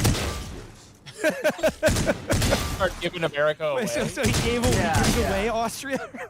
He lose Alaska. He gives away Austria like a father of a bride. If you love something, let it go. This question also brings up something that comes up on this website a lot, which is there's like any of these social media websites, like a MAGA crew. It's kind of like a prison gang, like they all stick together and kind of ask each other questions. But there's also a big resistance contingent that mostly just goes on specifically to talk about Donald Trump. Well, I guess with this question, I'm interested more in what are some of the answers? Like, is there anyone making a case that Donald Trump is indeed worse than Adolf Hitler? I'm trying to find one. One person's saying that Hitler is dead and Trump is alive, so therefore he is worse. Okay. I don't know. Okay. To live his pride. One guy says, you mean Joseph Robinette Biden? Trump is a saint compared to Hitler, even Nancy Pelosi. I guess. Aren't we all kind of saints compared to Adolf Hitler? Yeah. I think I that's agree, how we're being actually. that's how we're judging other people. It's just like, well, he's not Hitler. You know, he's just Jeffrey Dahmer. Richard Baldwin, former software engineer for 40 years, 1973 to 2017, says it's neck and neck. Yeah. Richard, shout out to you. He lives in New Jersey. Adolf Hitler started a war that killed like 100 million people. Like, it's just, I know Trump was a bad president, but It's too close to tell. I think we'll have to check back. you know what though? I did like the question. Like, Hitler is dead. He's not doing any more evil. You know, that's sort of that's done and dusted. But Trump still alive, still breathing. So as long as you got a dog in the race, you know, it's anything can happen. This is like when people try to say a boxer is better than Muhammad Ali. How would you tell? yeah. There's a really good answer here, actually. But one of them says, Adolf Trump or Donald Hitler? Which one do you prefer? See, that's just a different question. That pisses me off. It's also trying to learn something. Also unanswerable. Tensions are high right now, but we have like 12 of these, so we could just Okay. I really like this question a lot. This one is on, so there's like different subquoras like Reddit, and this is on controversial chat, which is the place where controversial opinion is welcomed. And this question is, am I the only one who thinks it's time we overthrow the whites?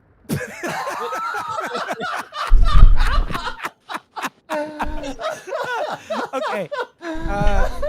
Almost certainly not. I mean, the chances that person is the only one who's thought we need to overthrow the whites. But you know what?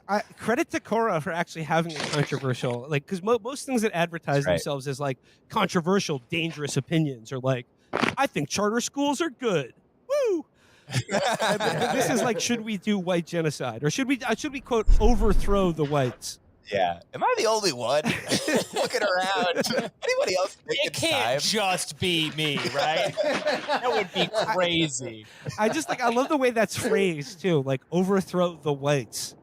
Like, I guess where my mind goes at this is like, what would that practically entail? The overthrowing of the white race, and also who counts?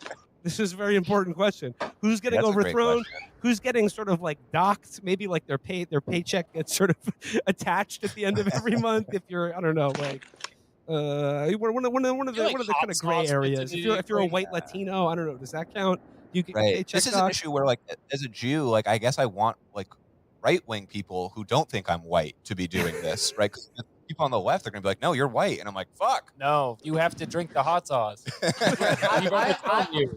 I would be arguing like with the people who are like overthrowing the whites. They'd be like, "No, you're getting off scot-free," and I'd be like, "Jews are white. I hate identity politics. Overthrow me." About the space too, it's fun to read the rest of this website and be like, not controversial enough. I found the person who asked this question. Her name is T.L. Donahue. She lives in the UK. She's in Your Rights. She's in Abusive Behavior. Yeah. She's in Controversial Chat. Her most recent question that she asked on Sunday is, why is having healthy self-esteem important? That's a great question. These are very good. That's a great question.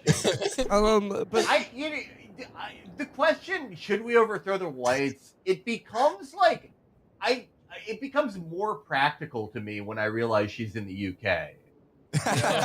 Like, it makes a lot more sense to me then. Yeah, it's very British. You can relate it to the Queen or something. She also does a lot of posts about Bulgaria. I don't know what that's about. I don't know. But like, Well, okay, she's from that's like regular UK. Like, UK racism, they're racist against like every country in the Warsaw Pact. She knows what all of the different states in the Caucasus are and has opinions on them. She has so many questions about this, too. What would happen if black and white Americans engaged in a civil war? I pray it doesn't happen. No, I love it. Like, what would happen if America engaged in a civil war over the issue of racial rights? Yeah, right? Yeah, imagine what would happen if that were the case. But then she look, asks, I'll like, answer that question. Black people Yeah, only please. 13% of the U.S. population. White people almost 50. You do the math on that one. It's an uphill battle. Yeah, to be it's sure. you know what, like, but they're the underdogs, but I think they could pull it off and overthrow the whites. I have taken up arms against my brother. Is that bad? She also asked, what are some of those did that just happen quirky moments? It's like, who is this woman? I feel safe clicking on the answers for that one because some of these are kind of Well, risky. you click it and the answer is the Civil War. So Oh man, it's really dodgy doing a live show of this because you end up in very unsafe areas very quickly. This one has some crazy answers on it that are just openly racist. So before we get into any sort of potentially dangerous, treacherous waters here, I would just like to say that very simple to the answer to this question is no, you're not the only one who's ever thought about overthrowing the whites. But once again, I just love how broad and open-ended this question is because, like, you know, from the UK, I think a more practical question might be: is it time to overthrow our royal family? Which is in effect basically overthrowing the whites. Doesn't get much whiter than the House of Windsor, but like, the lack of specificity is really maddening. I think we've covered it. Is it time? Yes. Are you the only one? No. We're all thinking about it. Who are these people? White people. They're made in a lab. Kill the whites. Yakub made them in a lab. We need General Mukbuk, Jerry. General Mukbuk. He's chopping heads. Chopping them off. Man. There's one answer here from Dawn Mary, who studied at the School of Hard Knocks, who says, feel free to move to a country ruled by black people, then racist. Okay. Thank you, Dawn. All right, let's move on to the next quarter question. Yes. Okay. Oh, this is a good one. Can a goth person be a Trump supporter or be a conservative? Okay. Easy to answer this one. Not only can a goth person be a Trump supporter or a conservative, in fact, if you are a goth, you are by nature a Trump supporter and conservative. There are no such thing as liberal, progressive, or leftist goths. It's an entirely 100% fascist subculture.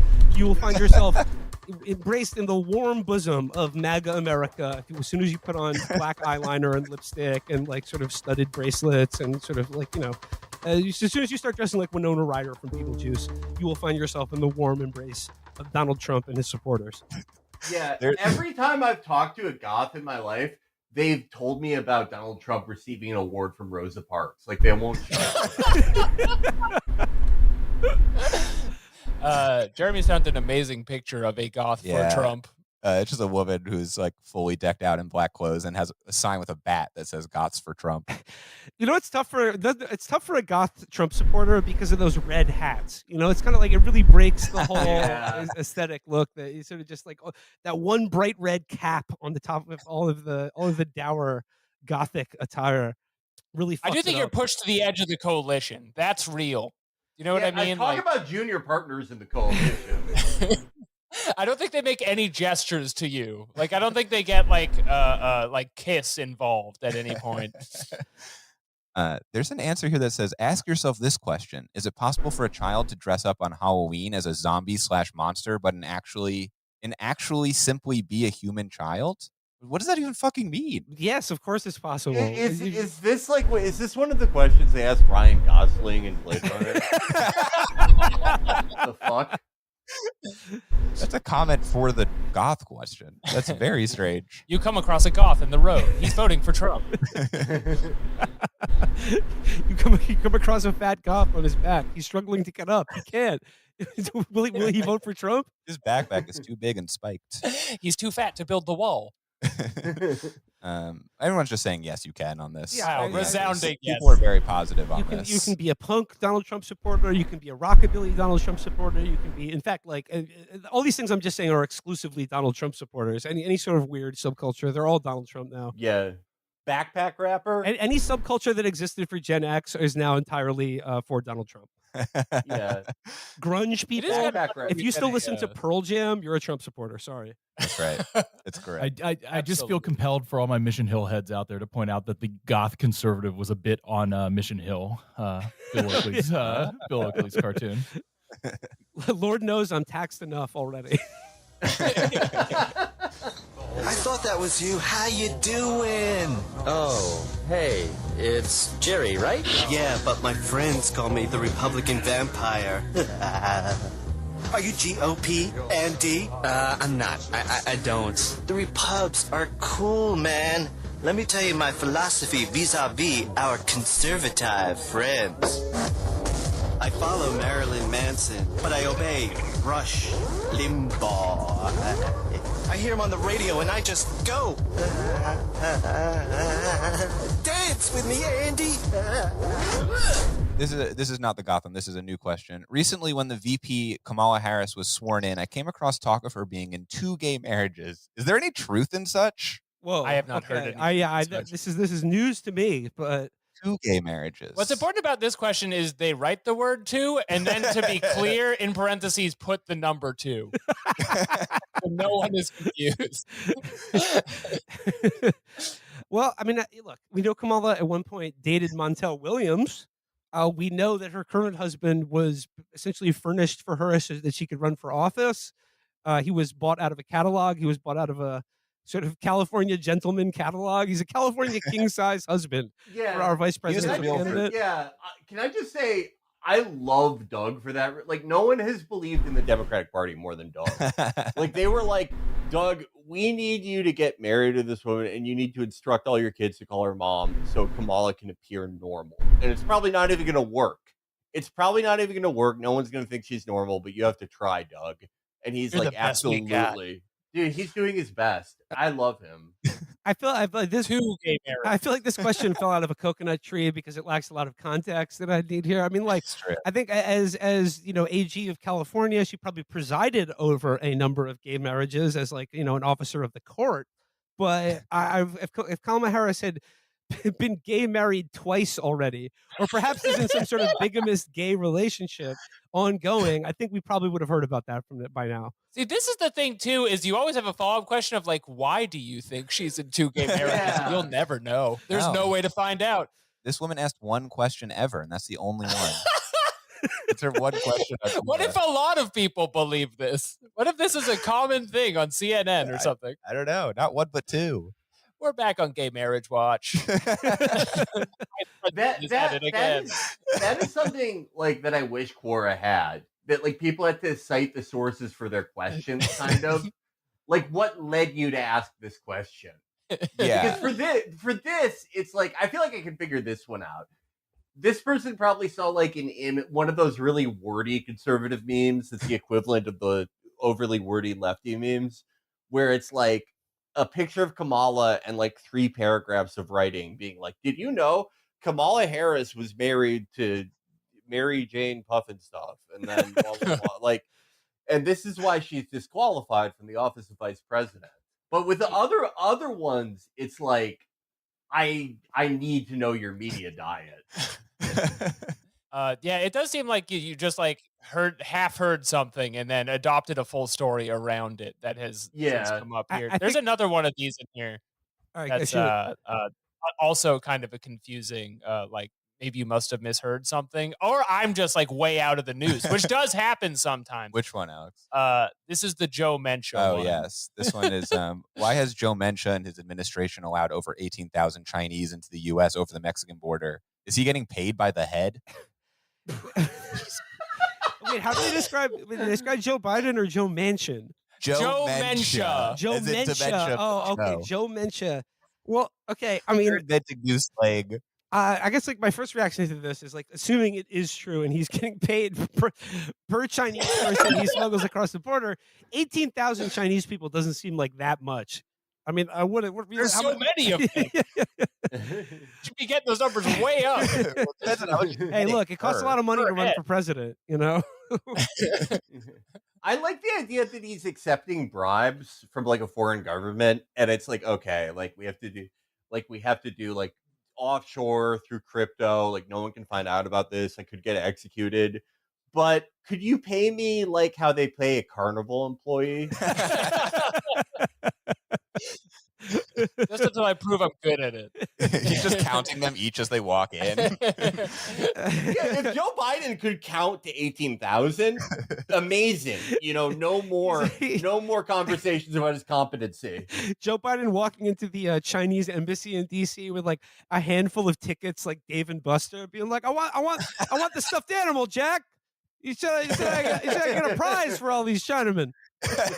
I'm going band for band.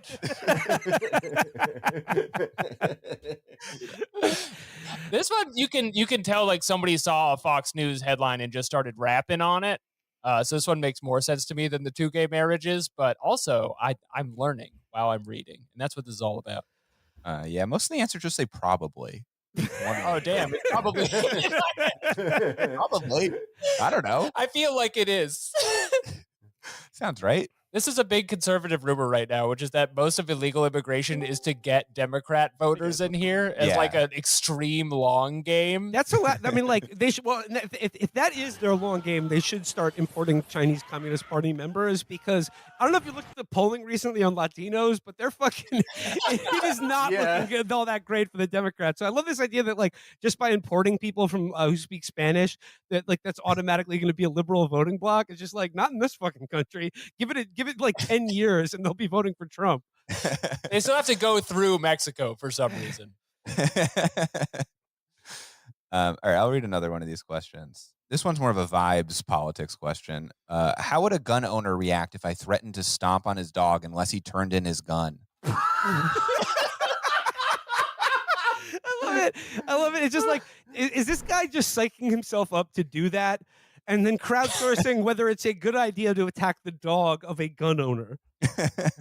Which I say, gun war is a contentious place. I mean, like, I don't know. Like, you live in an open carry state. Because if you do live in an open carry state, there's a good chance they have their gun on them while they're walking their dog.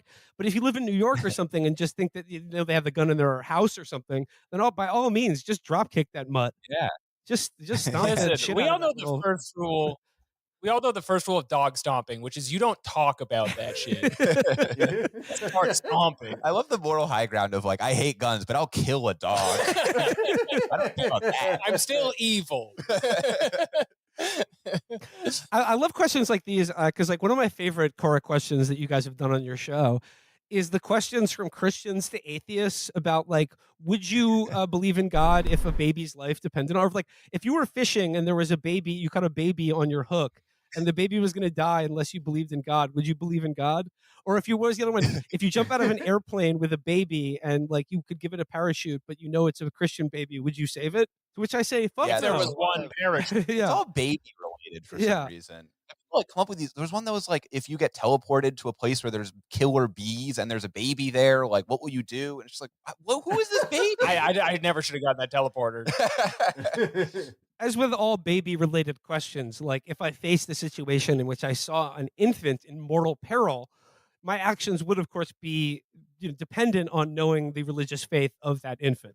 Yeah, I'd of have this some talking questions. baby. If it was just The like if baby I who saw was an infant crawling along the edge of a well or something, I'd be like, "Oh wait!" And then, does anyone know? Does this baby go to church? Does this baby accepted Jesus Christ as their personal savior? Because if so, it's going in the fucking drink. I do not care about human life. And most of the questions the baby tells you, he'll be like, I'm Christian and I'm going to kill myself unless you convert. Just like, all right, well, you're going to hell. It's like the Dune baby. It drank like the worm juice. It's the water of life. Yeah. If like you put me in a hypothetical like that where it's like, you're in a paddle boat with a baby and the only way you could start rowing is if you believe in God. If the baby is like Baha'i, no way. I'm not lifting a finger. But if the baby's one of the big three religions, we could work with that. Yeah. You gotta be with a crew. Another thing I really like about these questions is that they all seem to just like be unable to conceive of a world in which like A, the scenario like this exists, but like B, that an atheist wouldn't just be like, yeah, I believe in Jesus Christ to save the life of a baby, but not actually mean it. Because like, that's all I had to do to save the life of another human being. I would do it in a second. But I wouldn't believe it. It wouldn't change my fundamental beliefs. I think it's like this weird thing where they think if you say the words, like you're automatically, nope, can't take it back. You believe in God now. Yeah, they think it's like it's like the Shahada. Were there any good answers on the gun one? Yeah, everyone's just saying that he would kill you. Oh, interesting. One guy says, "Have you seen John Wick? Because that's how you create John Wick." that is true.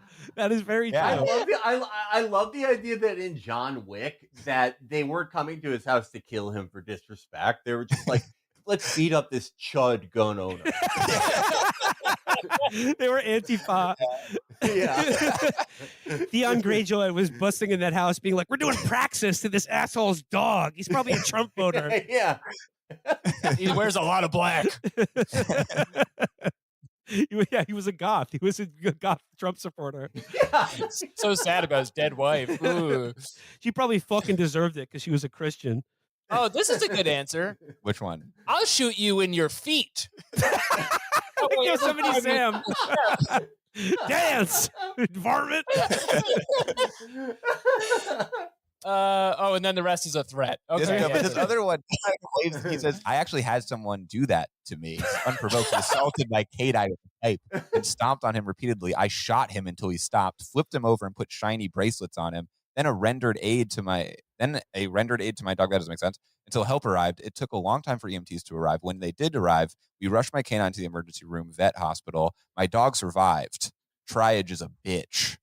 Triage, sorry. Triage is a bitch. My dog, this guy was a Chinese triad. He was like, yeah, this is what happens when you fuck with the triads, bitch. You're never gonna guess. It does say law enforcement officer on it. Yeah, well, just put the shiny bracelet. I mean, this would be the first time in history that a law enforcement officer was saving the life of a dog rather than just putting it down on the spot because it barked at him. Did kill a man though. Well, somebody's got to die. Yeah, that's how it works. If I take my gun out, someone will die. That's the law. I was taught only reach for the heat if you bussin'. So when I lift the shirt, it's the end of discussion, dog haters. Click, clack, motherfuckers ain't trying to hear nothing. Click, clack. All right, let's do. I accidentally summoned the devil. Can I call the police? Yes, absolutely. Yeah, you should. Yeah. Who are you gonna call? You need help. One of them will kill you. Either the cops or the devil. Somebody get a gun in the haunted house as fast as you can. Oh man, oh my God! I just had a terrifying thought about people open carrying into haunted houses and the disasters. Killing a bunch of teens dressed as man. Look, questioner, you just conjured the devil, Mephistopheles, the Lord of Hell, the underworld. I don't think the fucking cops are going to help you. What, are these exorcist cops? No, you need to call the church, buddy. This is their maybe they might have an exorcist line. Could they maybe have an exorcist line? I think like a local PD obviously going to do nothing for you. Try the sheriff's department. They have a little more authority. The fun angle of this is somebody like sitting next to an open flame as like an arm claws its way out of a book, just being like, "I'm going on Quora. This is out of hand." You have reached. Not have done that. You have reached the satanic emergency. Me? Yep. Why? Because you're streaming your feet on YouTube. You're degenerate. What's wrong with that? It's not. I'm saying it's a foot cam. Yeah, that's fucking sick. You're sick. You're sick. Okay. It's You're a weirdo for you're a weirdo for liking it. I thought no. I left it immediately. Jesus Christ. You lost 100% of your viewers. Oops. Oh well. Hello. I'm back with another look Yeah, at honestly, anybody that does stay and watch, that's somebody you don't want watching you in the first place. Correct. Maybe he does. Yeah. But Quinn is still alive for now, but he's close to burning down, and he goes down. FBI looking for more, flashes in, gets another. The stacks are online. Smolder roasting him up, gets the Quadra. Meech slinks out of there, so it won't be a penta, but it will be a one fight. And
Steelers are trading Kenny Pickett to the Eagles. That did end the first round back in 2022 by the Steelers. Started 12 games for them last season before some. The quarterback room in Pittsburgh now has one name, Russell Wilson, and that's it.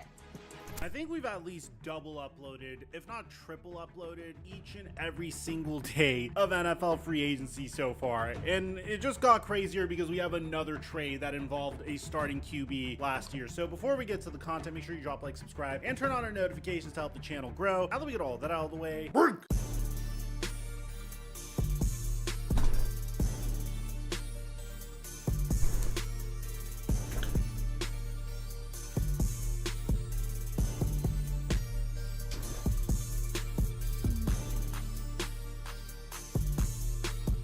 look right over here, you'll see all of these wonderful human beings that have been able to make some money by playing Prize Picks. And I give away my picks for free each and every day on my Instagram at TheFlightMike and Snapchat at FlightMikeSnap. And right now they're hooking up my subscribers fat when you use my promo code FlightMike when you sign up for Prize Picks. And thank you, Prize Picks, for the sponsor. Mic check 1 2 1 2. What's going on, everybody? The Pittsburgh Steelers are probably going into their most promising season in quite some time. I made a video a few weeks ago mentioning how Russell Wilson's contract this year could be a cheat code if he signs with the right team. The team that he ended up signing with was the Pittsburgh Steelers. He's getting paid the least money out of every QB in the NFL except for Brock Purdy this year to potentially be the quarterback for the Pittsburgh Steelers, because the Pittsburgh Steelers still had Kenny Pickett on the roster. My original theory was there was going to be a QB competition between both of these quarterbacks that are on fairly cheap contracts, and whoever performs the best is going to be the starter moving forward. In the meantime, the Pittsburgh Steelers decided to bolster other positions of need. Their most important position, other than quarterback and arguably as important as quarterback, was their linebacker position. And they filled that void relatively quickly when they decided to poach Patrick Queen from a division rival, who, by the way, is relishing in the fact that he is now playing for his division rival Pittsburgh Steelers as opposed to the Baltimore Ravens. That man standing right there. I think just the organization itself, known for winning, known for great defense, and it got a bunch of stars over here. So I just wanted to come be a part of that, come be that extra piece to try to win again. It's gonna be weird, but I mean, you know, I want to be that villain. I want to be that guy. So I'm looking to do some stuff to them.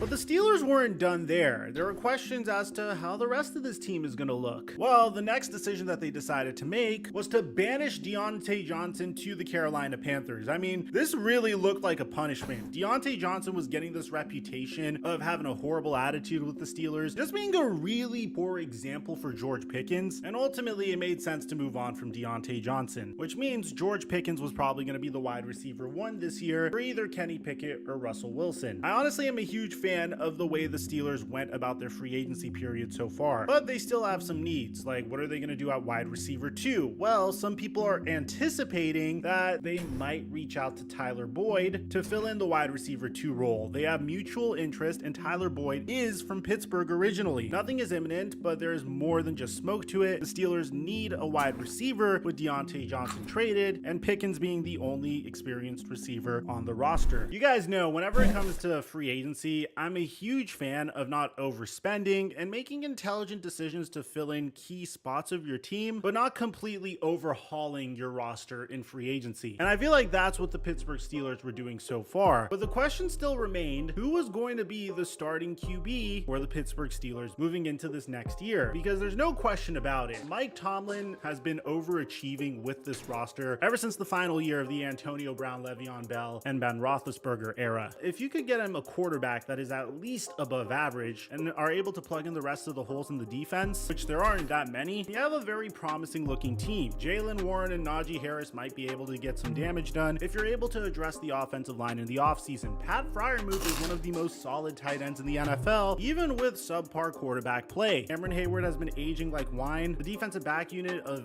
Minkah Fitzpatrick and Joey Porter Jr., alongside TJ Watt and Cameron Hayward getting after the quarterback, has been one of the most solid solid defenses in the NFL. You add Patrick Queen to that, and now you just need to make sure Russell Wilson plays above average as a quarterback, or maybe turn back the clock and get Seattle Seahawks rust. Or maybe you move forward with Kenny Pickett. Well, it seems like the Pittsburgh Steelers aren't going to be moving forward with Kenny Pickett. After 2 years of trying with Kenny Pickett, the Steelers have announced that they're officially trading him. Now, according to Jerry Dulac, apparently Kenny Pickett didn't take the arrival of Russell Wilson too well. I can't necessarily blame Kenny Pickett for feeling this way. I mean, if you're a quarterback with no offensive line and you have Matt Canada as your offensive coordinator for 80% of your career, and then all of a sudden the Pittsburgh Steelers go out and get this guy. Let's ride. Let's ride. Broncos. Let's country. ride. Perfect. Okay. One more time. Broncos country. Let's ride. Broncos country. Let's ride. Broncos country. Let's ride. Broncos country. Let's ride. Broncos country. Let's ride. I'd be furious, especially because Kenny Pickett's on a rookie scale contract. I can understand being upset, but apparently this was the straw that broke the camel's back because the Pittsburgh Steelers traded Kenny Pickett to the Philadelphia Eagles. Yes, this is according to Adam Schefter. Steelers are sending QB Kenny Pickett to the Philadelphia Eagles in a pick swap. Once Pittsburgh signed Russell Wilson, Pickett preferred to move on. If this is actually true, then I have to admit, this is one of the weakest things I've ever seen from a human being. Look, man, I understand you're upset, but you need to understand in the NFL, the first team that drafts you is always going to be the most invested in your development. Russell Wilson was on a 1-year veteran minimum contract. The guy turns 36 in a few months. I mean, 2 years ago, the Broncos offense was so bad that the crowd had to count down the play clock in order to dumb things down for Russell Wilson. Helping by counting down the play clock so there's no more delay of games. I mean, you literally could just sit there and take this signing in stride, try to compete with them. The Steelers weren't going to move on from you because your contract was relatively good. You could have been on the roster until 2026 easily. So the fact that he didn't take the signing well, and that's why the Steelers moved on from him, isn't a good look because this new situation isn't that much better. Don't get me wrong, being a backup in the NFL is great, especially if you're riding out your rookie scale contract. I feel like the opportunity would have been better for Kenny Pickett to regain the starting QB position if he had just stayed in Pittsburgh. I mean, how long could Russell Wilson even play in Pittsburgh anymore? So if Kenny Pickett did this to himself, then it's really unfortunate. So from a Kenny Pickett perspective, I give him a D-. Honestly, you could have waited a year or two. You could have been patient, maybe take a step back and work on your game a little bit. I feel like the Steelers would have given you another chance, or an opportunity would have came up for you to be a good player for the Steelers. So from that perspective, I give them a D-. From the Steelers perspective, I give them a C-, not because this was a bad move for them at all whatsoever, but I would have at least liked to see them secure Mason Rudolph. Although I think Mason Rudolph was in a much better situation for himself with Tennessee. There's a chance that Will Levis doesn't really work out in Tennessee, and you can move up there and be the QB1 there for a little bit, so I could understand moving on. From a package perspective, I think it's solid. It's a very similar value as to what Washington got for Sam Howell. The Steelers get the number 98 pick and 2 7th-round picks, and the Eagles get Kenny Pickett and the 120th overall pick. So you're kind of upgrading one of your draft picks, essentially, is what's going on here. Ian Rappaport says that this has to do with when the Steelers signed Russell Wilson. His understanding was that they indicated he would be the starter rather than have a competition, but that led to the trade. I don't think it's a bad move at all whatsoever to move forward with Russell Wilson and look at Russell Wilson and say, you are our undisputed guy this year. I just think Kenny Pickett should have stayed because there's a chance that it doesn't work out. We've seen Russell Wilson shit the bed before as the quarterback. So the odds of that happening again, I'm not necessarily sure because I think he's going into a very good situation for himself. Probably his best situation since he was on the Seattle Seahawks. But to stamp your feet and be upset about it and it resulting in you getting traded to the Eagles, Jalen Hurts just signed a max contract. He's still in the earlier part of his career. It's not like he's on a 1-year veteran minimum contract and you can move on from him. So Kenny Pickett really shot himself in the foot here. At the end of the day, I could understand why the Steelers did this. You could easily easily just take a quarterback in the 4th round or in the 5th round this year. It's a very deep NFL draft. Spencer Rattler might fall to the 2nd or 3rd round if you want to go and take him instead. So I don't think it's a bad move moving on from Kenny Pickett. I just think the guy screwed himself over. I think the Steelers have been making great moves in the offseason. We've covered a lot of them so far. If you guys want to check out what we have in the end screen, Aaron Donald retired earlier today. So if you missed that, check it out. It's going to be in front of your end screen. I'll catch you guys there. Aside from that, I'm your boy Mike. I'm dropping our mic until our next upload.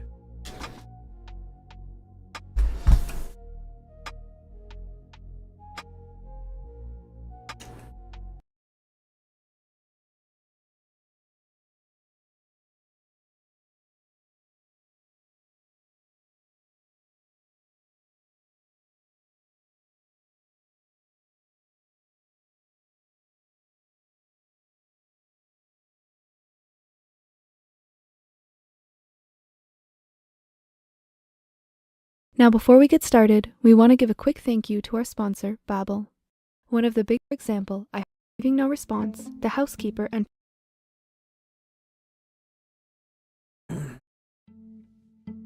on Sunday, August 10th, 1991, in the sleepy town of Martinsburg, West Virginia, a housekeeper entered room 517 of the Sheraton Hotel. Upon knocking and receiving no response, the housekeeper entered the room and, wondering where the occupant of the room was, peered past the open door of the bathroom. There, she found smears of blood on the floor. After calling for support in a panic, another maid entered the room, and there in the bathroom, they found the body of Danny Casolaro. If anything happens to me, don't believe it's an accident. According to various sources, this was one of the last things investigative journalist Danny Casolaro had told his brother before he left for West Virginia to chase a lead. Danny's death was tentatively ruled a suicide, but it wasn't long before reports started coming out speculating that Casolaro was murdered and that the case that he had been working on was what got him killed. But as the theories of murder and cover-up grew more and more apparent, two questions became clear. Who was Danny Casolaro, and why do people think his research is what led to his demise?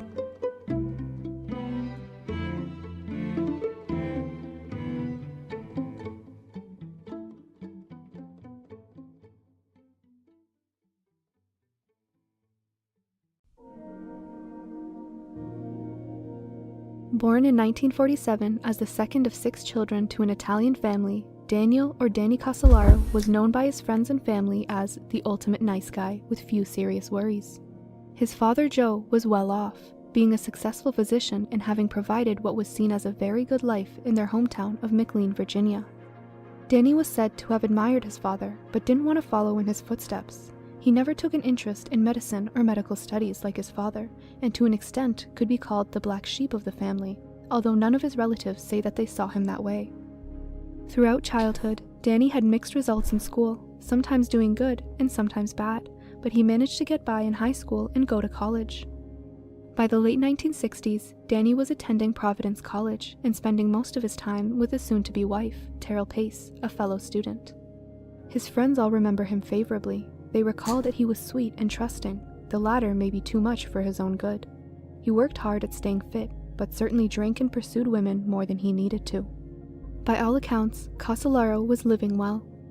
After leaving college, he had a kid. He was living in a $400,000 home in Fairfax City and had free rein to explore his different hobbies and lifestyles, the main one being writing. And so, Casolaro took his shot at it. Throughout his early career, Danny had written for various publications, although not many of them earning him the recognition he needed to be successful. His work, as varied as his interests, differed greatly throughout his life. According to his resume, he'd written several small passion projects, like his novel The Ice King, as well as scripts for different movies, also writing for various journals and magazines. But it wasn't until 1976 that Casolaro would establish his position at a company. A company named Computer Age Publications had taken Casolaro in as an associate editor, and in the following years, Danny would work his way up the company, becoming editor-in-chief and even becoming part owner. But even with his small success, Danny wasn't satisfied. He realized the meager pay he was writing for was no longer enough. He needed a new story, something he could lose himself in and dedicate himself to, with the promise of recognition and reward. And so, with that in mind, as well as some tax issues with the IRS, Danny sold a stake in the company that he'd been working for 13 years to pursue independent writing. Little did Danny know that the next case he would work on would consume the rest of his short life.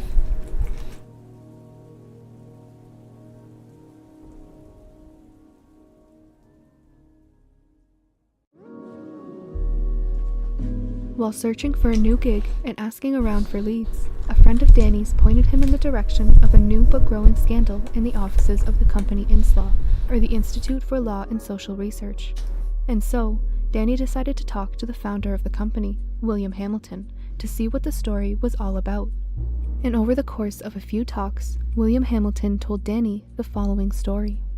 It was 1982, and INSLAW, Hamilton's information technology company, had just been awarded a contract worth nearly $10 million to develop and install their software on the Department of Justice's computers. Up until this point, the DOJ had been using old and outdated methods of tracking criminal cases, most of which were specific to each office, meaning large databases like that of the CIA, IRS, and Attorney General were expansive but could not be shared between offices. That's why William Hamilton developed PROMIS to counteract this problem. PROMIS, which stood for Prosecutors Management Information System, had the ability to access these databases and integrate them. With the press of a button, you'd be able to find out prior convictions, known associates, status of appeals, and virtually anything you wanted to know. It's safe to say that, at the time, PROMIS's potential was blinding, and the previously mentioned contract was supposed to mark the start of INSLAW's very profitable business ventures. Instead, what ensued was years of legal problems between the DOJ and INSLAW, arguments over who owned what version of the software, the DOJ withholding payment, and INSLAW overcharging for their services. Hamilton bitterly explained that this contract, originally intended to pay INSLAW $10 million, eventually drove them to bankruptcy. But this wasn't just a story about how the DOJ screwed over a technology company, although that was part of it. After suing the DOJ, a bankruptcy court ruled in INSLAW's favor and basically claimed that the DOJ was purposefully trying to bankrupt INSLAW. As Danny Casolaro was listening to the story, it seemed to intrigue him. After all, it was about software and computers, something Danny had spent the last decade writing about. But what pushed Danny over the edge was the fantastical claims told by another lead he'd found, a man named Michael Riconosciuto. Michael claimed, and later wrote in a sworn affidavit, that the reason the DOJ wanted to bankrupt INSLAW was to steal the promised software from them without having to pay. He claimed that he himself had been hired by a private security firm to modify the promised software so that it could be sold to other countries, as well as create a so-called backdoor that allowed the US to spy on any country that bought the software from them. This story centers on incredible allegations of spying on a scale never before imagined. It involves America's Central Intelligence Agency selling computer programs to foreign nations. These programs allegedly allowed the CIA to spy on the intelligence agencies that bought it.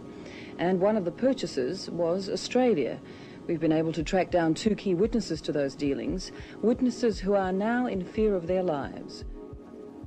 Shortly after signing an affidavit revealing what he knew, Michael was swiftly arrested on drug charges and remained in prison for 26 years, only being released in 2017.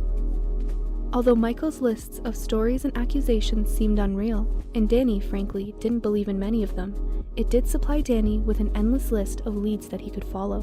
And so, just as he'd hoped for, Danny dove headfirst into the rabbit hole, becoming completely immersed in his research. By late 1990, it was said that Danny wouldn't talk about much else. He spent his days trying to make sense of the claims and theories that he'd been told, and even wanted to write a book detailing the elaborate conspiracy that he'd stumbled upon. In fact, Danny had even written a book proposal for a true crime narrative named Behold a Pale Horse.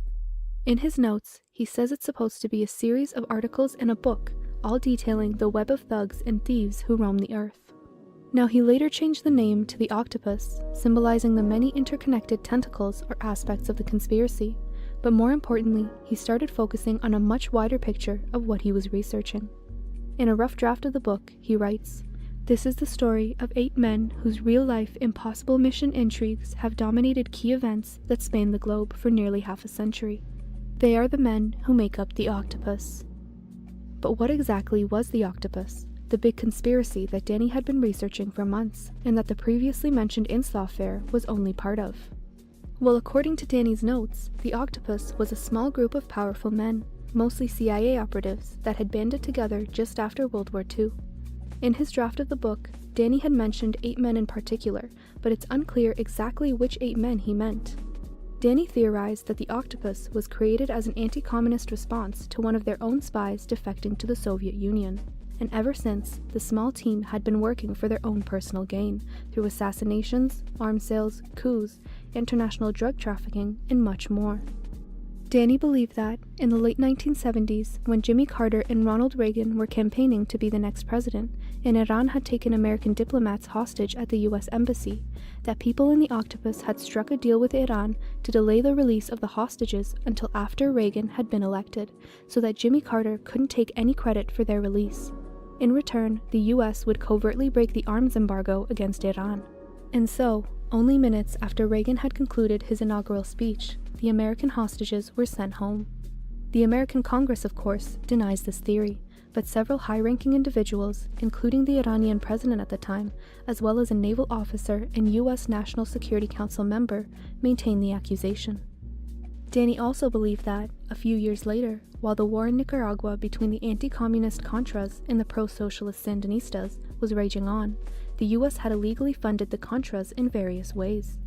At first, US support and aid for the Contras was very publicly known, but when Congress had signed legislation to stop this aid, the CIA had found different, more hidden ways to fund them. Danny believed that, in simple terms, the CIA and people in the Octopus's circles were selling drugs and weapons to Iran and using some of the funds to secretly help arm the Contras in Nicaragua. Danny's Octopus conspiracy went much further than just these few scandals, but covering them all would take hours, so let's continue with the story. Danny had been researching the Octopus for nearly a year at this point, but he was starting to run into some problems. For one, Danny was having financial troubles. A few days before his death, he met with a real estate agent to try and sell some of his property to get income and continue working on his research. One of the people who had talked to Danny in his last days claimed that he spoke of an apparent deal with Time magazine to fund his research and give him an advance, but Time later denied having any contact with Danny. Other friends of Danny claimed that he emphasized the importance of the so-called advance that he was about to get, claiming that if he didn't get it, he would have to borrow money from his family again. Second was the claims that Danny was being told to back off from his research. Danny's brother Tony claims that he'd been getting threatening phone calls in the middle of the night for around 3 months now, and had allegedly been getting threats for looking into certain parts of his investigation, including the place where Michael Riconosciuto claimed he worked on modifying the PROMIS software in the Indio Reservation in California. Now, people who tried looking into exactly what was going on in that reservation were usually unwelcome, as accusations ranged all the way from arms manufacturing, suspicious casino activities, and ties to the CIA. In the 1980s, Fred Alvarez, a tribal leader at the time, was actively critical about the activities going on there, and not too long later was found murdered along with his 2 companions. Now, Danny Casolaro was investigating the same reservation and the same activities, making people around him nervous for his safety. Nevertheless, Danny kept pushing on. Danny's last days were strange to the people who knew him.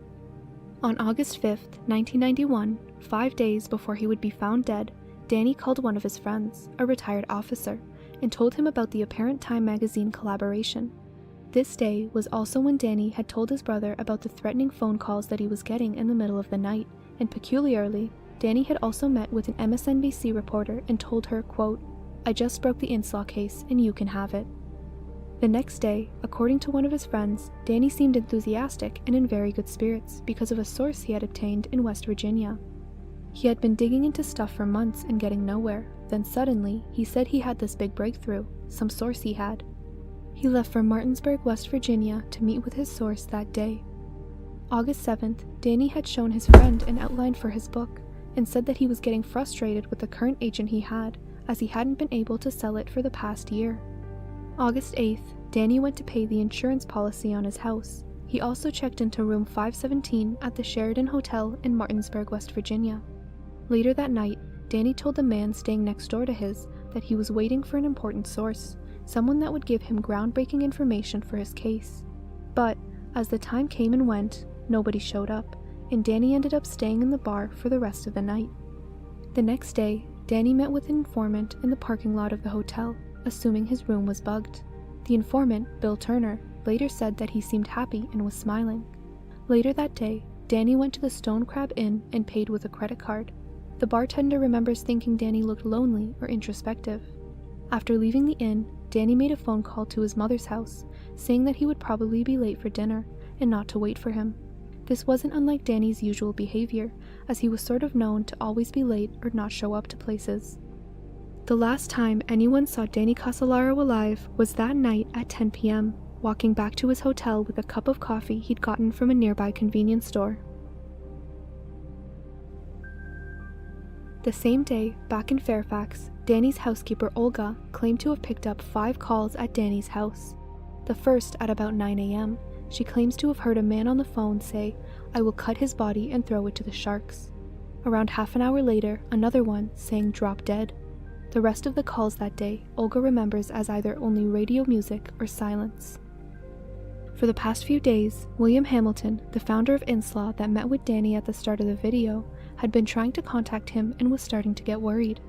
They would usually talk every few days, but it wasn't like Danny to ignore or not pick up Hamilton's calls. It wasn't just him though. The MSNBC reporter that Danny had talked to a few days earlier had also started getting worried. She dropped by his house in Fairfax and, finding that it was empty, left a note. Lo and behold, at 12:30 p.m. the following day, August 10, 1991, a maid at the Sheridan Hotel where Danny was staying pushed open the door to his room after receiving no response. Upon seeing blood on the floor, she called for the housekeeper of the hotel, Barbara Bidinger. Barbara, upon slowly pushing open the bathroom door, saw blood and blood only. From where she had opened the door, she couldn't really see the bathtub or what was in it, but upon cautiously creeping forward, she saw 2 white knees sticking out of the bathtub. This was enough for her to pull back. Within minutes, police and paramedics had arrived. But by the time they'd taken a quick look at the scene, it was pretty obvious, at least to them, that this was a suicide. His feet were facing the faucet, his wrists had been cut, and there were 2 empty plastic bags floating in the bathtub water. There was blood on the bathroom floor, the tile around the tub, and the toilet seat, but nowhere other than the bathroom. Upon lifting his body out of the tub, they found a beer can, a coaster, and a razor under him. There had even been a note written in pen, and while most sources disagree on what was exactly written, it was something along the lines of, "To my loved ones, please forgive me, most especially my son, and be understanding. God will let me in." Looking around the hotel room, police found all of Casolaro's belongings intact, nothing to indicate someone had rummaged through the room. At this point, the police or paramedics didn't know who Danny was or what he was researching, and understandably so. But that meant when the body was taken to a funeral home and examined, they quickly established that Danny had died because of blood loss resulting from self-inflicted wounds. The body seemed to be in good health, other than the cuts that were on the man's wrists, and except for a small bruise on his left arm, there were no obvious signs of struggle on his body. So, almost without a second thought, police and nurses considered the case closed, and that's why the undertaker at the funeral home, without receiving permission, embalmed the body. The practice of embalming usually involves removing all bodily fluids before injecting chemicals to try and preserve the body, but it also limits the accuracy of an autopsy. Not to mention that Danny's family weren't notified before the embalming, which is illegal in West Virginia. In fact, at this point, Danny's family hadn't been notified at all that he was dead.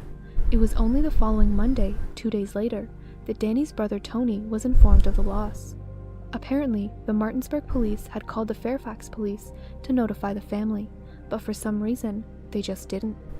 Nevertheless, upon hearing that his brother had died, Tony informed the police of his brother's research into the octopus case and asked if any of his papers or notes were in the hotel room. They weren't. He was also informed that they weren't going to do an autopsy because of the obvious cause of death. A little agitated because the police took so long to contact him, Tony called a medical examiner and demanded that an autopsy be done, at which point it was scheduled for the coming Wednesday, another 2 days. Tony was also surprised to hear that the undertaker had embalmed the body without notifying him at all, and as a doctor himself, Tony knew that this would impede the autopsy. Nevertheless, an autopsy was conducted on Danny's already embalmed body. The medical examiner confirmed that the cause of death was indeed blood loss from self-inflicted wounds, and that he didn't have any other bruises or contusions, other than the one on his right arm we mentioned earlier. The examiner doing this autopsy said that the bruise was several days old and probably wasn't related to the death. They established that the time of death must have been just a few hours before he was found, as rigor mortis was just starting to set in. Something that was of particular curiosity, though, was if there was any substances in Danny's blood. However, upon toxicology tests, only trace amounts of drugs were found, a little hydrocodone, probably from the Vicodin bottle that was found in his hotel room. Later, it was found that he'd been prescribed Vicodin for root canal pain a few years earlier. A little Tylenol was also found, as well as trace amounts of antidepressant, but it was concluded that nothing found in Danny's body was enough to incapacitate him, and certainly not enough to knock him unconscious. The autopsy also found that Danny had an undiagnosed case of multiple sclerosis, a chronic disease that affects the nervous system, so things like muscle weakness, tingling, and problems with coordination and balance. It's unknown whether he knew he had MS or not. Danny's suicide note was also sent to handwriting experts who confirmed it matches with other samples of Danny's handwriting. But upon realizing the results of the proper autopsy, articles, calls, and pretty much everyone who knew about the case were skeptical. Some even claimed to know where the killer or killers were. But it wasn't just random people who came up with their own theories. Knowledge about strange events had also started circulating at the time. Apparently, Danny had been researching the strange death of another man who died a few months earlier, and theories started emerging that their deaths might have been linked. Others theorized that maybe the Undertaker that embalmed Danny's body did it on purpose as a CIA puppet. As many theories as there are, it'd be hard to go through all of them in this video, so let's focus on the arguments for and against Danny's suicide. Well, the arguments for suicide are obvious. Danny's body was found in a bathtub with apparent self-inflicted wounds, and there was a note that matched Danny's handwriting. There were also no drugs in his system that would have incapacitated him. Some have even asserted that Danny's money problems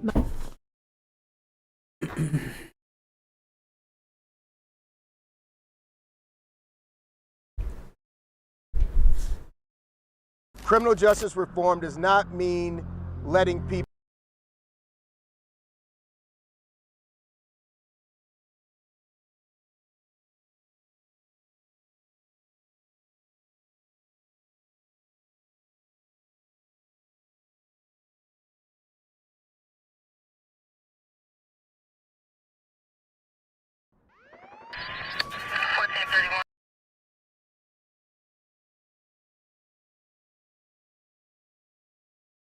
The internet is dead. Nobody killed it, which is good, but it's also undead, which is bad. An interesting theory has circulated around 4chan's X board and other image boards recently.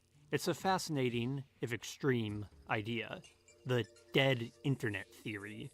A belief that the internet has entered a state of automated cultural technological stagnation, or to quote the theory's thesis, large proportions of the supposedly human-produced content on the internet are actually generated by artificial intelligence networks in conjunction with paid secret media influencers in order to manufacture consumers for an increasing range of newly normalized cultural products.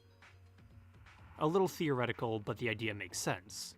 Now, this is an image board theory by Anons, so bizarre and extreme points show up in it, often bordering on schizophrenia, but there is a body of research over 2 decades that substantiates the theory, to a degree. The internet has been hollowed out by algorithms, social media, and bots.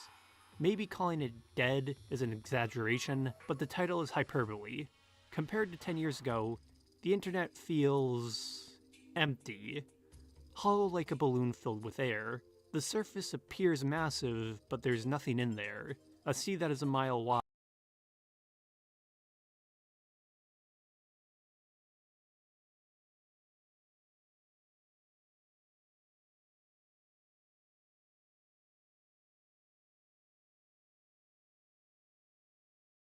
But it just has to show how much he's improved, that he'll never live that flash down. How much he's improved, that he's now going and leading Casey to the title in EMEA and beating Boaster. Well, you guys just basically.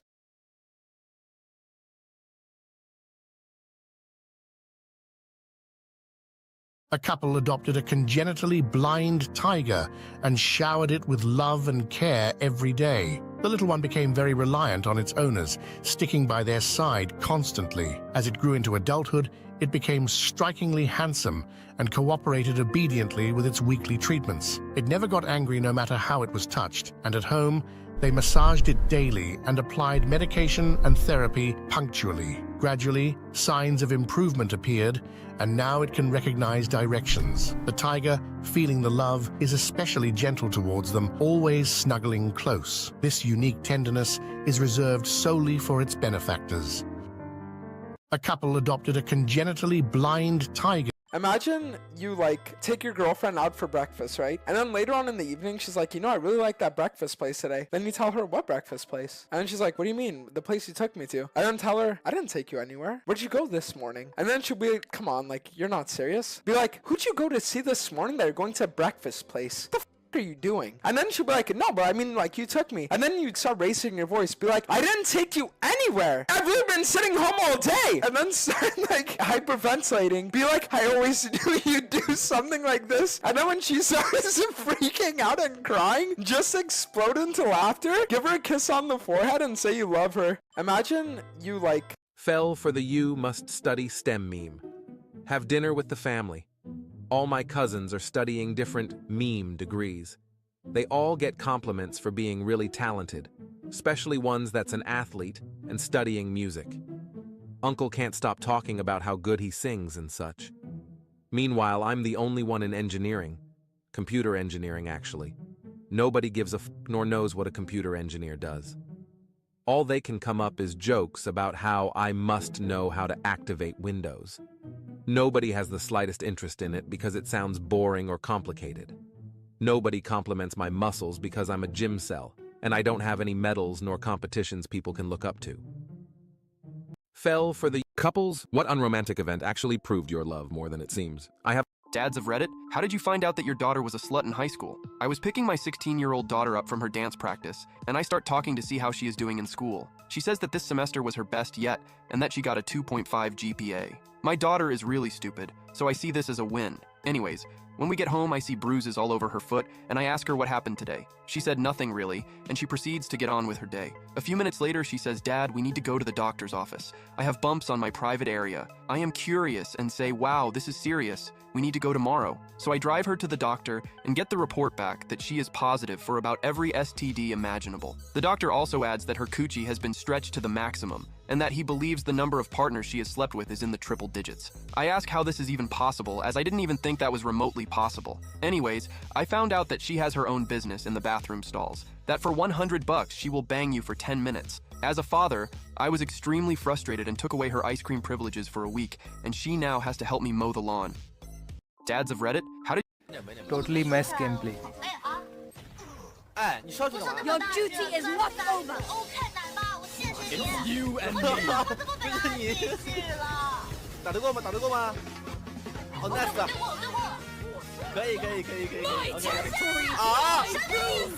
No one walks away. 这你来搞笑的是吗？受不了了！可以救，可以救，我可以救，真可以救！快！过来！别急，等会儿，别急！哎，往后撤！哎，我真服你了 ！F！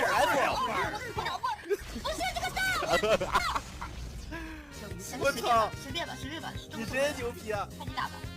OK。Come on, let's go! You're dead. 是的，告诉我，他在要我起身，现在把自己关在里面了，我说什么意思啊？我感觉很公平。别杀不给他。哎！你看这果然还挺恐怖。 You think you could take Martian soil, add some human excrement to it for fertilizer and nutrients, and grow an earthbound plant in Martian soil? So the thing is, Martian soil is not... We were just kids when we fell in love. What the hell happened to Justin Fields? What dark shit is going on in the world that the public knows nothing about?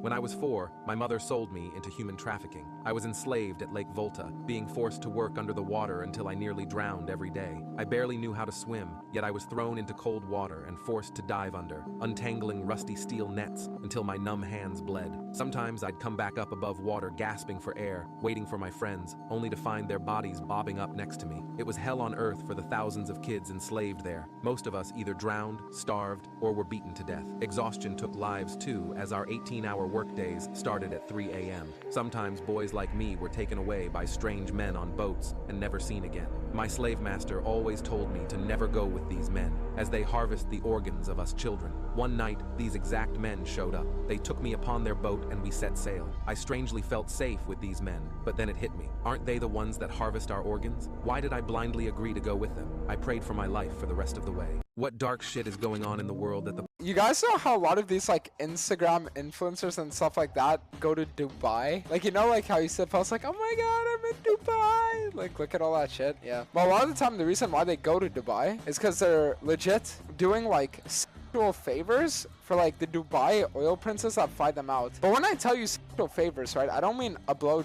I mean, like, some of them, it's to an extent where, like, they're getting by animals on camera for it. Like, I'm not even trolling. Like, the Dubai guys sitting there, like, filming them getting, like, by, like, dogs and I'm being, like, dead serious, too. Other times, it's stuff like, getting their mouths picked in. Like, just the most, like, sexually deviant shit you could ever think of. You guys know how a lot of— I'm going to recommend that you be expelled, Mr. Sims. You are— What's the worldview that you want us to espouse? That debating people does not convince them of anything. It's counterproductive. All right, it was when real I simple. went away with your— What's a liberal arts education all about? It's all about a free exchange of— New cheats.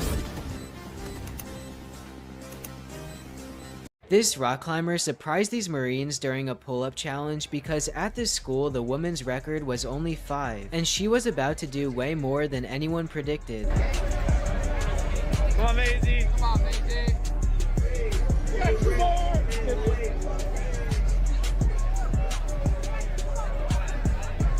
Yeah! Come on.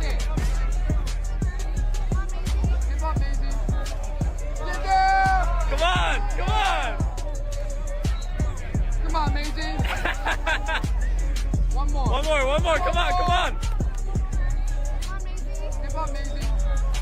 Get there! Could you do this? This rock— If your eyes start shaking suddenly, throw your phone as far as possible. Terrifying facts you don't know! Did you know that sleeping on your back increases the chances of having a nightmare? Even when we sleep, our mind can sense the presence of another person. We got 5 Bravo packs. How did this mountain lion become? What was the biggest plot twist in your life? This guy I matched with on Tinder was unbelievably witty and interesting, making me laugh a ton. He had me so engaged in our texts that I even asked him what kind of magic had made him so charming. He knew I loved Greek mythology, so he asked me if I would go on a date with him and be the Aphrodite to his Hephaestus. He took me to a small but amazing family-owned Italian place, and he was very caring and down-to-earth when we met. He wasn't a super witty comedian in person, but I still found him attractive. Long story short, we went on many more dates, moved in together, then married 3 years later. Sometime after we married, he sat me down and told me he needed to confess something, but I had to promise not to get mad at him. Turns out most texts he sent to me on Tinder he got from an app, as it apparently auto-generates creative and flirty text messages. On top of that, the restaurant he took me to was also recommended to him by the app, which based its suggestions off the fact I liked Italian cuisine. I chuckled a little at this, thinking this confession of his was more wholesome than anything. Edit. Calm down, guys. I asked my husband for the name of the app. It's called Pickup Pal. What was the biggest plot twist? My husband went through our finances to see where we could cut back. He was confused when he saw I had regular reoccurring withdrawals leading back years and asked me about it. I broke down and revealed my money to him, which now sits at $47,000. After I told him all of this, he just broke down sobbing. His point of view is I treated him like a predator and hid money from him for years, even when he was at his lowest. I told him that the money was a precaution I would have taken with any partner and not specific to him. He left the house to stay with his brother and said I hurt him on every possible level. But my mom says this is exactly what the money is for, and I should bail now. Am I the asshole? I just feel so bad for a man that clearly is a very hard worker, and he's paired up with a woman that has been gradually siphoning his money. And then even when her man almost dies, she continues to hide the money. I'm sorry, but how can you watch your husband struggle and not help? It is so messed up. My husband went through our finances to see where we could cut back. He was confused when he saw I had regular reoccurring withdrawals leading back years and asked me about it. I broke down and revealed my money to him, which now sits at— These are the top 3 elite skins in Rainbow Six Siege. Starting off at number 1, we have the Ayana elite skin. I think everyone likes the skin. People tell me to cosplay as it all the time. At number 2, we have the new Nook elite skin. I love all the— Yo, all hands, hoist the colors high.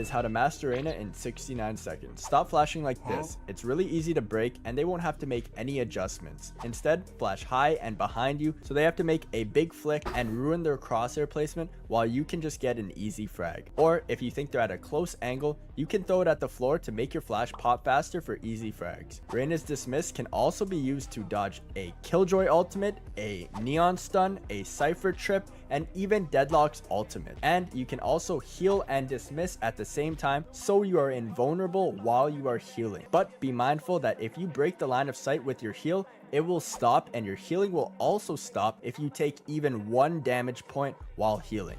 And finally, for your Reina ultimate, this will make you shoot faster. And an English couple decided to adopt a little German boy. After 2 years, the child doesn't speak and his parents start to worry about him. After 3 years, he still has not spoken, and after 4 years, he has yet to utter a word. The English couple figure he is never going to speak, but he is still a lovely child, and on his next birthday, they threw him a party and made him a chocolate cake with orange icing. The parents are in the kitchen when the boy comes in and says, "Mother, Father, I do not care for the orange icing on the chocolate cake." "My God," says his mother, "you can speak?" To which the German boy replies, "Of course." "How come you've never spoken before?" asks his father. "Well," says the boy, "up until now, everything has been satisfactory." An English couple decided to adopt a little German boy. After 2 years, Every one of you who has a garden should make it a priority every morning to walk the 4 corners of your garden. We should do that with ourselves. We need to be consistent with our prayer rule at the certain time every day. Every morning we would walk with our prayer rope, looking at the 4. You know what You know what I think about sometimes? People who attended their high school reunion. What's the craziest transformation you've seen? Back in high school, we had a kid who has Asperger's and was a little weird. He was, however, amazing at the yo-yo, having picked one up during middle school when we had that yo-yo trick assembly. After everyone else had stopped walking the dog in 8th grade, this guy was doing more and more elaborate tricks every day during lunch. He was bullied and teased, but he continued doing what he loved. So, at our 10-year reunion, people from every strata of high school popularity was there, including this guy. He was his same old self, but more confident. I asked him if he still yo-yos, and he busted out his custom-made titanium yo-yo that he said he made on a CNC lathe. He then starts to do some tricks and a large crowd gathered around. It was quite the show. He had gotten very good. When he finished, people clapped and cheered, and even the jokiest dudes from back in the day fist bumped him and told him how badass he was. The most amazing transformation was everyone else. Nobody teased him for being who he was anymore. They now admired him for being so passionate about something. People who attended their high school reunion. What's the craziest transformation you've seen? Back in high school, we had a kid who has Asperger's. Sometimes in family. Your name tag? Oh yeah, she said she's gonna order me a name tag. You're gonna love it I'm here. I'm really excited. Hey, nice to meet you. I'm Kenya. Hey, I'm Fanny, and this is I'm Chartreuse. gonna be working over here at this counter. Well, if you need help, let us know. Yeah, you're definitely gonna need I it. appreciate it. Thank you. You seem really excited. That'll change. Yeah, I'm really excited. Actually, my last job wasn't that great, so I'm happy to be in a new place. I think you came to the wrong place. What? Is a new employee? Yeah, Kenya, we need you to train her. We don't have the time or the budget, so we're hoping that you can just do it for us. Oh, you need me to train her? Yes, that's correct. Aren't you guys supposed to train her? This will be a good bonding exercise for the two of you. All right, okay. So what did they say you need to be trained on? They said I need to be trained on the cash register and closing procedures, gift wrapping. I also need to be trained on we're gonna color have to get someone else to matching. do that because I'm not your manager, so I'm not training you on all of that. Yeah, I just put in an application for another job today. Girl, I'm I told just you. like I can't do it here anymore. It's too much. Okay, they want me to do all of this stuff. They're not putting enough pressure on everyone else, and they don't pay enough. Kenya, the manager's right there. Ladies, I don't care if he knows that I'm looking for another job. He know I hate it here. You know I hate it here, right? Okay. Kenya. Say less. Your name tag? Oh yeah. She said she's gonna order me a name tag. You're gonna love it I'm here. I'm really excited. I was Trader Joe's. Hey, I'm Fanny, and this is Chartreuse. We're over here at this counter. Well, if you need help, let us know. Yeah, you're definitely gonna need it. I appreciate it. Thank you. Thank you. You seem really excited. That'll change. Yeah, I'm really excited. Actually, my last job wasn't that great, so I'm happy to be in a new place. $50. Is a new employee?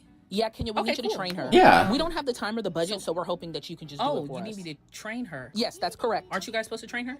This will be a good bonding exercise for the two of you. Okay. So what No, did they I'm say? teasing you. You know that that's good. You go to Cash Costco. register Buy one thing and it's closing fun. procedures, gift wrapping. Yeah, but that's like Okay, yeah, we're gonna have to color get someone else to do that because I'm not I your got manager, so I'm not full training you. bags. Yeah, I just put in an application for another job. I got today. food that will last me for like 2 months. It's too much. Good. They want me to do all of this stuff. They're not putting enough pressure on everyone else. What'd you get that was And they don't good? pay enough. They have like Oreos there, or I don't care if he knows. it's all like their own thing? You know I hate it here. Okay. You know I hate it here. Okay. You got me something? Your name tag? Oh yeah. I just want to see what you got. She said she's gonna order me a name tag. You're gonna love it I'm here. really excited. Hey, nice to meet you. I'm Kenya. Hey, I'm Fanny, and this is I'm gonna be Chartreuse. working over here at this counter. Well, if you need help, let us know. Yeah, you're definitely gonna need I it. appreciate it. Thank you. Thank you. You seem really excited. That'll change. Yeah, I'm really excited actually. My last job wasn't that great, so I'm happy to be in a new place. I think you came to the wrong place. What? Is a new employee? Yeah, Kenya, we Okay, need you to cool, train her. cool. We don't have the time or the budget, so we're hoping that you can just do Oh, it for you us. need me to train her? Yes, that's correct. Aren't you guys supposed to train her? This will be a good bonding Okay. exercise for the two of you. Okay. So what did they say you need to be trained on? They said I need to be trained on the cash register and closing procedures, gift wrapping. I also need to be Okay, trained yeah, on we're color gonna have to get someone else to matching. do that because I'm not your manager, so I'm not training you on all of that. Yeah, I just put in an application for another job today. Girl, I I'm told just you. like I can't do it here anymore. It's too much. Okay, they want me to do all of this stuff. They're not putting enough pressure on everyone else, And want they me don't to pay train enough. people. Kenya, the manager's right there. Ladies? I don't care if he knows that I'm looking for another job. He know I hate it here. You know I hate it here, right? Okay. Kenya. Say less. Your name tag? Oh yeah.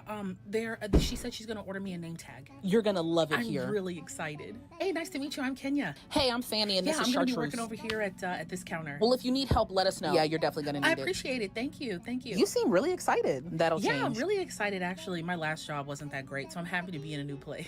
I think you came to the wrong place. What? Is a new employee? Yeah, Kenya, we Okay, need you to cool, train her. cool. We don't have the time or the budget, so we're hoping that you can just do Oh, it for you us. need me to train her? Yes, that's correct. Aren't you guys supposed to train her? This will be a good bonding Okay. exercise for the two of you. Okay. So what did they say you need to be trained on? They said I need to be trained on the cash register and closing procedures, gift wrapping. I also need to be Okay, trained yeah, on we're color gonna have to get someone else to matching. do that because I'm not your manager, so I'm not training you on all of that. Yeah, I just put in an application for another job today. Girl, I I'm told just you. like I can't do it here anymore. It's too much. Okay, they want me to do all of this stuff. They're not putting enough pressure on everyone else, And want they me don't to pay train enough. people. Kenya, the manager's right there. Ladies? I don't care if he knows that I'm looking for another job. He know I hate it here. You know I hate it here, right? Okay. Kenya. Say less. Your name tag? Oh yeah. She said she's gonna order me a name tag. You're gonna love it I'm here. really excited. Hey, nice to meet you. I'm Kenya. Hey, I'm Fanny, and Yeah, this is I'm gonna be Chartreuse. working over here at this counter. Well, if you need help, let us know. Yeah, you're definitely gonna need I it. appreciate it. Thank you. Thank you. You seem really excited. That'll Yeah, change. I'm really So how excited, far was actually. it? My last job wasn't that great, so I'm happy to be in a new place. I think you came to the wrong place. What? Is a new employee? Yeah, Kenya, we Okay, need you to cool, train her. cool. We don't have the time or the budget, so we're hoping that you can just do Oh, it for you us. need me to train her? Yes, that's correct. Aren't you guys supposed to train her?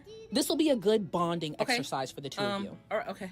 So what did they say you need to be trained on? They said I need to be trained on the cash register and closing procedures, gift wrapping. I also need to be Okay, trained yeah, on we're color gonna have to get someone else to matching. do that because I'm not your manager, so I'm not training you on all of that. Yeah, I just put in an application for another job today. Girl, I I'm told just you. like I can't do it here anymore. It's too much. Okay, they want me to do all of this stuff. They're not putting enough pressure on everyone else, And want they me don't to pay train enough. people. Kenya, the manager's right there. Ladies? I don't care if he knows that I'm looking for another job. He know I hate it here. You know I hate it here, right? Okay. Say less. Your name tag? Oh yeah. She said she's gonna order me a name tag. You're gonna love it I'm here. really excited. Hey, nice to meet you. I'm Kenya. Hey, I'm Fanny, and Yeah, this I'm is gonna be Chartreuse. working over here at this counter. Well, if you need help, let us know. Yeah, you're definitely gonna need I it. appreciate it. Thank you. Thank you. You seem really excited. That'll Yeah, change. I'm really excited actually. My last job wasn't that great, so I'm happy to be in a new place. I think you came to the wrong place. What? Is a new employee? Yeah, Kenya, we Okay, need you to cool, train her. cool. We don't have the time or the budget, so we're hoping that you can just do Oh, it for you us. need me to train her? Yes, that's correct. Aren't you guys supposed to train her? This will be a good bonding Okay. exercise for the two of you. Okay. So what did they say you need to be trained on? They said I need to be trained on the cash register and closing procedures, gift wrapping. I also need to be Okay, trained yeah, on we're color gonna have to get someone else to matching. do that because I'm not your manager, so I'm not training you on all of that. Yeah, I just put in an application for another job today. Girl, I I'm told just you. like I can't do it here anymore. It's too much. Okay, they want me to do all of this stuff. They're not putting enough pressure on everyone else, And want they me don't to pay train enough.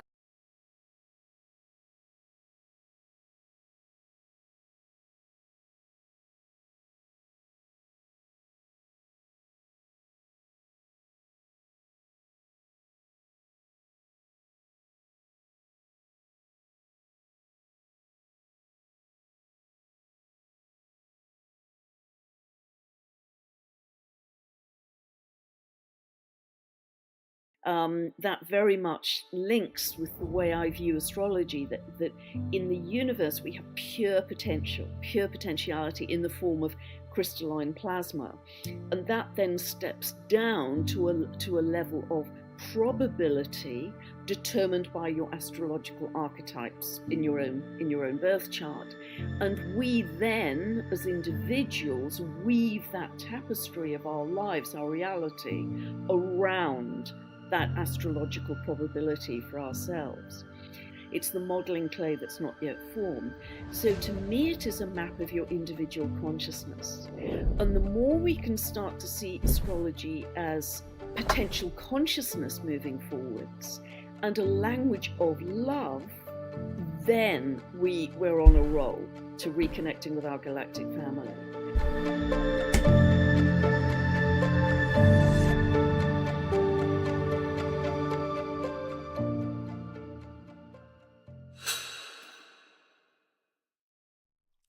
As we're in that meditation,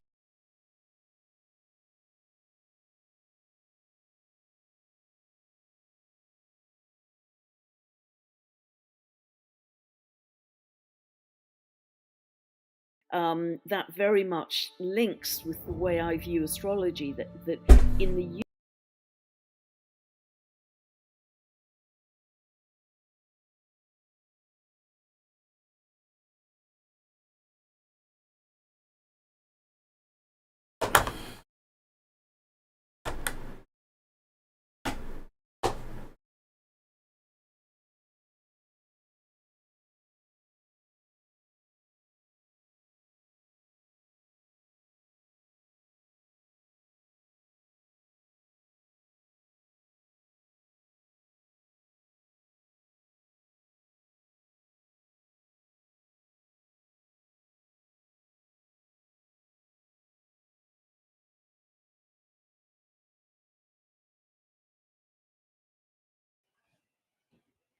The Chicago Bears have everyone fooled with their quarterback decision. It's already made.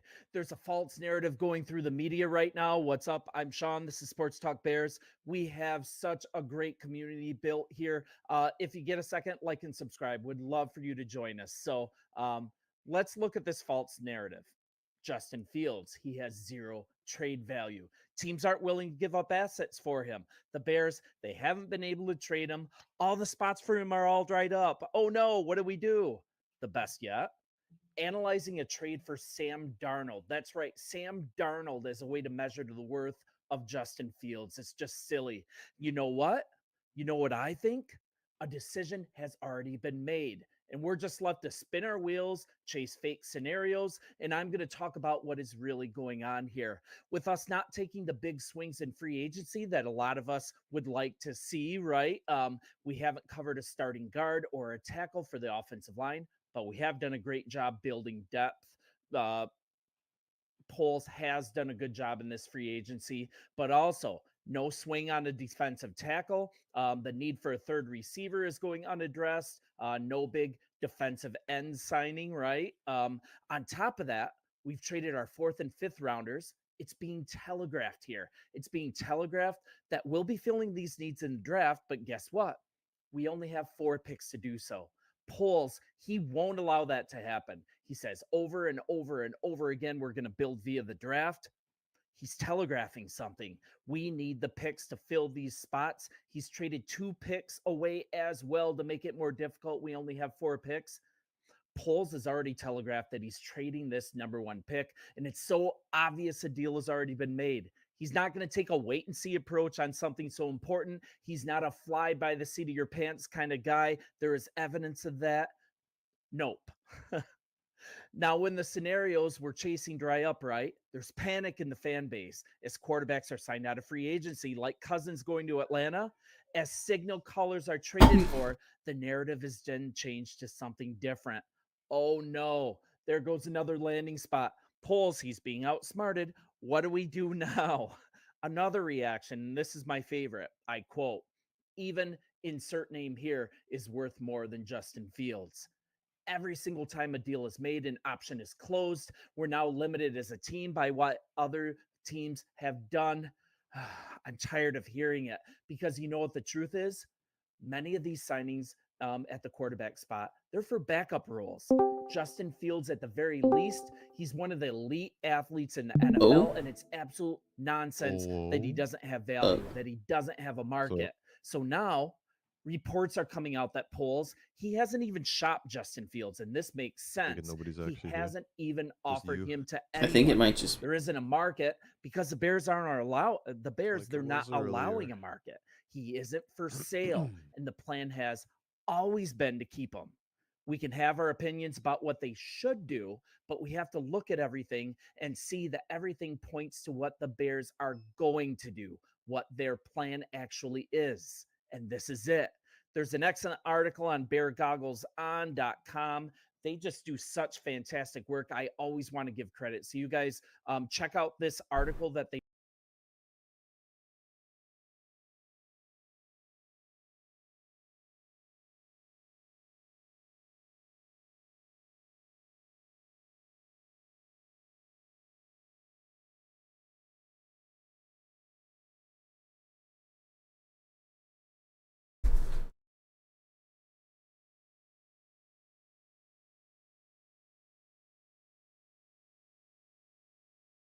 And they first marched in 2016, and the Ace Crews actually brought together then by the first Mardi Gras parade, and they have flourished ever since.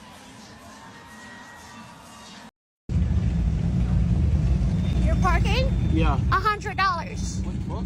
$100. I'm not paying $100 to park. You're going to the beach, right? Yes, I'm going to the beach. $100. Cash or credit? You're crazy. I'm not paying $100. What? You can turn around. Phones, wallet, keys. Put them in the cubby. Put them in the cubby. Go ahead. Wallet, keys. Oop, give me that. No smoking. Now we. Come on. Backpack. Backpack. Phones, wallet, keys. Come on. Oh, come on, dog. I'm not worried about you. Go ahead. Hey!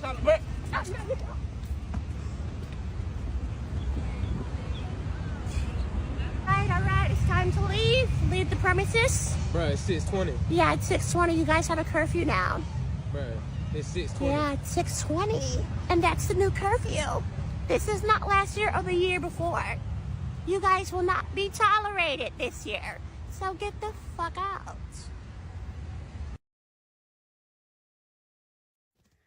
Jesus, what is with all this fucking paperwork everywhere? Let's see. May not everything might be done yet, though. Let's see.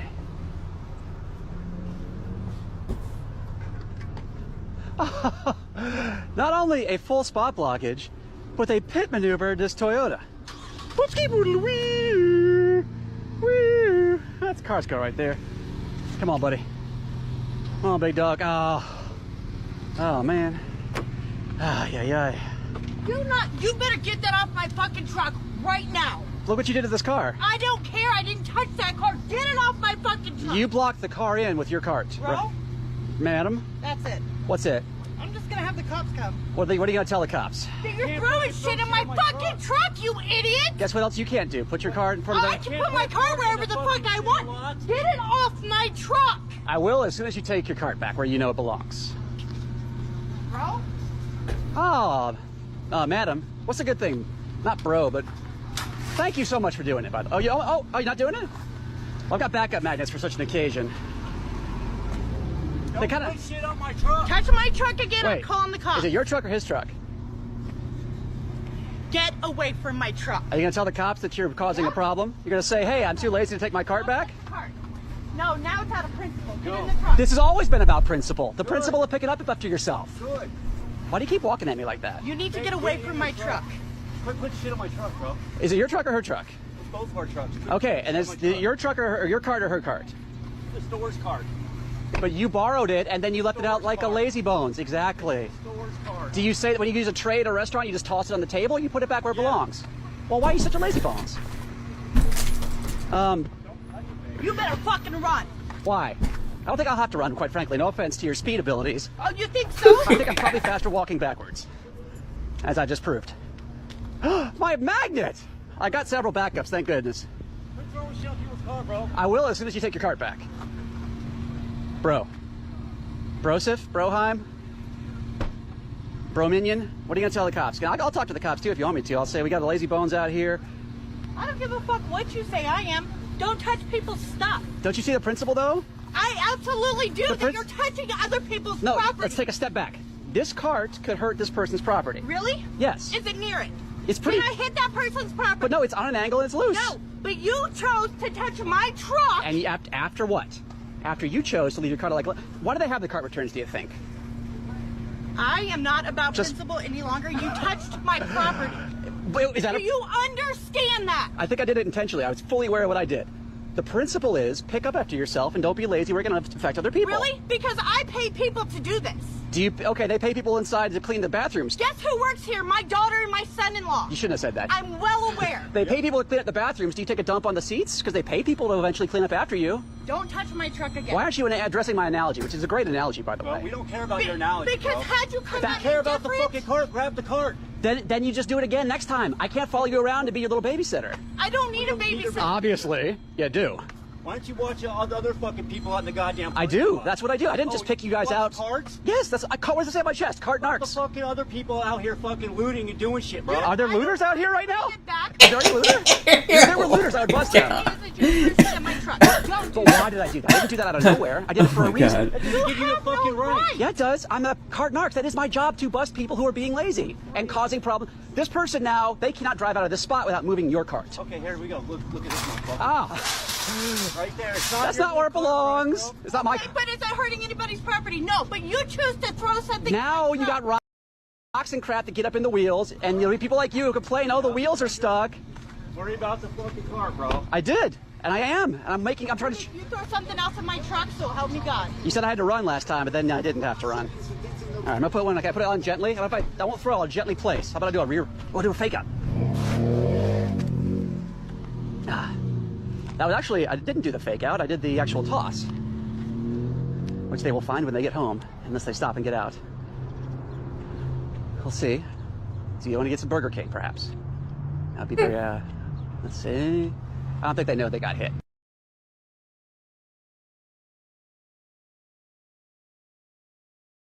I don't hate straight people. My best friend is straight. Robin, I'm bi. You never told me that. Robin, I was your first kiss. That was just girlies being girlies. To see it, y'all gotta see it too. But I'm pretty sure y'all know who these two goofies are. There go the Island Boys. I know y'all remember a little while ago they had that very viral song that was all over the internet. It stops, and I stop breathing. That's a frightening moment. Because to me, that's life or death. If it doesn't start back up, it's death. Because I can't breathe very long.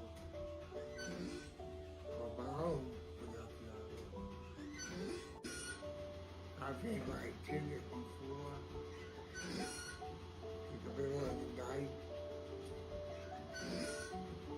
Here's Kathy. Now, Jarrell, run the road again! Damn it, it's cut! You don't have anybody to flat! I'm a 35-year-old white man. Harrison, born Antoine Smalls, has transracial identity. Let him cook! Let him cook now! Go full speed, go. I said, let him! Suicidal, and they're going to kill themselves and commit suicide. And So to every... So, even though if you have LGBT, starting strong.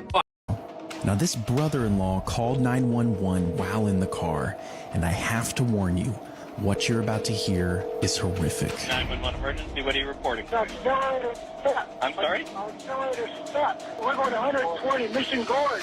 Mark was trying to brake, but the car wasn't slowing down.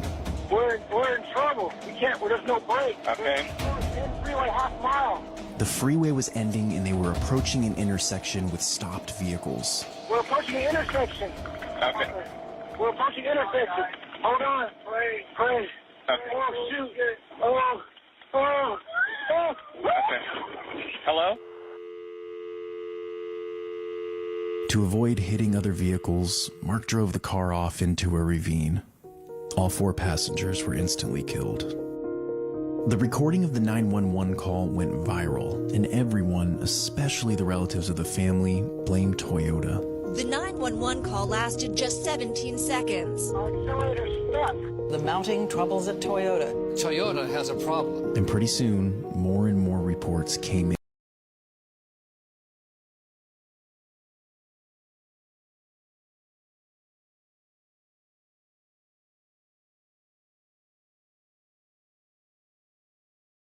Oh.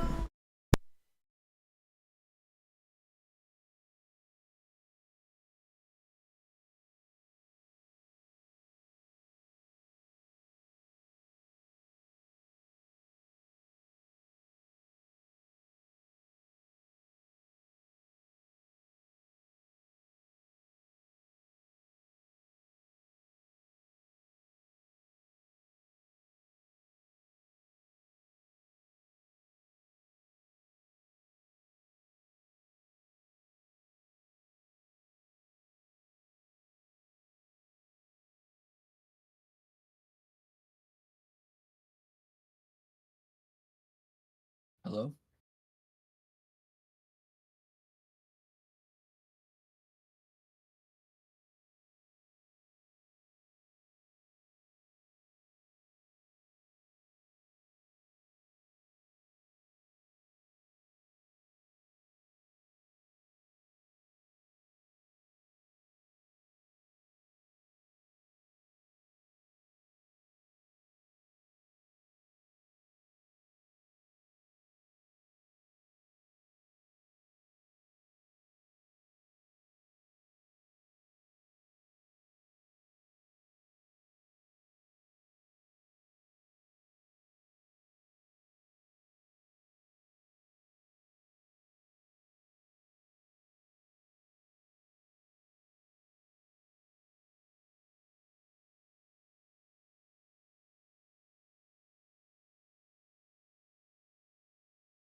I know that he did not commit suicide. There's no way. First tonight, our investigative reporter Ann Emerson has new information in the death of Boeing whistleblower John Barnett. A close family friend of Barnett says he predicted he might wind up dead, that a story could surface that he killed himself. But he told her, don't believe it. Ann? Tessa, Barnett's family friend Jennifer said they had talked about this exact scenario playing out, but his words seemed like a premonition. He told her, don't ever believe it. I knew John because his mom and my mom are best friends.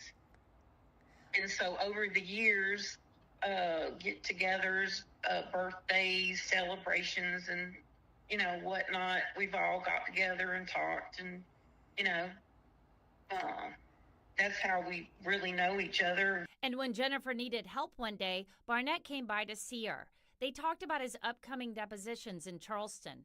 Jennifer knew he filed an extremely damaging complaint against Boeing.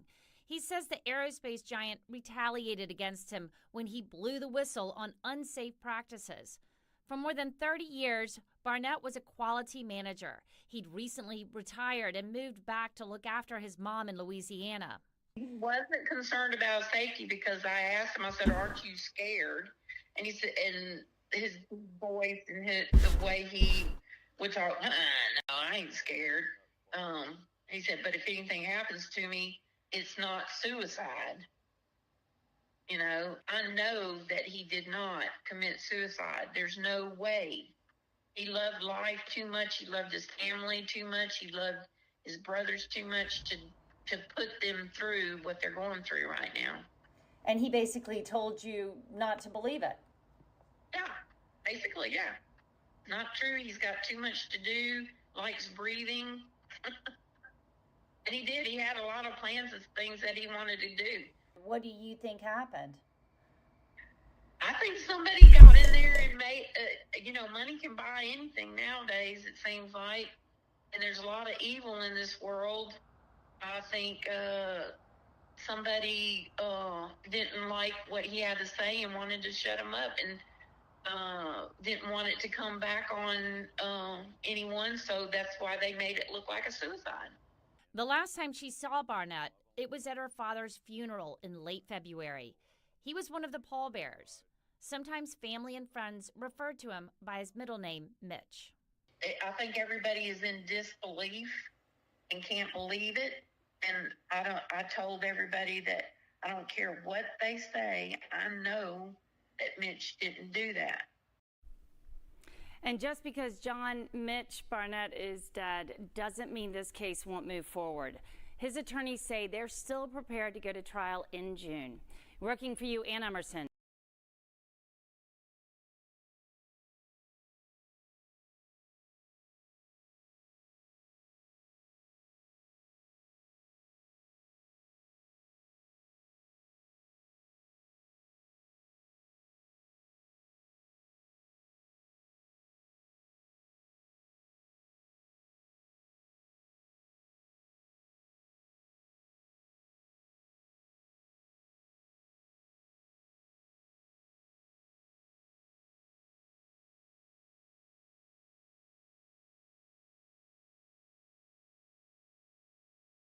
I remember reading your book when it first came out and reading, one incident after the other and one example after the other, and then getting to the conclusion where you said the Nakba was a product of war, not design, I think were your exact. And I remember reacting almost in shock to that I felt you had mobilized overwhelming evidence that it was a product of design, not war. And I think our discussion today very much reflects, let's say, the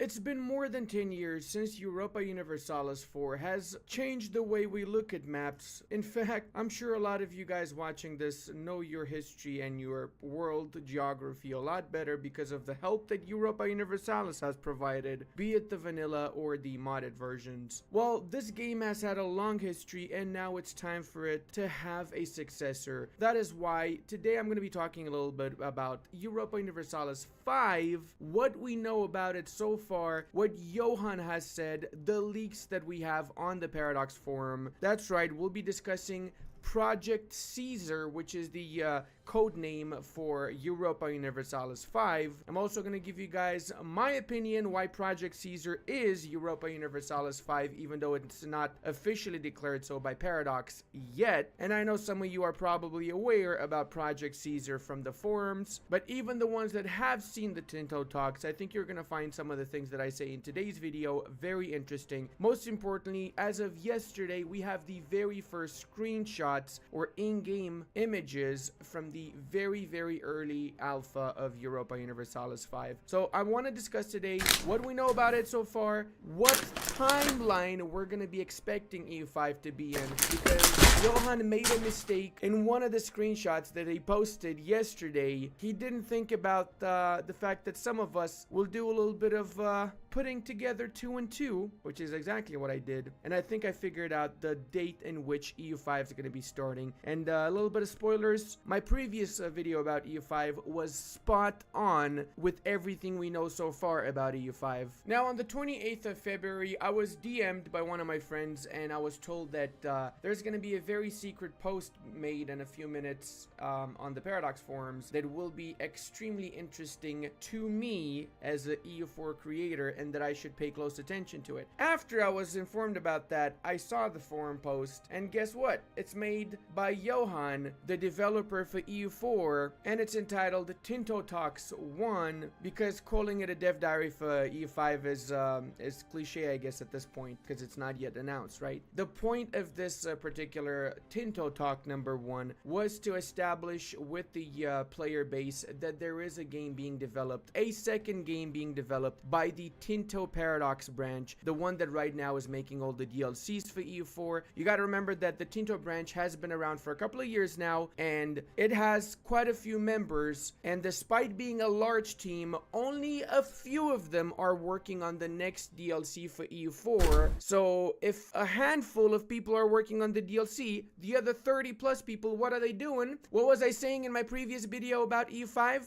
That they're developing the EU5 because it's not possible for 30 people to just be working on a DLC when I know for sure that only a few of them are? This is literal proof right here. They're working on an unannounced game and they want our feedback, as well as they want to present to us their vision of this unannounced game. Now, from the 3 dev diaries that we have so far for EU5, and I'm going to call it EU5 in this video, okay? I think I have a little bit of a baseline for when the release date might be. I have 2 potential release dates I'm going to discuss, and I'm going to give the logic behind both of those. Let's go through this. I'm going to talk about the dev diaries, but I'm also going to give a little bit of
Oh my god, this thing is.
Match found.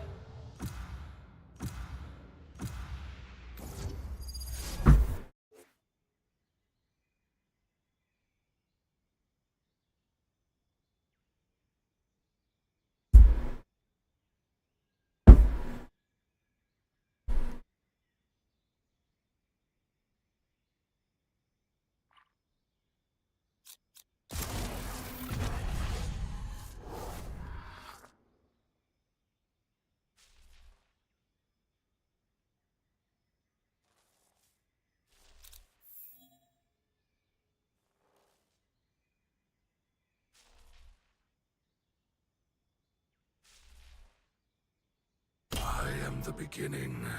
I am the end.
Omen, I have the information you asked for. But my price? My price hasn't been paid yet.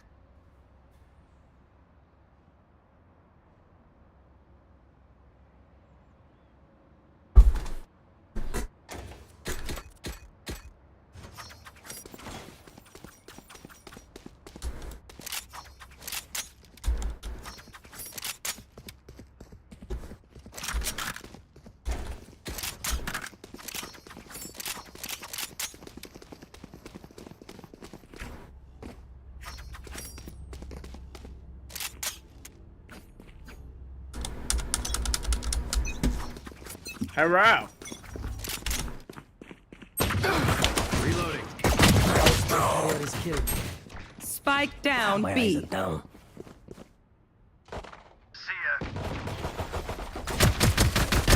Goodbye.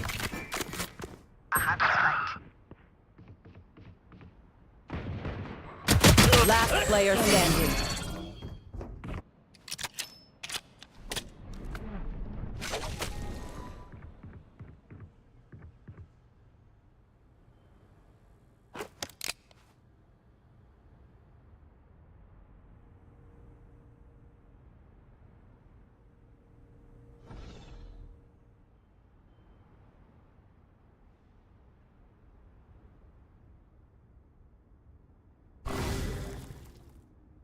Enemy remaining.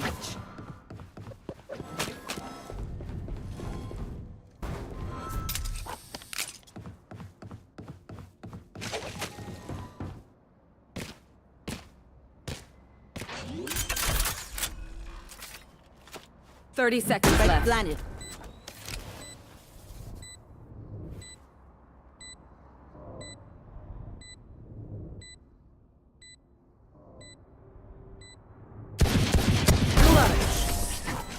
Damn, good job. That was incredible, Reyna.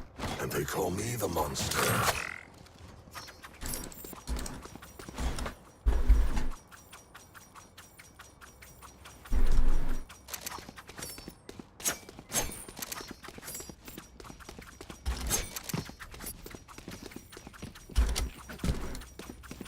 Yo, what happened, dude? People are screaming outside. I'll silence their breach. You don't hear like the four women screaming like they're being murdered? No. Where's their window open? Yeah, I've got my window open still. Here. Reloading. There's hearing the voices again. Dude, they were screaming like Shadows traveling. There. Enemy spotted B. Reloading. Shadows traveling.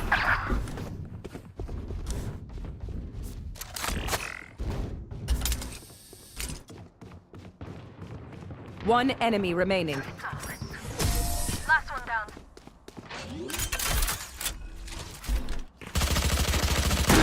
Jet, remember to stretch. I don't want you to sprain an ankle at 90 miles an hour.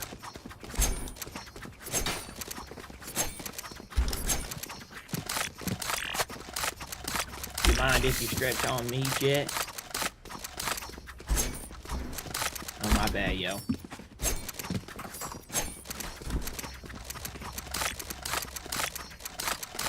Where are you?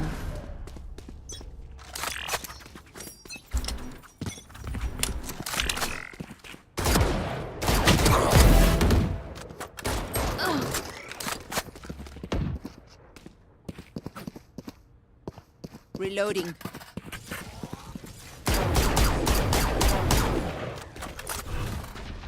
Cover going out.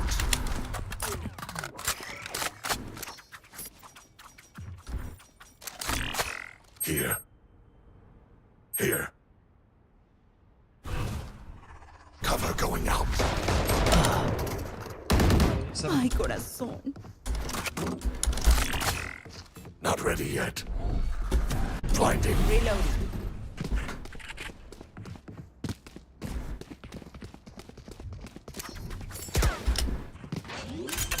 Enemy spotted B. Last player standing. Spike down B.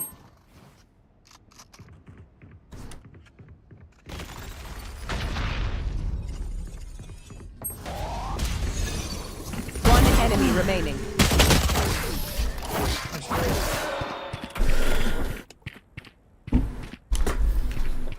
Shoot the bad guys. How's that for a plan?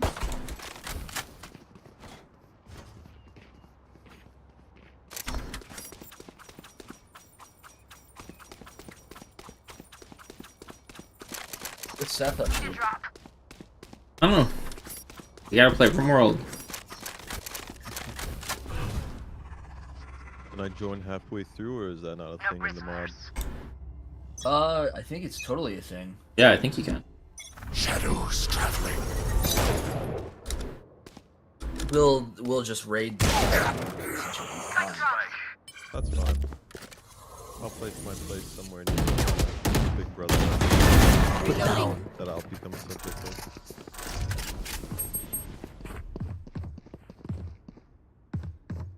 Do I need all the DLCs, or does it not matter? No, in fact, you'll have to turn off your DLCs. Oh, okay. Because Seth doesn't have any. You have them all, Joey? I think I have all of them except the newest one. Okay. You don't have biotech?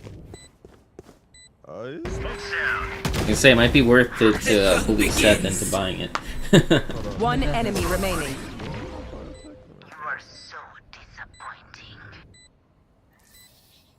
Deep breaths, everyone. Yeah, that one looks so deep because like they're like genetics and shit. It's so fucking complicated. RimWorld, where do I see?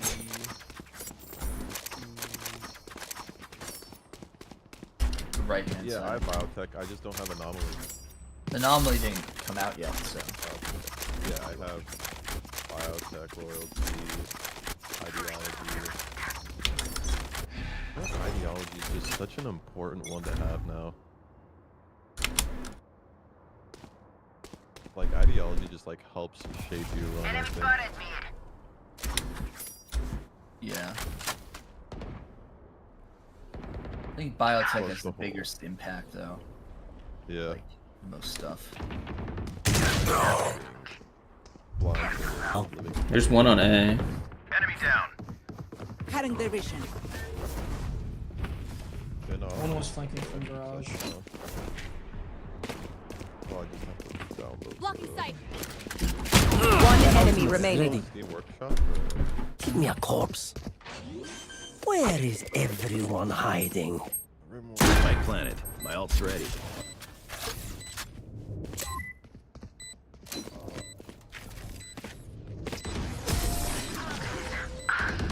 Still hungry. Reloading. assuming it's They're starting to Harmony. panic. I can feel their pulse. need this. Harmony and Thank you. Give me a kiss, Odin. Give me a kiss. Come here. Ah. no, it's called what's this one?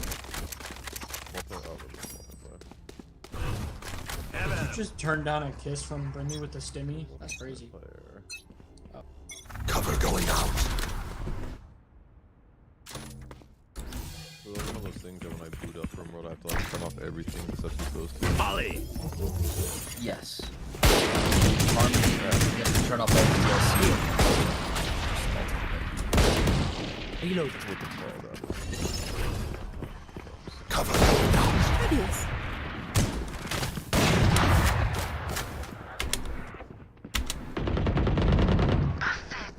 Right here. One enemy remaining. Killed. My ultimate is ready. Flawless. Shadows traveling. Good shit, guys.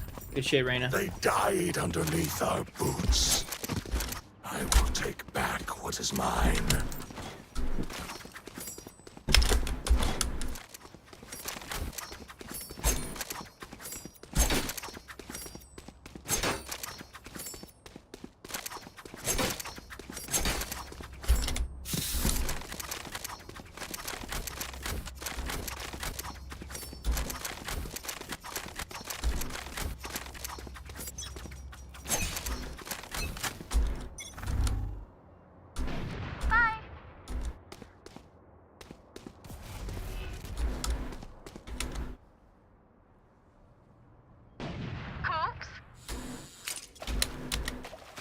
Brandon, you want to wrap this A or what? Cover going out.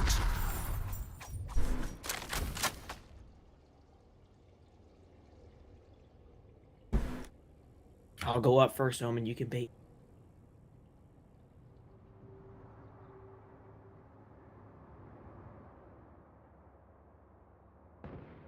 Our carrier is dead.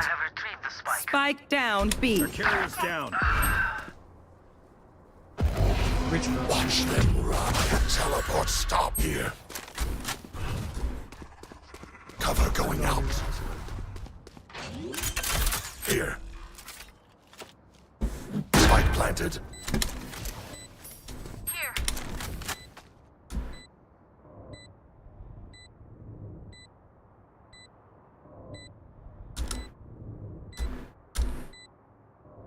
One enemy remaining. Shadows traveling.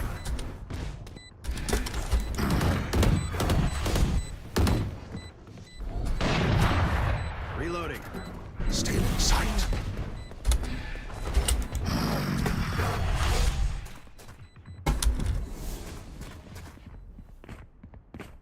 Reloading.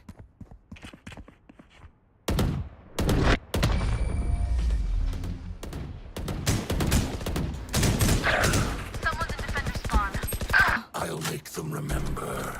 Jet, what the fuck, bro? What the fuck was that? Yeah, Jet, you gotta get my trade there, man. What the fuck?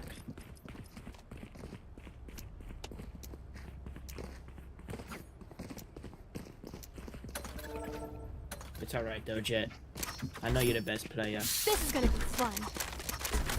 Yeah, you is. Come on, give me one more right here, Jet, yeah? Enemy killed. Oh my god. Shadows traveling. Enemy spotted B. Gotcha. Cover going out.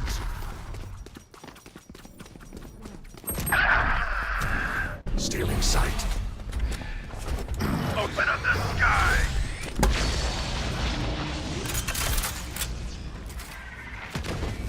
Spike planted.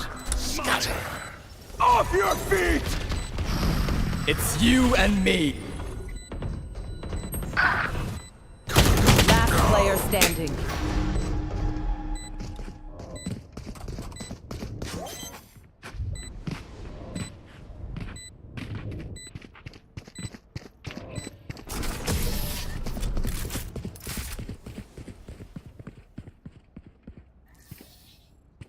for my shadows, they will hide you. I need this.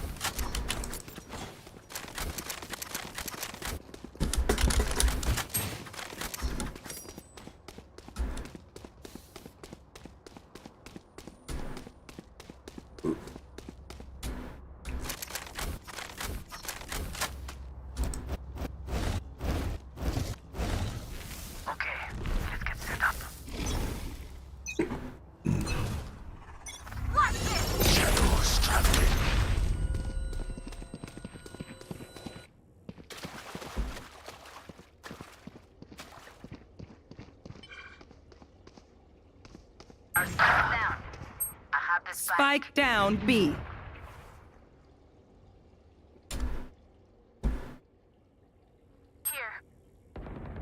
Jackass.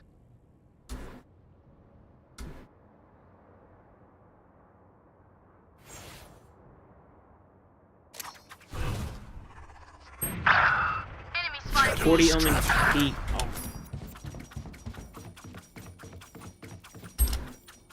I think he's coming top. Cover going out. Shit on him. Good job. 2v3, y'all got this shit. Enemy spotted B. Spike dropped. Blinding. I have the spike. Last player standing.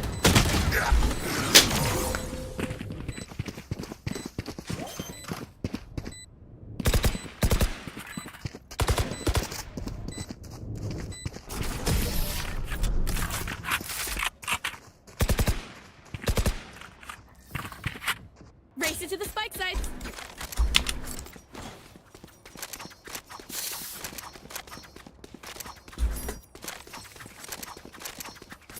Oh, and me, you B. Oh, and me, you B. Oh, I mean A. I'm retarded.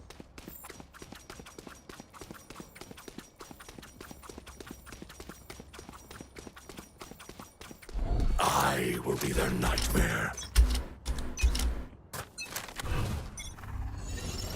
Shadows traveling.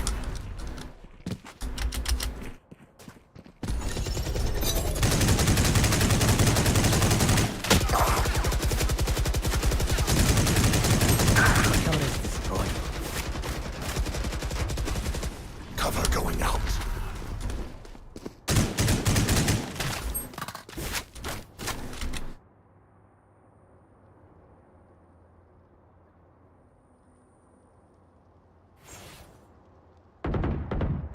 Take it down.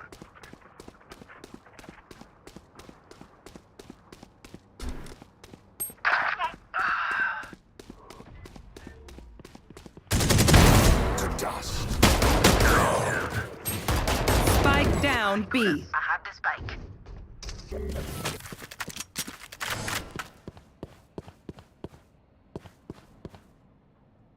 Last player standing.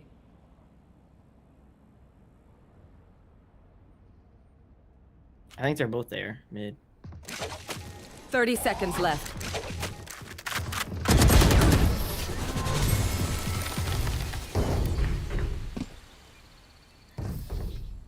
My city needs me. I can't be away for long. Let's send this.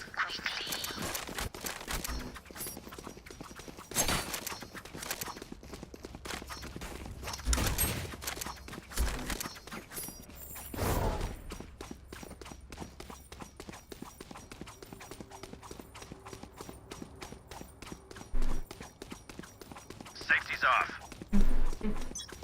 Watch it.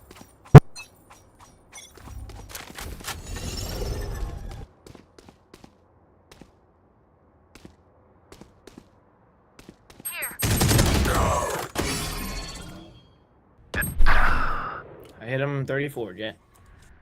2 of them. One more. Get 3. Yeah, come mid.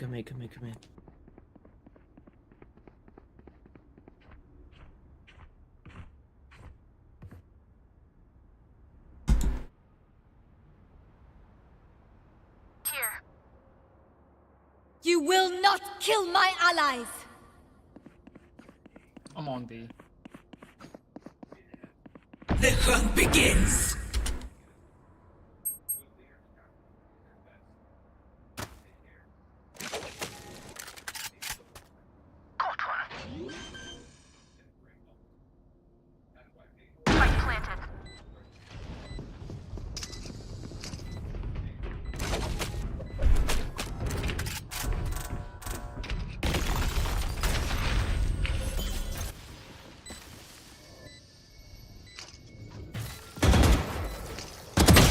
It's you and me.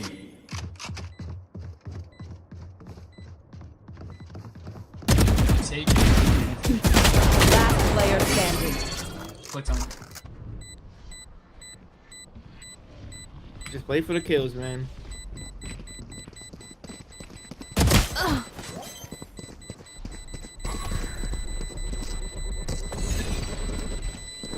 Clutch. Jack it off inside me. Jet. Last round before the switch. Don't be cheap. Spend it all You can before put it it's in gone. me. You can take me from the back, and I don't even have to consent, Jet. Yep. You heard that shit correct.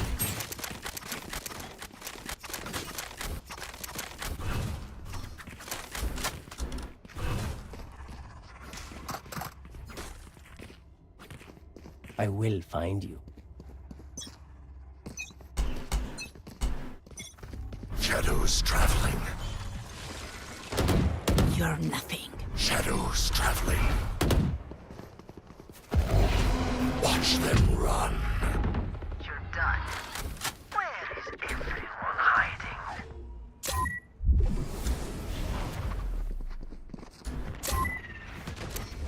Here. Planting for garage.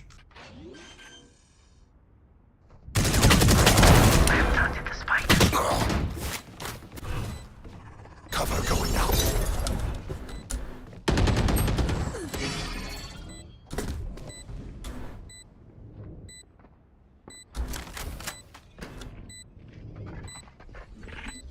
I saw heaven. Overhealed mid, Reyna. One enemy remaining.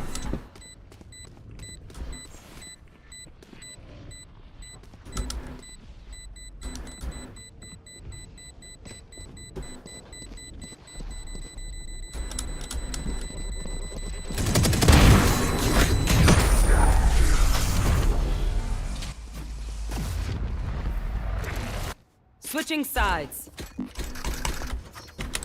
I'm the last thing they'll see before they die. Lucky them.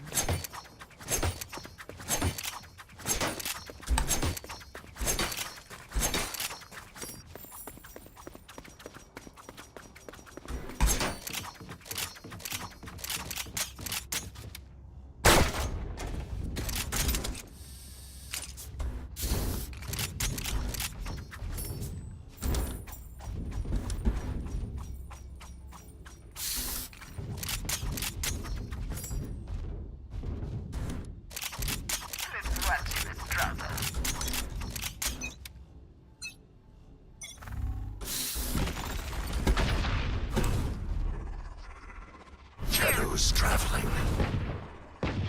Cover going out. Smoke's down.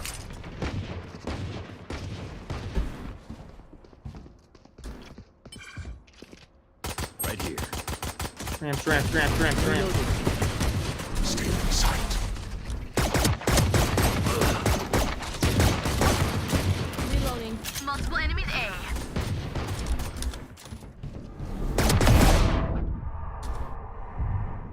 Not ready yet. Shadows Spotted A. traveling.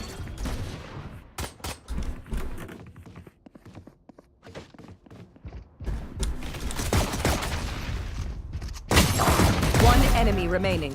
Spike down A. Oh man, you're nasty. Last player standing. Jet. I'll suck your cock. Jet's mine, asshole. No. 30 seconds left. If he has the bomb, he definitely Spike's will. not there.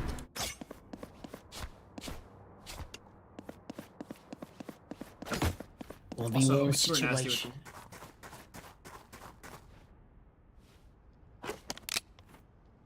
10 seconds left.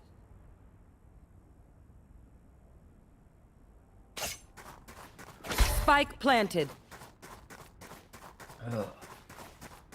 See.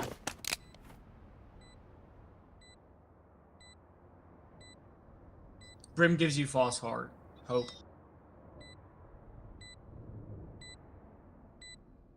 Clutch, I suck your toes. Oh, guess I'm sucking your toes. Holy Jet, send me that location right now. I'm flying to you right now.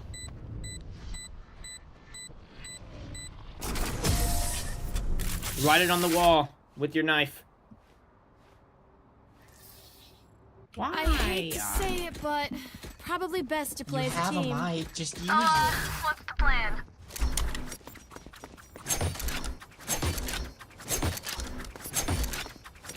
Here.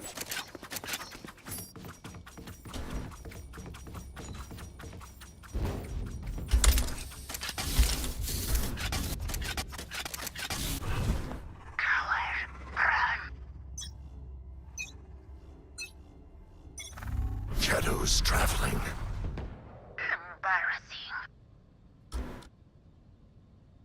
Someone's head.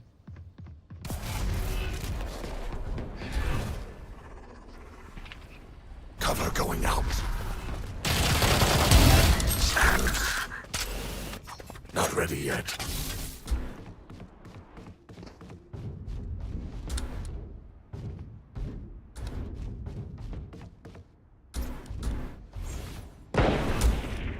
Cover going out.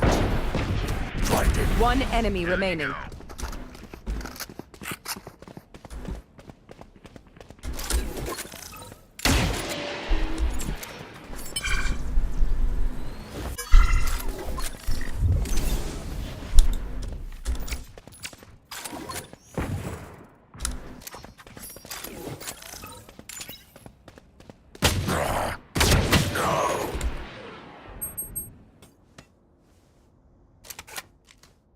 She was rafters.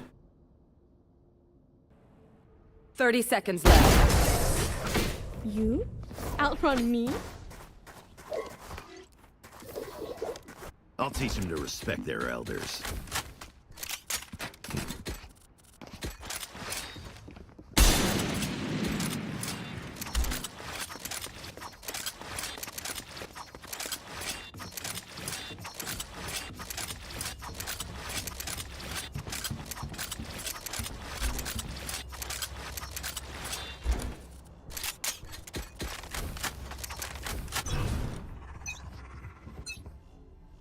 Shadows traveling. Parasite. Shadows traveling.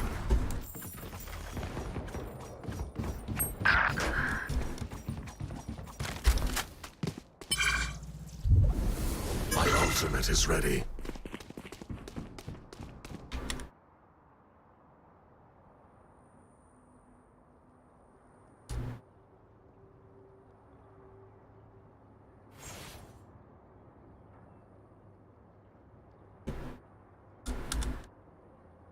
Rolling mid.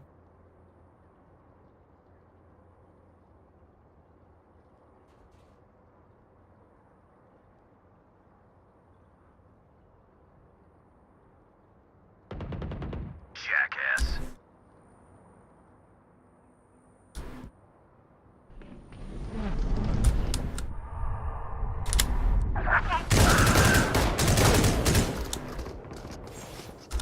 Here. Spike down B. 30 seconds left. Spike spotted B. Watch them run. Here. My ultimate is not ready. They're gonna both be garage, One enemy remaining. Cover going 10 out. seconds left.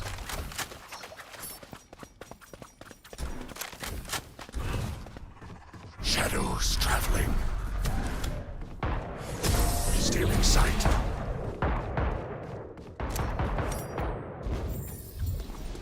We know more than we did before. Let's use that.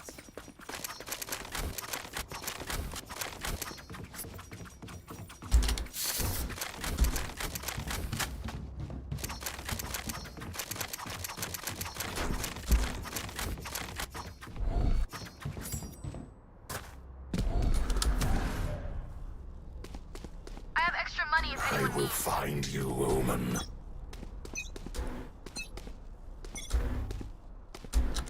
Blinding. Cover going out.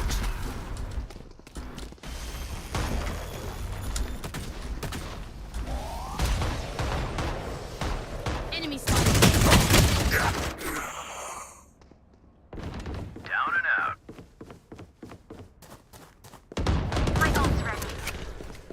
Spike down A. Spike is safe. I'm pushing. One enemy remaining. No one to interrogate. Match point. Need a drop. Day's almost ours. Take it. Thank you.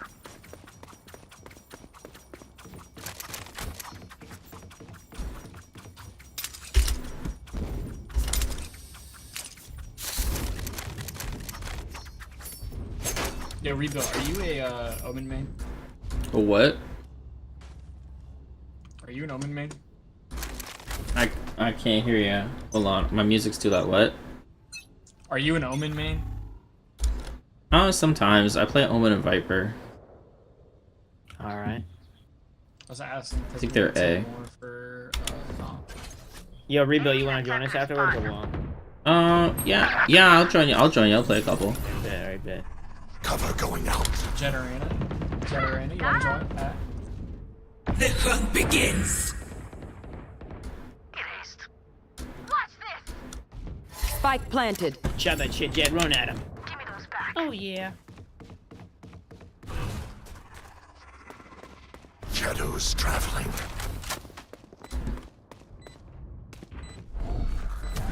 Stealing sight.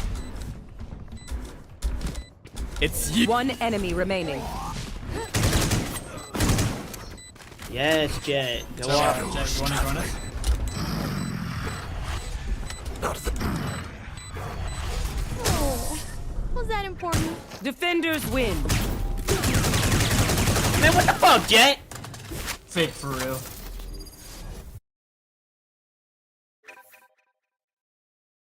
Oh, is Seth coming? Is he?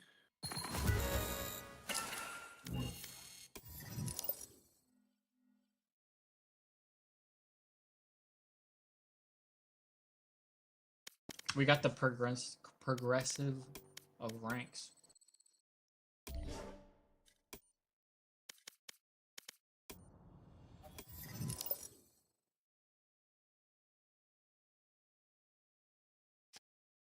Normally we could play without him, but he's in the middle. Rebuild, of, you got one? That raid. Oh, so we can't, because if we do it, it's gonna fuck it. Okay. Because his people are gonna show up. No, I'm good. Yeah, you guys just play. I gotta practice my RimWorld. I got min-max and shit. I feel like I'm actually getting good at it. Well, not good, but like I actually understand what the fuck's happening now.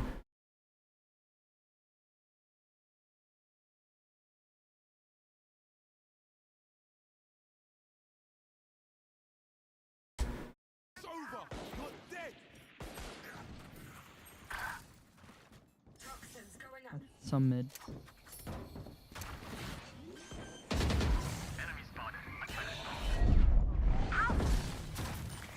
Toxin screen down. Rain is gone. Spike planted. Toxins going up.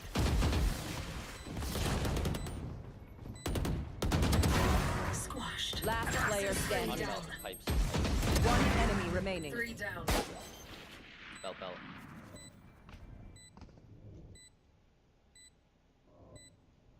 Toxins going up.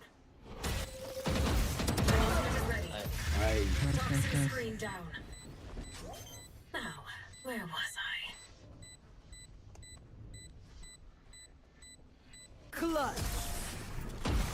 You only thought that was close. Here.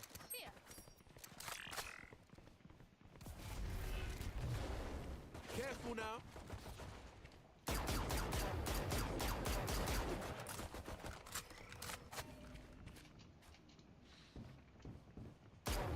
I'm gonna rotate it. Stay here. Switch walled.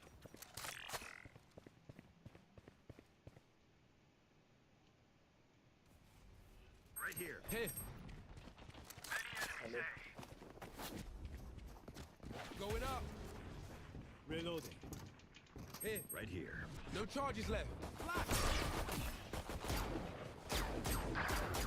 Enemy spotted. A. What fucking smokes do they have? One enemy remaining. Let's go. They have like 1,000 fucking smokes, man. You become again.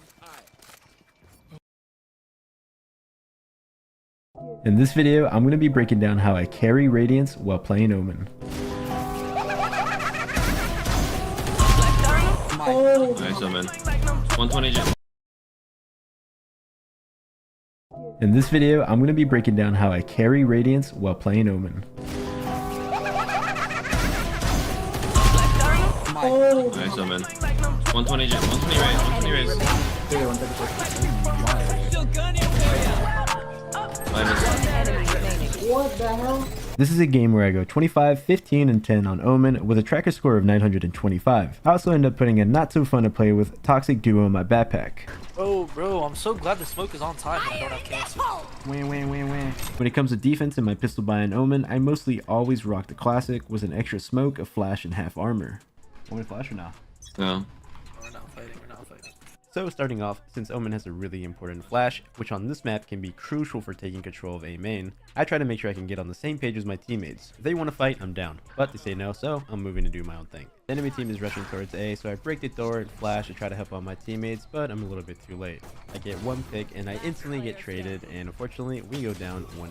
This next round's a really juicy one, so pay attention. I buy a sheriff and replenish my flash, and I make sure I'm around this 3300 mark. That's because that's the amount you need to be able to buy a vandal the next round with half armor. Right here at this moment, I noticed Chamber setting up his teleporter. And since you guys probably know by now, I've played Chamber on this map a lot. So going off experience, I'm pretty sure that this guy's going to be going for one and just teleporting off. So I'm going to be using that knowledge to set myself up. I'm thinking that this guy can take a shot and teleport off, which hopefully can lure these guys into a false sense of security. You can even see me flirt with the idea of smoking the choke point off, but if they have cover, it raises the chances of them turning around to double check me. Nice, Omen. From here, it gets really dicey, but at the very end, we end up coming out on top with a very back-breaking thrifty round. This play is pretty much called a bait and switch. You should try it out with your deals sometime. One guy just shows presence, shoots, runs away, and the other guy just sits and profits. Slide A. You blind A. Omen. Yeah. So this is a round they actually want to fight it. My paranoia blinds his entire entryway to stop these guys from being able to fly out. After that, there's 3 guys there, so I rotate to try to be able to hold B. I'm pretty much inching my way here. I'm trying to jiggle into somebody before they peek me, and I catch the Omen, and after the first fight, I instantly reposition on top of the box for an off angle and take him out. Nice. Cover going out. Open door. Probably could be. One enemy remaining. Also, want to apologize about the audio. You can hear my fan going crazy in the background and my keyboard clicking and everything, and I'm sorry. My settings reset. Fight A. I'm not gonna flash this round. I'm going B. Oh no, can you blind, please? No. Or actually, Okay. they have Gecko ult though, so I think they might get somewhere else. Here, I wanted to do my own thing, but I relented because I didn't want my teammates to hate me. When it comes to Instalock duelists especially, a lot of them are like toddlers. The second you don't give them what they want, they pee their diapers and explode. My hunch ended up being right, so I pretty much waste my flash and they hit C with the Gecko ultimate. So I smoke the choke as soon as I can for my chamber and cook up a teleport with my ultimate. You're on the loose. Watch them run. I teleport right here behind them. I'm just holding, just waiting for them to make a mistake or overextend and try to clear me. If enough time goes by, they might even start doubting themselves and think it was a fake. I could have gone a little bit harder here, but there's a good chance that they're playing off and playing for the post plant, so just me teleporting is enough pressure here. I don't start probing until my teammates start causing some pressure. Once they start getting the brunt of the attention, that's when I go. On the turn. Minus. One enemy remaining. What the hell? For this next round though, I let my teammates know that I'm all for trying to fight A. I flash and then I quickly toss a one-way towards this A main choke point while quickly smoking the bottom B. Their money's really bad at this point, so a B pop wouldn't be completely out of the equation. I hold the smoke for a little bit, making sure I can be close to the doorway in case the sky pop flashes and I can run away. Until I'm starting to inch up and the Omen hits a really nice shot on me and destroys me. It's all good though because my teammates close it out. I'm not flashing this round. So this next round, I make sure to let my teammates know that the utility that I've been default.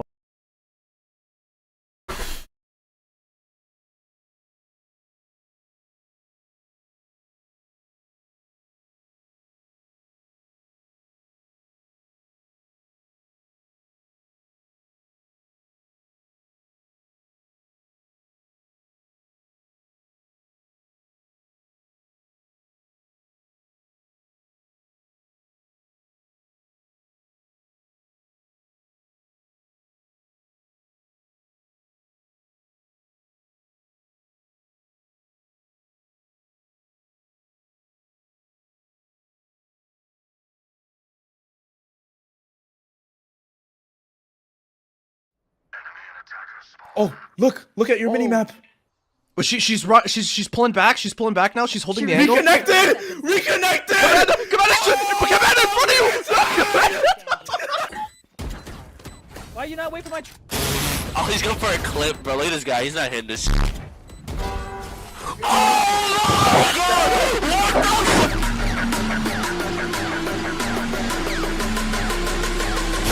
Oh, he's going for a clip, bro. Look at this guy. He's not hitting this.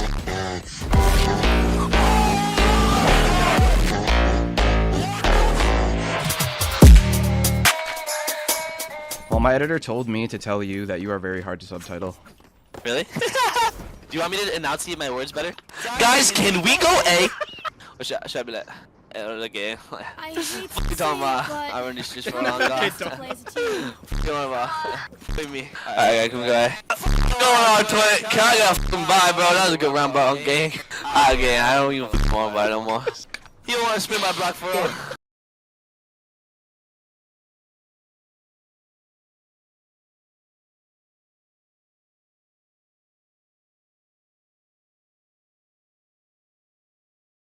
Bussy and is it Aryan? Now, if you're a elite epic gamer, then you probably heard of the term bussy. Now, what is a bussy or bussy if you like pronouncing things wrong? Well, it's the phrase to describe the place of infinite pleasure fixed to all femboys. So now that we know what it is, let us answer the very epic and important question of if it's Aryan. Well, it's a well-known fact that white people make the best femboys. This is known by all people who have a brainstem. So if whites make the best femboys and femboys have a bussy, then yes, bussies are Aryan.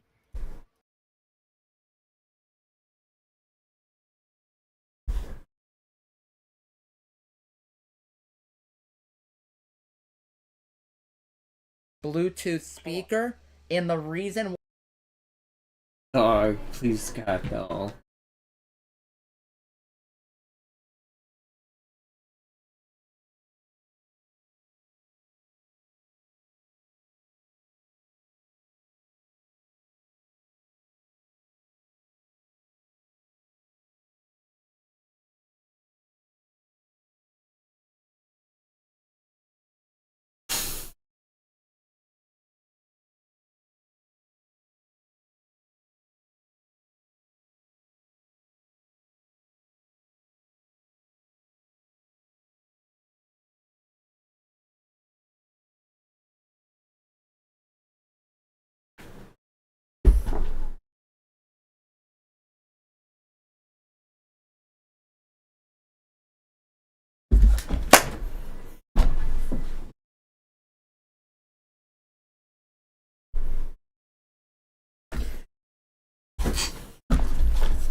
Why I got it is because I wanted to see if it would connect to phone calls. Also a 1-year deal.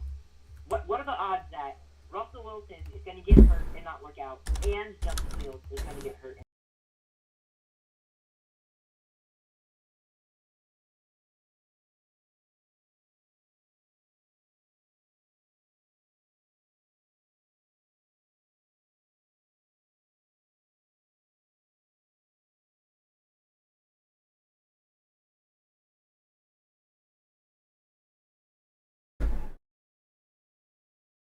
Justin Fields should have even been traded. You know what I'm saying? I like Justin Fields. I feel like he would have, especially now that they traded for Keenan Allen. You get what I'm saying?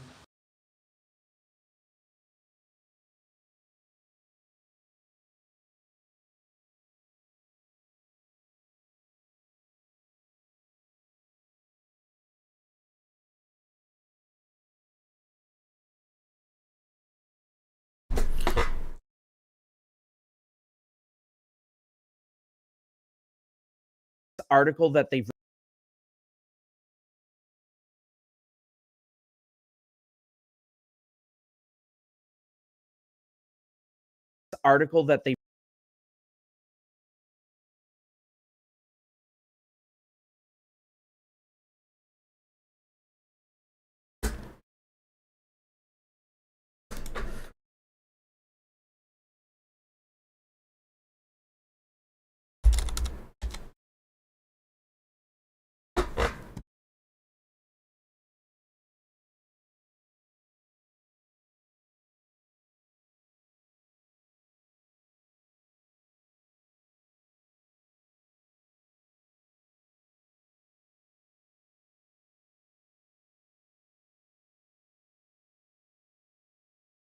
under Alex Smith.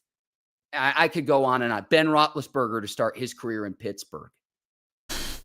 But this deal today solidifies the quarterback position where yesterday with the trade with Kenny Pickett, we're saying, what's Pittsburgh doing? Omar Khan had a plan. He knew if it wasn't going to be Fields, it could have been Tannehill, it could have been Josh Dobbs, or another deal that we don't even know about. But for a 6th-round pick, if Fields doesn't play, you only give up a 6th-round pick for Justin Fields. Wow. And if Russell Wilson struggles at all, see what Fields could do with better personnel around him. Go look at the Bears roster his first 2 seasons in the league. Chicago did him no favors. And this isn't just me being a Yinzer. This is me watching Bears football for the last 30 years of my life. It's the honest truth of the Bears are the only organization in the NFL to have a quarterback that has not thrown for at least 30 touchdowns in a single season or at least 4,000 yards. They say, oh, it's where quarterbacks go to die. It's where offense is already dead. And Justin Fields should be thanking himself because he at least gets to go to a different organization now where he should have the opportunity to succeed. And he'll have the opportunity to start. I think you have a great quarterback battle, whether it's Russ or Justin Fields. And may the best man win because given the injury history at the AFC North position, Joe Burrow and Deshaun Watson hurt this last year. Kenny Pickett hurt the last 2 years. 2 years ago, Lamar Jackson hurt. My point being, it's likely that at some point in time, your backup's going to play if you play in the AFC North division, given the physicality and the nature of the football in the AFC North.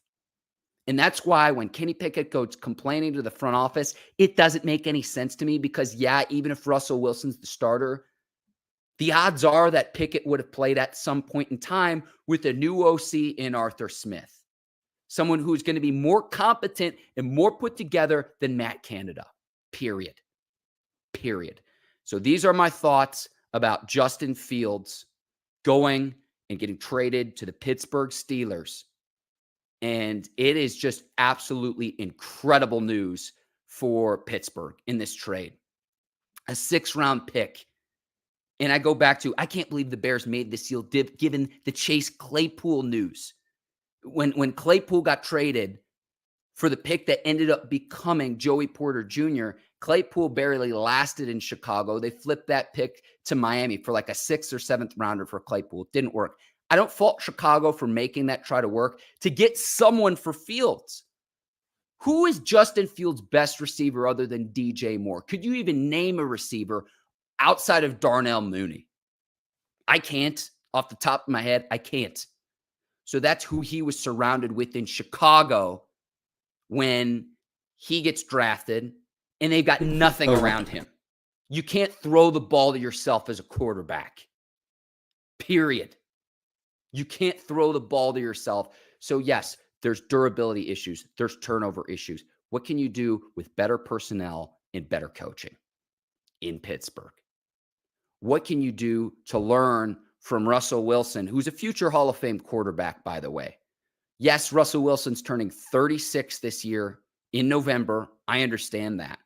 But a competition between both players, let the best guys start and learn from each other and what that relationship could do for one another. Because if Fields can play at the best of his ability, he should be a Russell Wilson type quarterback. Those are the stakes. Those are the stakes with the Pittsburgh Steelers. And there are a lot of comments, a lot of people checking in. Snowscape saying, Omar Khan is in the kitchen cooking a 5-star meal. If you would have told me at the start of the offseason, Mark, how do you foresee the Pittsburgh Steelers offseason going? And you would have said they'll wind up with Russell Wilson and Justin Fields as their quarterbacks. I would have said, what happened? I really thought we were going to go with Pickett and Russell Wilson, maybe Pickett and Mason Rudolph. On paper, who would you rather have?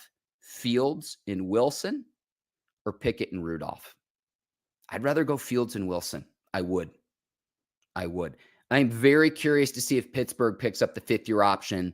The Steelers have between now and May 2nd to make that decision. It's a big decision. But if he doesn't play and Pittsburgh diminishes his value, maybe you could bring him back on the cheap next year, less than what he would make on a 5th-year option, something like $20, $25 million. I don't have the exact figure in front of me. That's going to be the next question for Pittsburgh. And then you've got to get a third quarterback, and it's likely the draft. I think it'll be day 3, maybe a Spencer Rattler type. I've seen Jordan Travis out of Florida State, his name rumored out there. You're going to have 3 quarterbacks. So which rookie do the Steelers want to go get? Because if they don't pick up the 5th-year option on Fields, as exciting as it is to have Russell Wilson and Justin Fields on your roster, they're only under contract through 2024.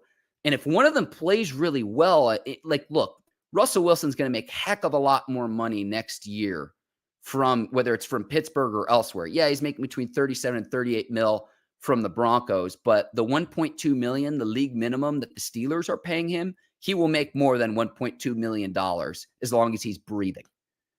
So what do you do if you're Pittsburgh to say, let's solidify this position, something that was looking kind of unstable yesterday, in the trade for Kenny Pickett? But I don't think Omar Khan trades Kenny Pickett if he doesn't know what he is going to do with this blockbuster trade today with the Chicago Bears. And to me, this signals that the Bears are going to go get Caleb Williams out of USC. I don't know who the Bears will back up Caleb Williams with after the first overall pick, but that's what this signals to me, is Justin Fields goes to Chicago. And again, a 6th-round pick that could be a 4th-round pick based on playing time. Incredible value for Pittsburgh. Absolutely incredible value. Let me get to a few other comments before I sign off here. Dante Harris saying Omar Khan deserves a vacation. To Kenny Pickett. Was it going to be Russell Wilson? Was it going to be Justin Fields? They got both and traded away Kenny just yesterday. Yeah. Just 24 hours ago. They got both Russell Wilson and Justin Fields are not only... Dude, the last... They are replacing Kenny Pickett. Dude, the last 2 seasons, That's what's happening. We've had a quarterback room of Kenny Pickett, Mitch Trubisky, and Mason Rudolph. That is now gone.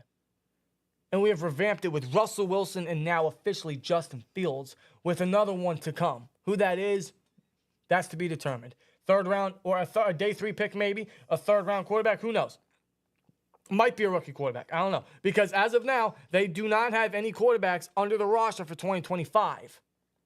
if they were to accept and exercise Justin Fields' fifth-year option, he would be under contract. But that is $22 million that they would have to exercise for the fifth-year option? Or $25 million?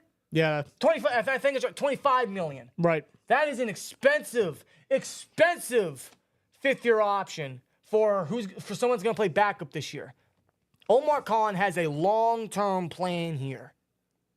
A long-term vision. And what that is if you remember last offseason, what he did, most importantly and specifically at the cornerback position, he signed Patrick Peterson, aging veteran, but a man that is very knowledgeable of the game of football. Very experienced, a future Hall of Famer. And a true mentor. And he's doing the exact same thing this year with Russell Wilson, doing that for Justin Fields, who already has years of starting experience.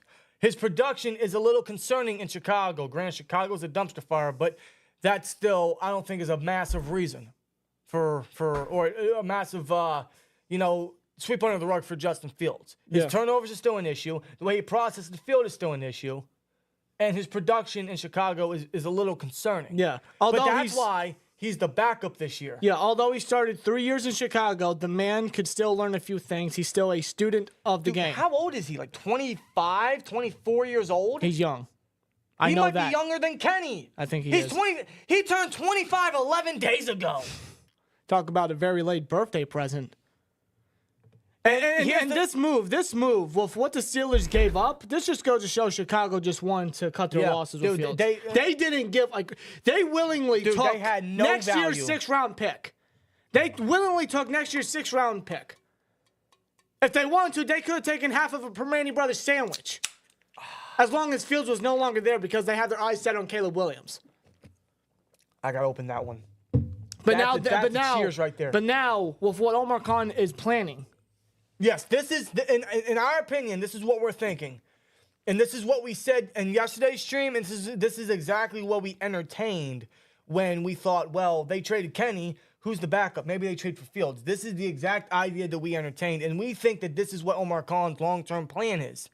He traded for Fields, traded nothing. The Steelers get no loss here. No. Zero. Now, in that pick that they got from the Pickett trade, the 98th pick, they get to keep it. Yeah. They get to do whatever they want with it. Oh, my God, do they? Dude, this is aging And better. I said earlier in the offseason that if the Bears were going to take the risk of Caleb Williams, they were going to want some big capital in return. But they Justin had Fields. no suitors. No suitors. No one was going to trade anything No, expensive. because everybody knew that they were going to get Caleb Williams. Yeah. I thought that they wanted more. I was wrong. They just wanted to get rid of him. They had no market. They just wanted to get rid of him. He had no value. Yeah. The Steelers were still the highest bidder. Khan admitted during the combine that they had conversations. With a little smirk on his Of course, face. and after all the quarterback moves in free agency, Fields' market was dead.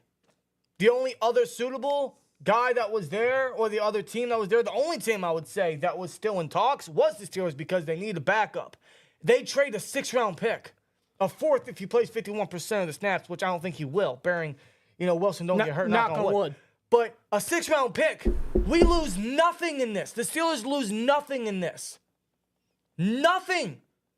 All they have to do this year is sit Justin Fields and pay him $3.23 million to be the backup. Isn't that cheaper than what they paid Mitch last year? Might have been.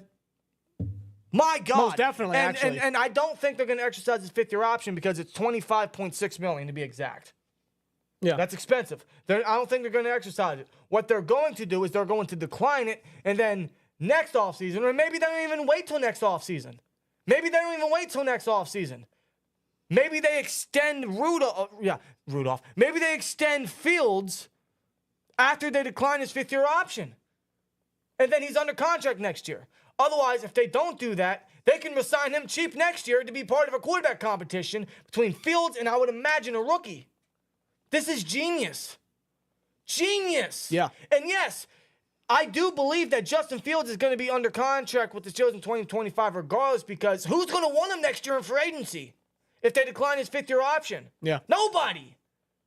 And Fields knows he's going to get a chance with the Steelers with Mike Tomlin because he's not going anywhere. This is a genius fucking This is what a I can't find the words. Other teams traded for Desmond Ridder. Other teams traded for Sam Howell, They preferred those quarterbacks other than Justin Fields. And Kenny Pickett got traded. And Kenny Pickett. And they all got more. They got more.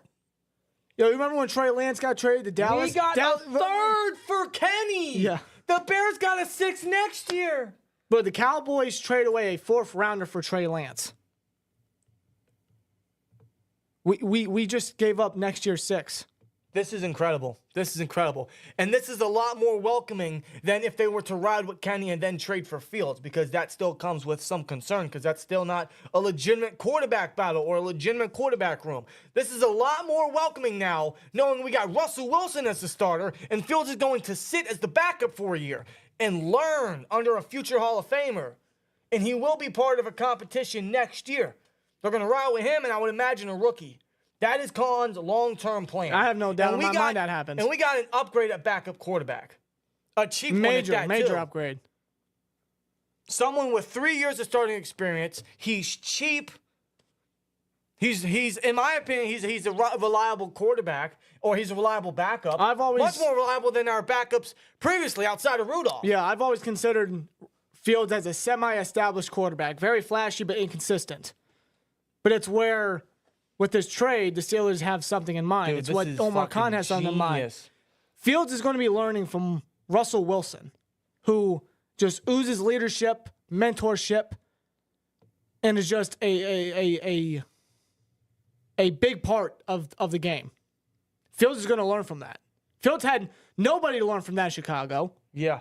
Kenny could have had it. Kenny could have had it.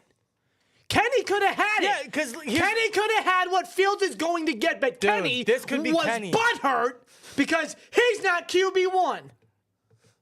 Hey, no problem. So Khan and the Steelers said, fuck off. You don't want to be here. You don't want to be part of the process. You don't want to be a part of what I'm trying to build here. You can go get the fuck out of here. And I'm going to replace you with somebody that everybody thought we were going to bring in as competition, but he's going to replace your fucking ass. And he's going to learn from the guy that you could have learned. Dude, savagery by fucking Omar Khan, man. I love it. Dude, Rick Eisen just posted this on X. I want to read this because this is just magnificent. This puts into context just how great Omar Khan has revamped the quarterback room, which was very necessary. The Steelers just turned the Pickett, Trubisky, Rudolph quarterback room into Justin Fields and Russell Wilson, and all it cost them was a day 3 pick next year and $1.2 million.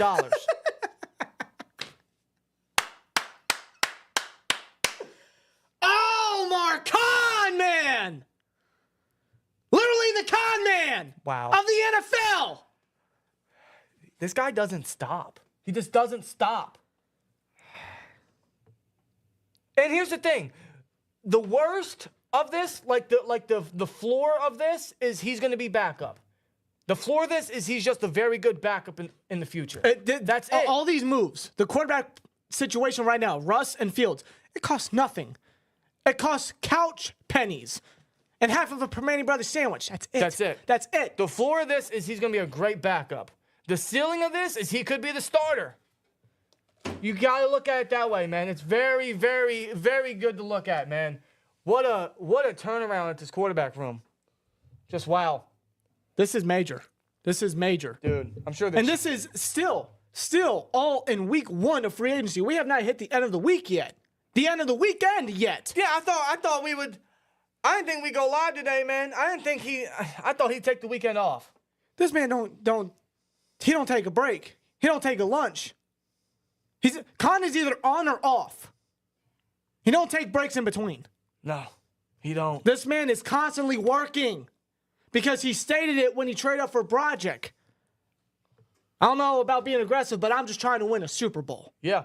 And now look at him. That is his mindset. That is his plan. And now he has a long-term plan at quarterback, man. That's just how magnificent he's turned this quarterback room. He has a plan next year. This is just what a way to turn around, man.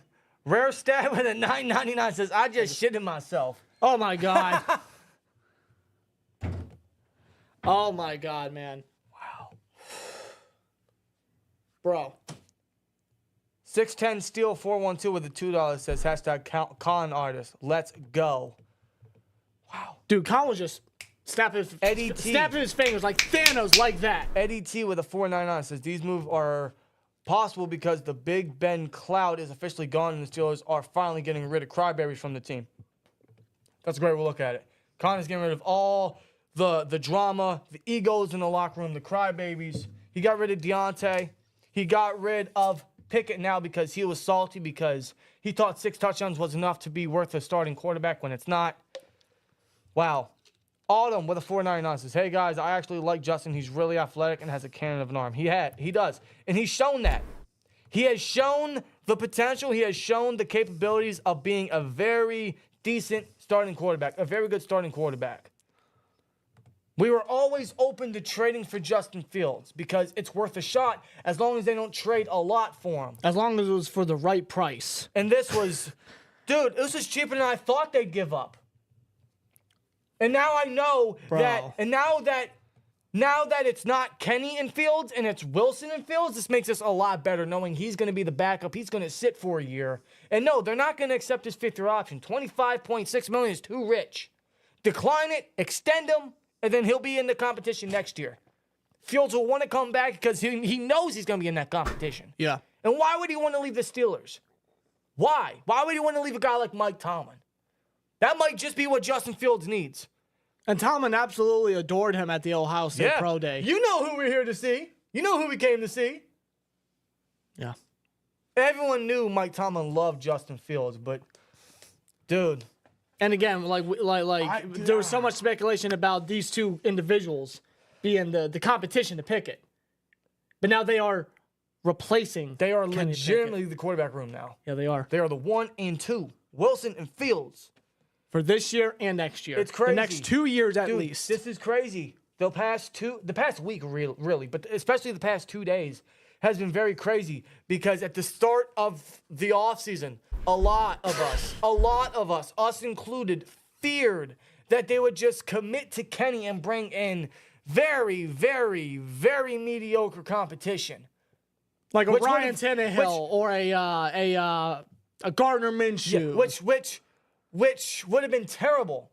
It would have been mediocre. It would have been bottom of the barrel. It would have been doing the bare minimum. And it would show that the Steelers aren't taking the quarterback position seriously when we all know they need to. None of us could have expected this to happen. And now that we see what has happened in the past 6 days, the entire quarterback room is completely revamped for the better. For the better. And Khan has a plan next year with this move. Undoubtedly, is Justin Fields going to be in that competition next year? And this just might be what Fields needs. Think about it. This is absolutely what he needs.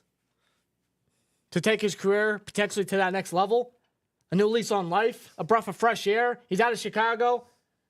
Out of quarterback graveyard in Chicago. When we were discussing the trade rumors a couple weeks ago or months ago, whenever it was when that first started creeping up, when it was really hot there, we were discussing it, and I thought to myself, I'm willing to trade for Fields as long as the price is low, but I don't think he's the future.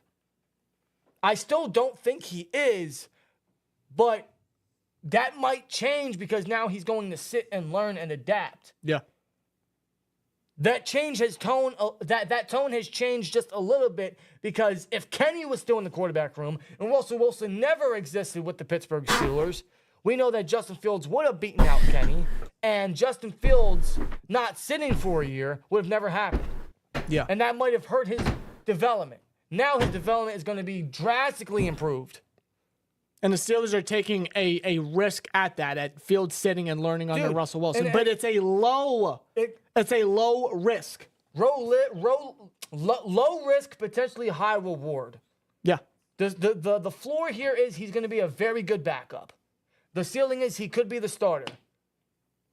He's going to be in a competition next year with what I would imagine a rookie. And if he doesn't beat out the rookie, again, we don't lose anything. We lose nothing here. Yeah. The Steelers lose nothing. This is worth a shot. And this is what the quarterback room needed. This is what Justin Fields needed. Dude, it's And now we have a plan for next year. From a business standpoint, from a football standpoint, and a potentially future standpoint, this is fucking genius. This is so smart. No. He's not a $25 million backup. He is if they extend his 40 or stages all exercise his around. fifth-year option. They are not. They would be stupid to. One They're of not. us. One And I don't of us. expect them to. All they have to pay him this year is like 3-point-something million. I forgot what I said. It's a lot cheaper than what Mitch made last year. All he's guaranteed Did you guys this year play a little alone bit, is or were you waiting for me or 3.23 something? million to be exact. Yeah, They we're don't waiting have to for exercise you, his fifth-year 'cause option. Just we're in because we the trade raid. for him doesn't mean we have to. They have until May 2nd. Oh, to make People a would decision. starve and Don't die. imagine they will not exercise it. What happened? But that doesn't I mean said that if he Justin started, Fields I won't think be they'd back. starve and die. He will be. Why would he go elsewhere? If you start at something. All your people. I are wouldn't on be the surprised road, so, like, whatsoever we if played they without decline you, his fifth-year I think option before the drafts and they extend him during draft week, kind of like what they did with Mason years ago. Could do that. Mason wasn't a first rounder, so they didn't exercise even his if they fifth-year get option. there, they But won't I'm turn saying they around extended and Mason won't, on yeah, draft they have to day actually years manually. ago. Yeah. Then John can That just could very well kidnap be the case them like again. he's been intending to do. And Justin Fields is going to be here this year as the backup. And if Wilson tempt me. gets hurt, knock on wood, or anything happens, Don't Fields tempt me, is a Frodo. very solid backup. And we will see what he could potentially bring to the table as if he were to step in. Yeah, and then again, this is what he needs. This is what Justin Fields needs. What Warhammer? This is what Kenny Pickett could have Road had, Trader. dude. It's what he could have had. RPG that came out. He let that all just Apparently they released like wash a versus over him mode because for he wants to be a Vermintide. starter. Not anymore. Not Oh, anymore. I'm sure Justin Fields wants to play, but I think he knows what the greater good is for. Yeah.